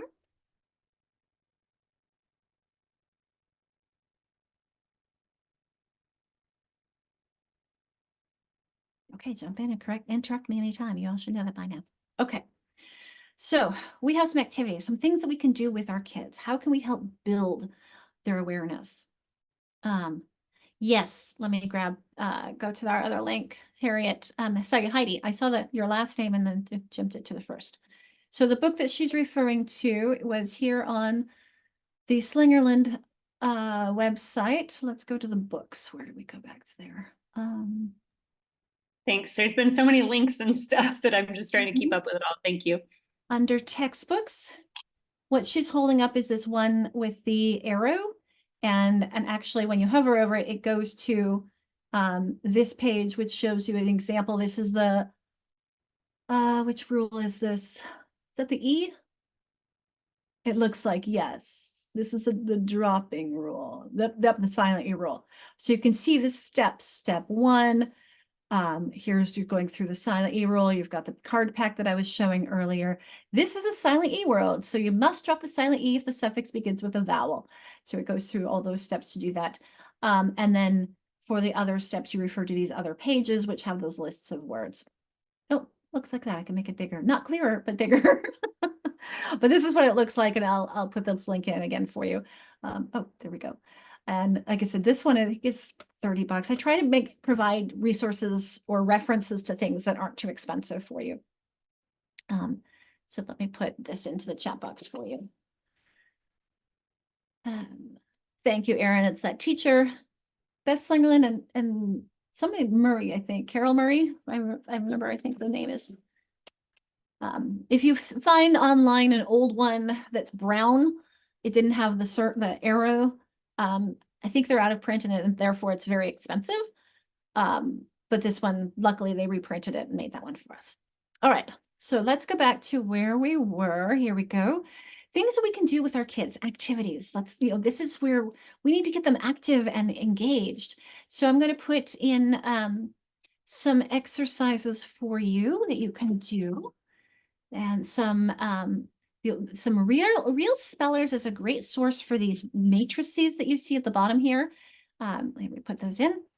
And Marcia Henry's gotten a real appreciation for it. I think that's one of the things. Real spellers, yes, realspellers.org. You don't have to retype that. It's in the chat box for you now.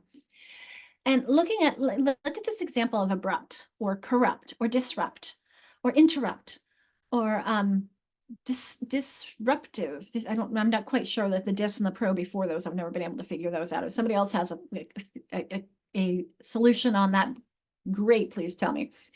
But rupture, abrupt, or corruptive, disruptive, disrupting, disruption, disruptor, interrupter.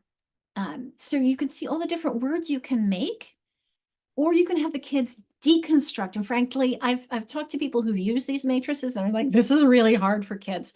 So my advice would be to give them words that have been already, just like when we did the derivation exercise, when we had, for example, what was that one on the chat?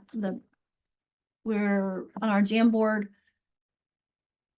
You all know which one we did recently. This one. So just like when we had this one, if you could give them, okay, get down. Words that are already expansive, like interruption, and then they could pull apart, and instead of creating them, which is a lot harder, you can have them deconstruct them and see that the core here is rupt. But then you can then go from that deconstructive to all these other possibilities. See how we can say abrupt or corrupt, etc. So having word webs, you can see these relationships. Let's list these relatives. I found in my teaching class from one day a big binder of, I'll have to look and see if I can find the name of it, of Greek and Latin exercises where we'd have, for example, port. And we have lots and lots of words with port, and then exercises to do with port. Another one was spear or SPIR. Another one with cred, like incredible. And so we give you a root and you would do lots of things with it. So that's what, let's list the relatives. Let's build the word. So here's another one that I got from, this is the Real Spellers. Oh, I did not know Wiley Blevins also had some good ones. There's a source from these, and actually these resources are the same that were in the last one. But I'll show you a book that has a lot of these. But look at all these options from unconscious, omniscient, prescient, nescient, subconscious, you can consciously, conscionable, science fiction, omniscient. I mean, look at all of these that are related to SCI, which means to know. So one of the books that I unfortunately don't think I have anymore, this was Pete Bowers, if anybody's heard of his books. And it's this one, Teaching How the Written Word Works. And you can see he's got unease easily. And he breaks down the words and builds up the words for kids. And he has lessons in this book. So this is another one I really like. Again, I've lost it. I don't know where it is or if I lent it out. Thank you. I might have that one. I'll have to take a look, and I didn't know it had some morphemes. Thank you, Erin. I usually look at that one for the phonology and graphics, the graphemes, I mean. Pete Bowers is the one from whom I got that go, gone, going, and do, done, doing.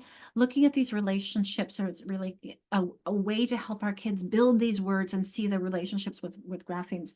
I mean, I've thought about it earlier just this morning. I wanted to write the word righteous. And I thought, how on earth do you spell righteous? Well, what's the base word? Right, R-I-G-H-T. And then you put it on the O-U-S, and what a complicated thing for spelling, isn't it? You have to think about the base word and the root for that. So this is a sample lesson plan that this is based on the Slingerland lesson plan.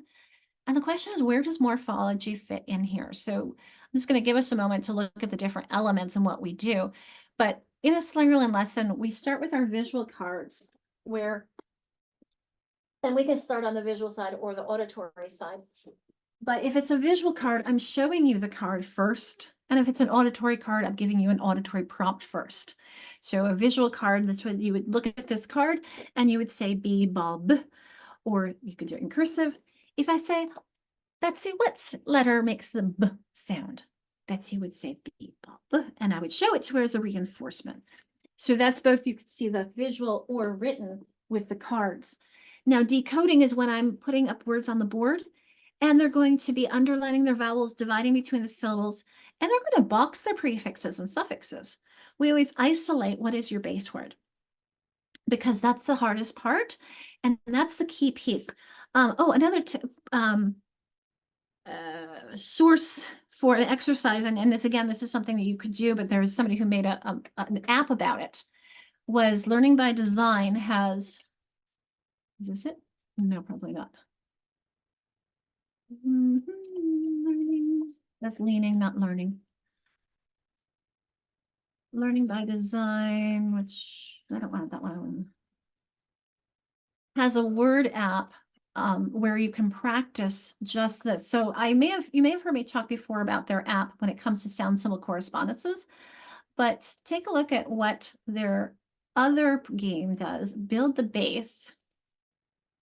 We'll give you a word and you have to choose what suffix, both base words and plus suffixes, and then it'll give you a word like this, and you have to find the letters that make up the base word. So, thank you, Erin. So in this word, you're choosing just the TIP, not the double P on that. And you can see that in this one, you're choosing the double L because your base word smell already had, because remember our floss rule, our FLSOC, we have that double L. So this is a great opportunity for kids to practice what you've been doing, but you can also give them lots of words to practice, writing. And that's why I can't emphasize enough writing for that practice piece. I'm sorry, what was this again? This is This is an iPad app, where it's my cursor, called Word Up. And it's a little expensive, and unfortunately it's only for iPad. But I used it for my daughter because of the sound symbol correspondence, the orthographic mapping. And then they added on this build on the base, which I was just explaining. Catch the beat, which is finding where, let's show the example, the different syllables. So you're touching and putting different colors, the letters representing the vowel sounds in the different syllables. So you can see the O, the A, and the OU. Notice that they didn't do the I, and that's because the I is making that J, saying it's contagious. Making that, otherwise it'd be contagious. So this is just another way of providing extra practice for your kids. And then lastly, they added on the stress, which is where is the strong syllable, the stressed syllable. So in this case, it's in radio. Here it's anxiety. Whoops, only give me 2 examples. Okay, you get the idea. Where's the stress, the primary stress. So it's, again, just another opportunity for kids to practice. Okay, so we do the decoding. Like I said, we box, let me get my annotations. We box our prefixes and suffixes to isolate our base word. This is, again, helping us connect the meaning. And so decode, and even with this one, I noticed that my base word, oh, I have a prefix here. Code is my base word. And I had an O consonant E, didn't I? So when I take off my ing, I have to put an E back. So these are these processes that we, thanks Sarah, that we have to build in our students' capacities and repertoire and routine so that they get comfortable with this and recognizing what was your base word. Your base word here is code. I mean, cards is an easy one because I have just a suffix S. So the preparation for reading we'll do next month and reading for the book the following month. But that's where we're starting to get into phrases and then text. So you're going from that small unit of the letter to the words, to the phrase, to the text. On the auditory side, we're doing the same. So I mentioned the cards. I'm going to give an auditory prompt, which is 1 by 1 for an oral, but for written, I could say, everyone, I'd like you to write what makes the sound, or write the sound, write the f sound. You hopefully know more than one way. We know 2 ways of writing f, don't we? And how about if I say, oh, here's going to be a tricky one. How many ways can you write y? At the beginning of a word, it's only going to be 1 letter, but in the middle of a word, it might be another one. How do I spell the y sound in onion or million or billion? I'm seeing some nods. Aaron's got it. That's an I, isn't it? Remember I said I and Y are interchangeable.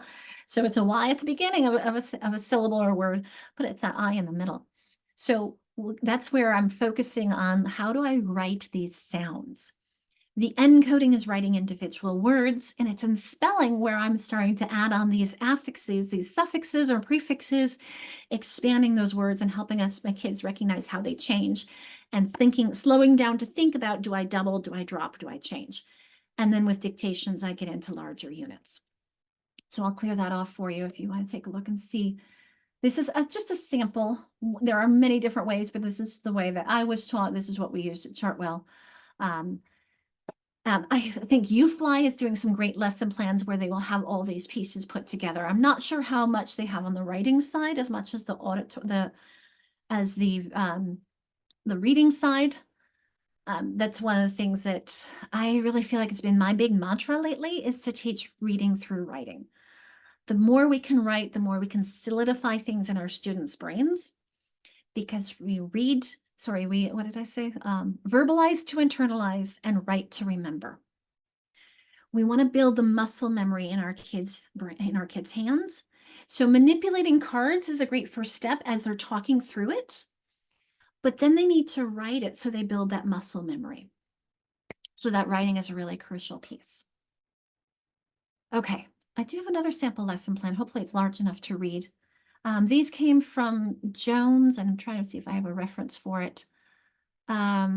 Jay Jones, I think it was online, and Marcia Henry has good lesson plans as well. So in her book, Unlocking Literacy, she has some, in fact, a sample lesson on morphology, Greek roots, and one so she has one at different levels. So one in the beginning readers, one at the middle readers, and one in advanced readers with different levels of morphology. She also has a book called Words, where she focuses on words in all these ways. So I'll put that one up for us, Marcia Henry's book. This one I know people have really appreciated. There we go. A little more expensive. I'll go off that one then. Maybe on Amazon you could find it cheaper. It's still expensive. I did come with a CD, and it comes with a lot of word lists, but you can see the Unlocking Literacy where you can have some samples. And this is what I made reference to earlier, Beneath the Surface of Words. That's really for getting deep into morphology. It's a good one, but deep. Do you want me to put that link in the chat box for people? Because I'm saying a lot tonight and trying to keep up with it all. Okay, we'll go back to that sample, but let's take a look at it. You notice we have some drills. I know it's hard to read, so I'll read for you. So drilling those word parts, like for example, if I say ing, what does it mean? It's happening right now. Or if I'm going to use spear, S-P-I-R, has to do with breathing. If I use port, has to do with carrying. So we're going to be reading these, we're going to be spelling them. We're going to, with new information, following procedures for introducing a new part. Let's apply what we've learned through reading and writing. Let's do reading and written expression. Notice how we have some drills over here, visual and auditory. That drill procedure for the visual, we're holding up a keyword card. Maybe it's a root or just a picture of that keyword. And so you see some examples. Rupt has to do with breaking, like erupt, rupture, interrupt, etc. Port having to do with carry, eject having to do with throw. Oh, that reminds me, I hope later on, remind me, I have a great example for some Greek and Latin root. Bingo. Those are so much fun. Then we have some dropping out keywords. So you can just go from the roots to the meaning. And then you can have students pair each other on these. You have some activities you can do with your kids. And then, of course, you can do auditory where you dictate it and they repeat it and they write it. So both for your visual and for your auditory, going through both ways. This is another one that I found. This is from Lifelong Literacy, who is Lynn Stone. She's out of Spelling for Life is one of her books. Writing for Life is a book that she's written. She's in Australia, and her videos are fantastic. This is not the source, but this is something she uses, is her real spelling matrices. But I'm going to put her name in the chat box for you, Lynstone. I have one of her spelling books over there somewhere. Is she on the resources thing too? Hopefully. The videos are, yes. So let me go. I know that if I just type in Stone, I think, yes, Lynn Stone on phoneme manipulation. Let's see if we have her again. Orthographic mapping. And so if you go to one of her videos, you can find more of her resources. But this was her 4-step process. When you look at, for example, the word accident, what does it mean? Look at that structure, how she's broken apart, not by syllables, but by morphemes. It is syllabification as well. Where's my stress? My strong syllable is that sid. Nope, actually a strong syllable is ag. So this is morpheme. Sid is the base, and ag is a prefix, ent is a suffix. We have the families. We've got incident and coincidence. What other things can we find with sid? And then so you can see for practice, we have some words that we could be adding. We can say it for spelling, and we can say it for reading. So going both directions again. These are another ones that I found. Love these. If you are on, I think these are only on Twitter. He posts these all the time. These morphologies and roots. So actually, I do have a source for him, his website. These I find so much fun, and he'll post one like every week. Look at the remember I said happy? Look how it's connected to happen and hapless and perhaps and mishap. It's kind of an old root, right? But look at how it happens to mean luck or chance. Isn't that interesting? So just for learning about, again, relationships of words. And you can see the tree, if you like. I like this better, where we have mishap, mayhap, perhaps, unhappy, happily, haphazard. Oh, I forgot about that one. Haphazardly, haphazard, or happening. So you have a lot that you can be building off of that one. Let's look at this one, error, like to wander or stray. So error, you've strayed off your path, you've made a mistake. Errant, erratic, aberration, itinerant, or inerrant, sorry. But even itinerant could be in there as well. So look at all those things that we can make off of that. These are so much fun, just again, building our knowledge of vocabulary, at the same time looking at how spelling and phoneme changes as well. Okay, that link didn't work for you. Thank you, Erin. I'll have to look for it when this is JW Education. I'll look and see if I can find a good one for us. Jason Wade Education, that's how it is. If you find it while I'm talking, please put it in. If not, I'll look for it while you're in your next breakout room. You make a note. JW Education. And that's .co.uk. Because he's in England. Here are a couple more of his that I've collected. Notice the root fur, like to carry or bear. So we use difference. Then we differ. I'm carrying this differently. Offer, to present or supply. Transfer, trans meaning across. So to transfer is to carry something from one place to another. Different, that which is different has been carried away and set apart. It's not interesting. Suffer is to bear beneath. Remember, suffer being underneath, something which causes pain or distress. Referee, one who decides, and is in sporting events, are carried back. Isn't that interesting? Here's one. Thank you, Aaron. I knew you'd find it. That has been done by hand. So we start with real, and notice how we can say surreal, unreal, realism, realize, reality, really, realistic, realistically. Notice how all these pieces we've broken down, and then we've got it added together down in the bottom. So again, you can either have your kids build them, which is harder, or have them deconstruct them, which may be easier, especially if you give them a really long word like unrealistically. Okay, we see we can pull off. The ly we can pull off. The al we can pull off. The ic we can pull off. The ist we can pull off. To get to real is really your base, and really helping them see those connections. So much we can do with this with our kids.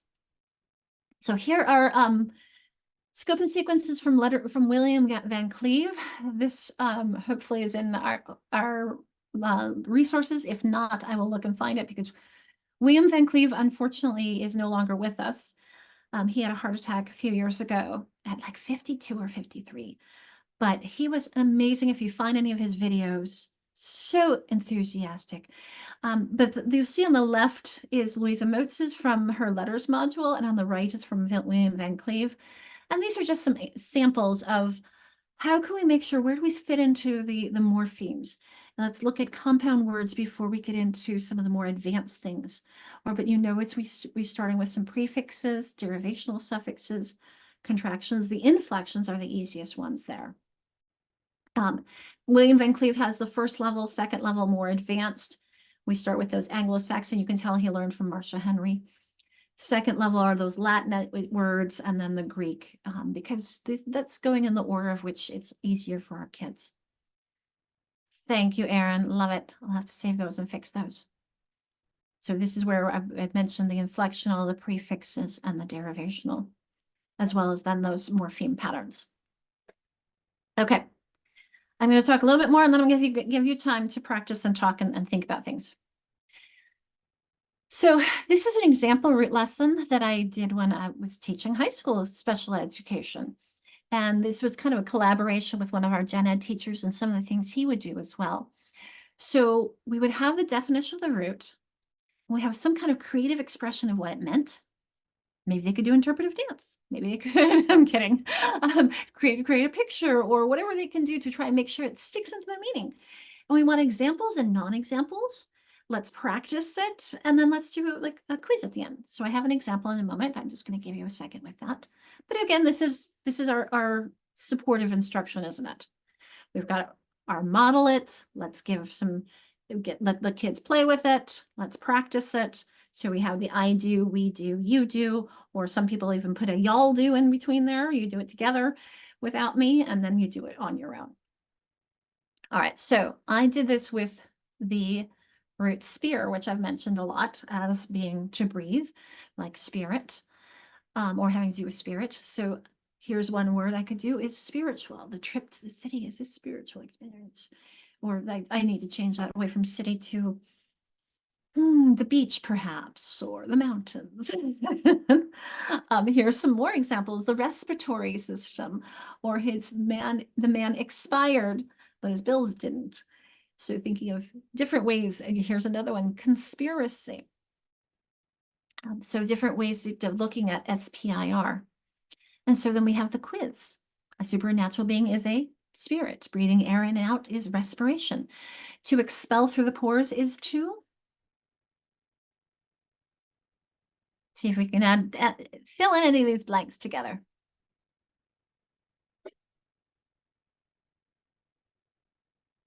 You can also annotate. All right, Aaron's got the first one, perspire.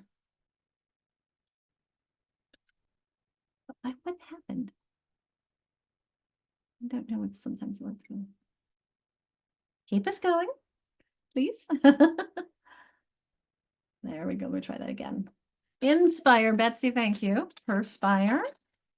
Motivate, inspire. Expire. And the last one would be, because we saw it on one of the previous pages, to conspire together. And then what an opportunity to look at the meanings of this. So look at how motivate is inspiring. I'm trying to get this into you. I'm infusing you with the spirit of the activity. Or to expire, ex meaning away from.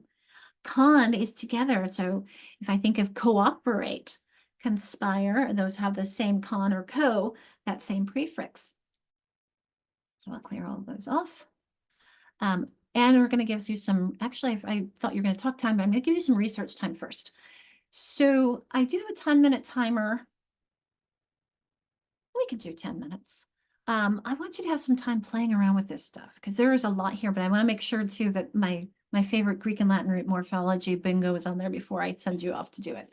So I'm going to give you the resources that I keep referring to and make sure that everyone can get to it. I'm going to give you some practice time and exploration time. And give you time to just like turn your camera off, explore this. Sometimes the gift of time is the best thing that we can have. Though I do know some people need to leave early. So I will, maybe I'll bring you back a little bit early. Maybe we'll do 8 minutes. And then we're going to give you an opportunity to share in the breakout room. Let's see what happens if I do this. Why? Okay.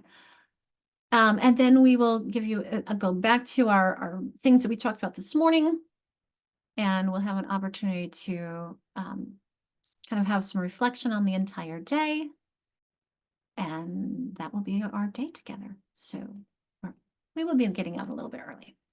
So I'm going to pause this now, recording for this. So for example, skin, I'm going to match to derm. Therm, I'm going to match to, y'all can help me, heat. Amour is French, that's love. Anthropos has to do with people, doesn't it? So let's find, oh, man. Sound has to do with phono, like phonograph and photograph. Throw is like a missile or a missive, a mission, throwing you off on a mission. Spear, we did that one, and photo having to do with light. The nice thing and fun thing about this is that I'm going to start over and it gives me some new words and some old ones. Let's see if it has in here my other one that was a lot harder. Yes, this is what I also found when I was teaching high school. Again, they're fun for me to explore too. This is another one looking at Greek and Latin roots where you can play around with. As soon as it comes up. You might want to click now and then by the time that we go into our research. Anyway, it gives sentences and choices of words, and then you can, and it'll give just those words you can, oh, that's unfortunate. I'll see what I can do on that. Maybe your version will work. Took too long to respond. Hopefully it'll come back up. But there are a few others, and if anything doesn't work, just let me know. There is an article on Scribble. Thank you, Maggie, I appreciate it. We have morphology, bunnies are fun. So like I said, if anything doesn't work, please let me know and I'll work on fixing them. But I'm going to give you time to explore whichever one of these you want or something else. And I'm going to stop talking so you can get into your research time. So I'll pause the recording. If there are things that aren't on there, it's just an oversight. Let me know. I'd be happy to add it. Thanks, Kevin. When I went through, there were some links that didn't work. I found like really good like resources, but then there were some that the link either expired or like you have to have a password. If you could tell me either specifically which one or one of these days, I'll try and find the time to go through every single one and check. Oh, it was a few. I don't remember which ones. I was just randomly clicking. I'll just go through and I'll check. I'll make myself a note. Thanks, Samantha. Whoops. Check morphology links. I wrote your name instead of my morphology links. How about something else from the group? Hi, Kendra. What were some things that you explored? You're muted. Let me unmute, sorry. Thank you. I went through and was just clicking. There were a couple games that I happened into, but I didn't really get to go too deep into them because I don't know if something was happening with my internet, but I ended up on a Doom, load.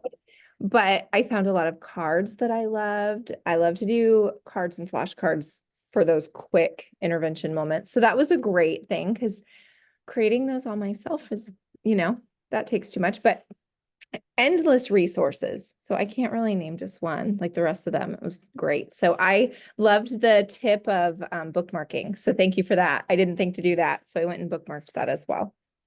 When you mentioned the cards, Kendra, it makes me think of the ride cards we were looking at earlier.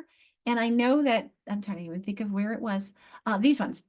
I know they're designed to be back to back, but it just occurred to me hearing you talk, we could do these like the Kia ones we were just looking at, have the base or the root or the suffix or whatever it might be up and have the meaning up and have them match them.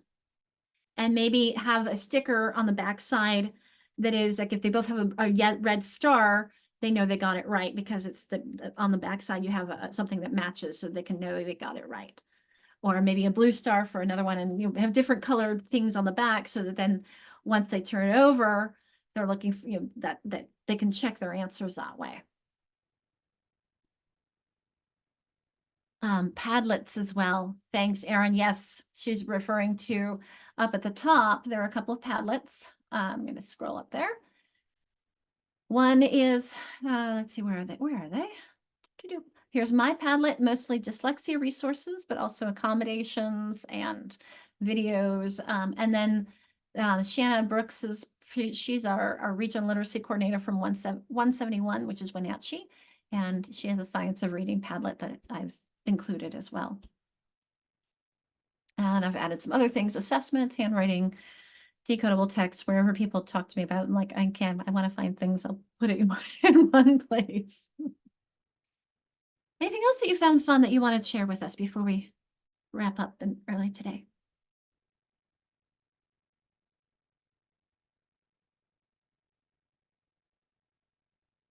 Did anybody not see the Morphology bunnies and want to take a look at that?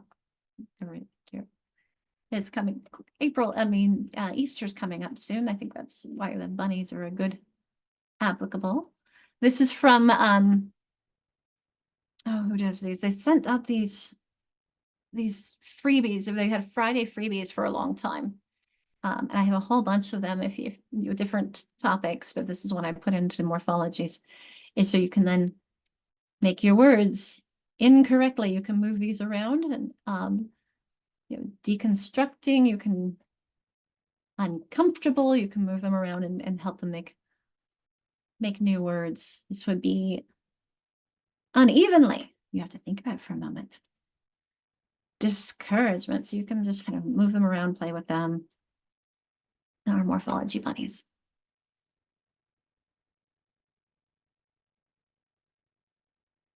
Oh, The Secrets of Silent Letters. That makes me think of one thing I want to share with you. I mentioned the book by Lynn Stone that I had, with Spelling for Life. I don't think it was very expensive, but I also wanted to share a couple others on etymology and understanding the history of words. This one I recently got for kids. It's called Once Upon a Word. It's a word origin dictionary for kids. Oh, thank you. No one told me that I didn't take off my background. Thanks, Erin. Let me fix that. So that's why I need it. That's why I need Erin to keep me online, right? This is the Spelling for Life book by Lynn Stone that I mentioned earlier, just to have a visual with that. This is the one I was just talking about, the Once Upon a Word, a word origin dictionary for kids. And I learned stuff in this too. So it has lists of prefixes and suffixes and Greek-based roots. They call them roots rather than bases, as well as Latin-based. And then it has a dictionary piece, and it's meant for kids, but it'll have things like, here's coincidence, and it will help you pronounce it. No, it has the strong syllable in capitals, coincidence, and it's a noun. And then it talks about, it comes from, because definition, and then comes from medieval Latin coincidere. So it gives you a little bit of background, kind of like Etym Online, but it's a maybe if you don't have access for, or whatever it might be, this is a fun looking at how English grew out of our Proto-European languages. So this is a real, not for my littles, but for my middle school and beyond. For my littles, I might do this picture book. This is my favorite alphabet picture book. P is for pterodactyl. I'm seeing some nods. Like where you have O is for Ouija and N is not for not. N is for naughty children who will sing a solemn hymn when autumn comes to an end. It's looking for lots of silent letters. T is for tsunami. So it's a fun looking at etymology and the influence of foreign languages on our language. Okay, I did say I'd get you out early, so just a few things. Let's just take a moment to come back here and go back to our prompt from the earlier this morning. Now, do we feel more confident with these? We've talked about a lot of these. Why there's that, there is a double T in committee, but not commitment. Where's our accent? Commitment. Committee. Is it the accent, or is also the suffix on committee starts with a vowel and my suffix on commitment starts with a consonant? What's someone else? Any of the others? Everybody feel comfortable with these now? Why there's two R's in referral but not reference? That two L's in illegal. Remember our prefix is ill, and it's the same thing as in or ear and im, but it's changing to an L because of it's easier to say illegal than illegal. Efficacious and effective. What's the base on those? Look at how those change. Are they related? Anybody looking them up on that Adam Online? Effective, efficacious. I've probably look it up every time because it's always one that interests me. Thinking, what is the base on that? Okay, am I the only curious one? Let's look. Effective. And it comes from serving, and let's look to effect. And it comes from faire, to make or to, just like we had that. Now let's look up efficacious. There it looks like I've done this many times, probably. And we see it is the same. They both are related to effect, but look at the differences. Let's go back to this one. It's easier to see the differences in spelling. Effective and efficacious. So we have a chameleon root here because it could be FAC or FEC, faire or faire. Complicated for our kids, isn't it? Because we know logically that if you are effective and efficacious is just kind of a fancy way of saying effective, right? And then your kids say, why are you using such a fancy word? Why can't you just say effective? That's a really good question. But we do. All right. So just a couple last reminders. One is I've been asked many times for some guidance on how to make sure that we're covering everything. Well, one, we want to make sure that we're addressing our kids' oral language every day. And we're building our reading and writing skills and applying them every day. And so making sure that we're hitting some basic, whether it's let's build the smaller pieces and build up to our more advanced, both for reading and for writing, because remember, reading and writing are two sides of the same coin. And keeping in mind that different kids need different amounts of them. I did look, when I saw this, I thought, this doesn't look like her most recent one. So I will pull up, I did pull up here, here's her most recent one. Oh, here it is, bigger for us. And she's made a few changes, so I'll put this into the chat box for you. I did contact her for the right to use it, but I like to be able to share it as well. I think this is a really good reminder for us all that some of our kids need just a little bit of our help up there at the top. Not anybody that you're teaching, right? You all said that you're teaching kids who are more likely down in the orange and red as far as what their needs are. Some of you said some of you had some green kids where they're strong. Remember that blue in our boxes this morning? But notice how we need lots of frequent repetition. That's something that she's added on the bottom. That for some of our kids in that 10 to 15%, this might be the hardest thing they ever do. There are some kids that I might be able to go more quickly. So I like how she's added the faster paced. Increased implicit learning opportunities would be helpful for those kids up in the green. But I'm going to need a comprehensive, structured, analytical approach to learning language for those kids who are in the yellow, so the orange and the red and down there. So I'm just going to pause for a moment. If there's anything that you would like me to turn my head and read to you. She does talk about differentiation, and we have environmental and within student factors that vary. I'm just going to pause for a moment and see if there are any reactions or thoughts. If you've seen this before, maybe you've seen an older version of it. She also has a book that she's just written with Jan Hasbrook that addresses so much. It's huge, lots of chapters. She did a webinar, and I can get you the link to that webinar to learn more. In fact, what I'll do is I'll freeze this so you continue looking at it if you'd like, and I'll get the reference to that book.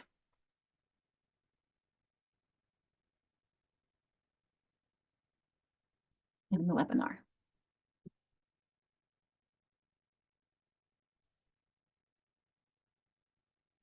Any thoughts on Nancy's ladder here that we're looking at? Nice reminder. She keeps working on it and getting it a little bit better and trying to make it clearer. So the webinar, it was very fast to find, was by Read Why. If you're not familiar with Read Why, I highly recommend checking it out from time to time or getting on their mailing list. And so here's a free recording. And the book is called The Ladder of Reading and Writing. And there are some resources. Here's where you can purchase the book.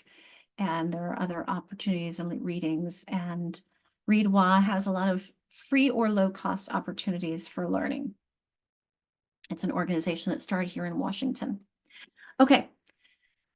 So before we close out, I would love for you to add either into the chat box or onto the Jamboard. Finishing this phrase, I'll show you where it is on the Jamboard. Should be our last thing. And some people may have started already. Let's say and then I also have a place for just general reflections if you like. So you can add it in here. We don't need that last one. How would you describe morphemes, or how would you finish that sentence? I'll just give everyone a moment to add something into the Jamboard or onto the chat box. And I will leave that up for you while I give you my contact information and invite you to contact me for anything that you would like or need. And my wishes for a fantastic afternoon and month, and I hope to see you next month. Zoe, I would just specify, because phonemes are small units of language. Graphemes are small units of language. This is the smallest unit that contains meaning. And phonemes and graphemes, it's complex, isn't it? So we often talk about phonemes are the smallest units of sound. Graphemes are the smallest written unit, and morphemes are the smallest one that has to do with meaning. That aid in the understanding, I love that, Kendra, because that's so crucial. And sometimes the written overrides the verbal, doesn't it? Thank you, Deborah. I agree. Morphemes are fascinating. It has grammar, it has meaning. We can't break it down even smaller. Kevin, that's why I actually joined in with someone who wrote a book, which I can grab. It's called The Elegant Code. And yeah. This is the older version. The new one has my name on it. And he likes to call sound symbol connections. He calls them cells, because he said like an organism, you can't break down a cell any smaller. That doesn't work for me. Like, I'll call it an element, or he calls it the periodic table of elements. Maybe I like calling them just morphemes and graphemes and units. So thank you, everyone. We keep working on it. And how do we get clear and let's cut the fluff and teach the stuff, like Anita Archer says, right? So thank you all. You've been fantastic. I've had a fun day. I hope you have too. And I will close out the recording. And I invite everyone to join us next time, and have a great day.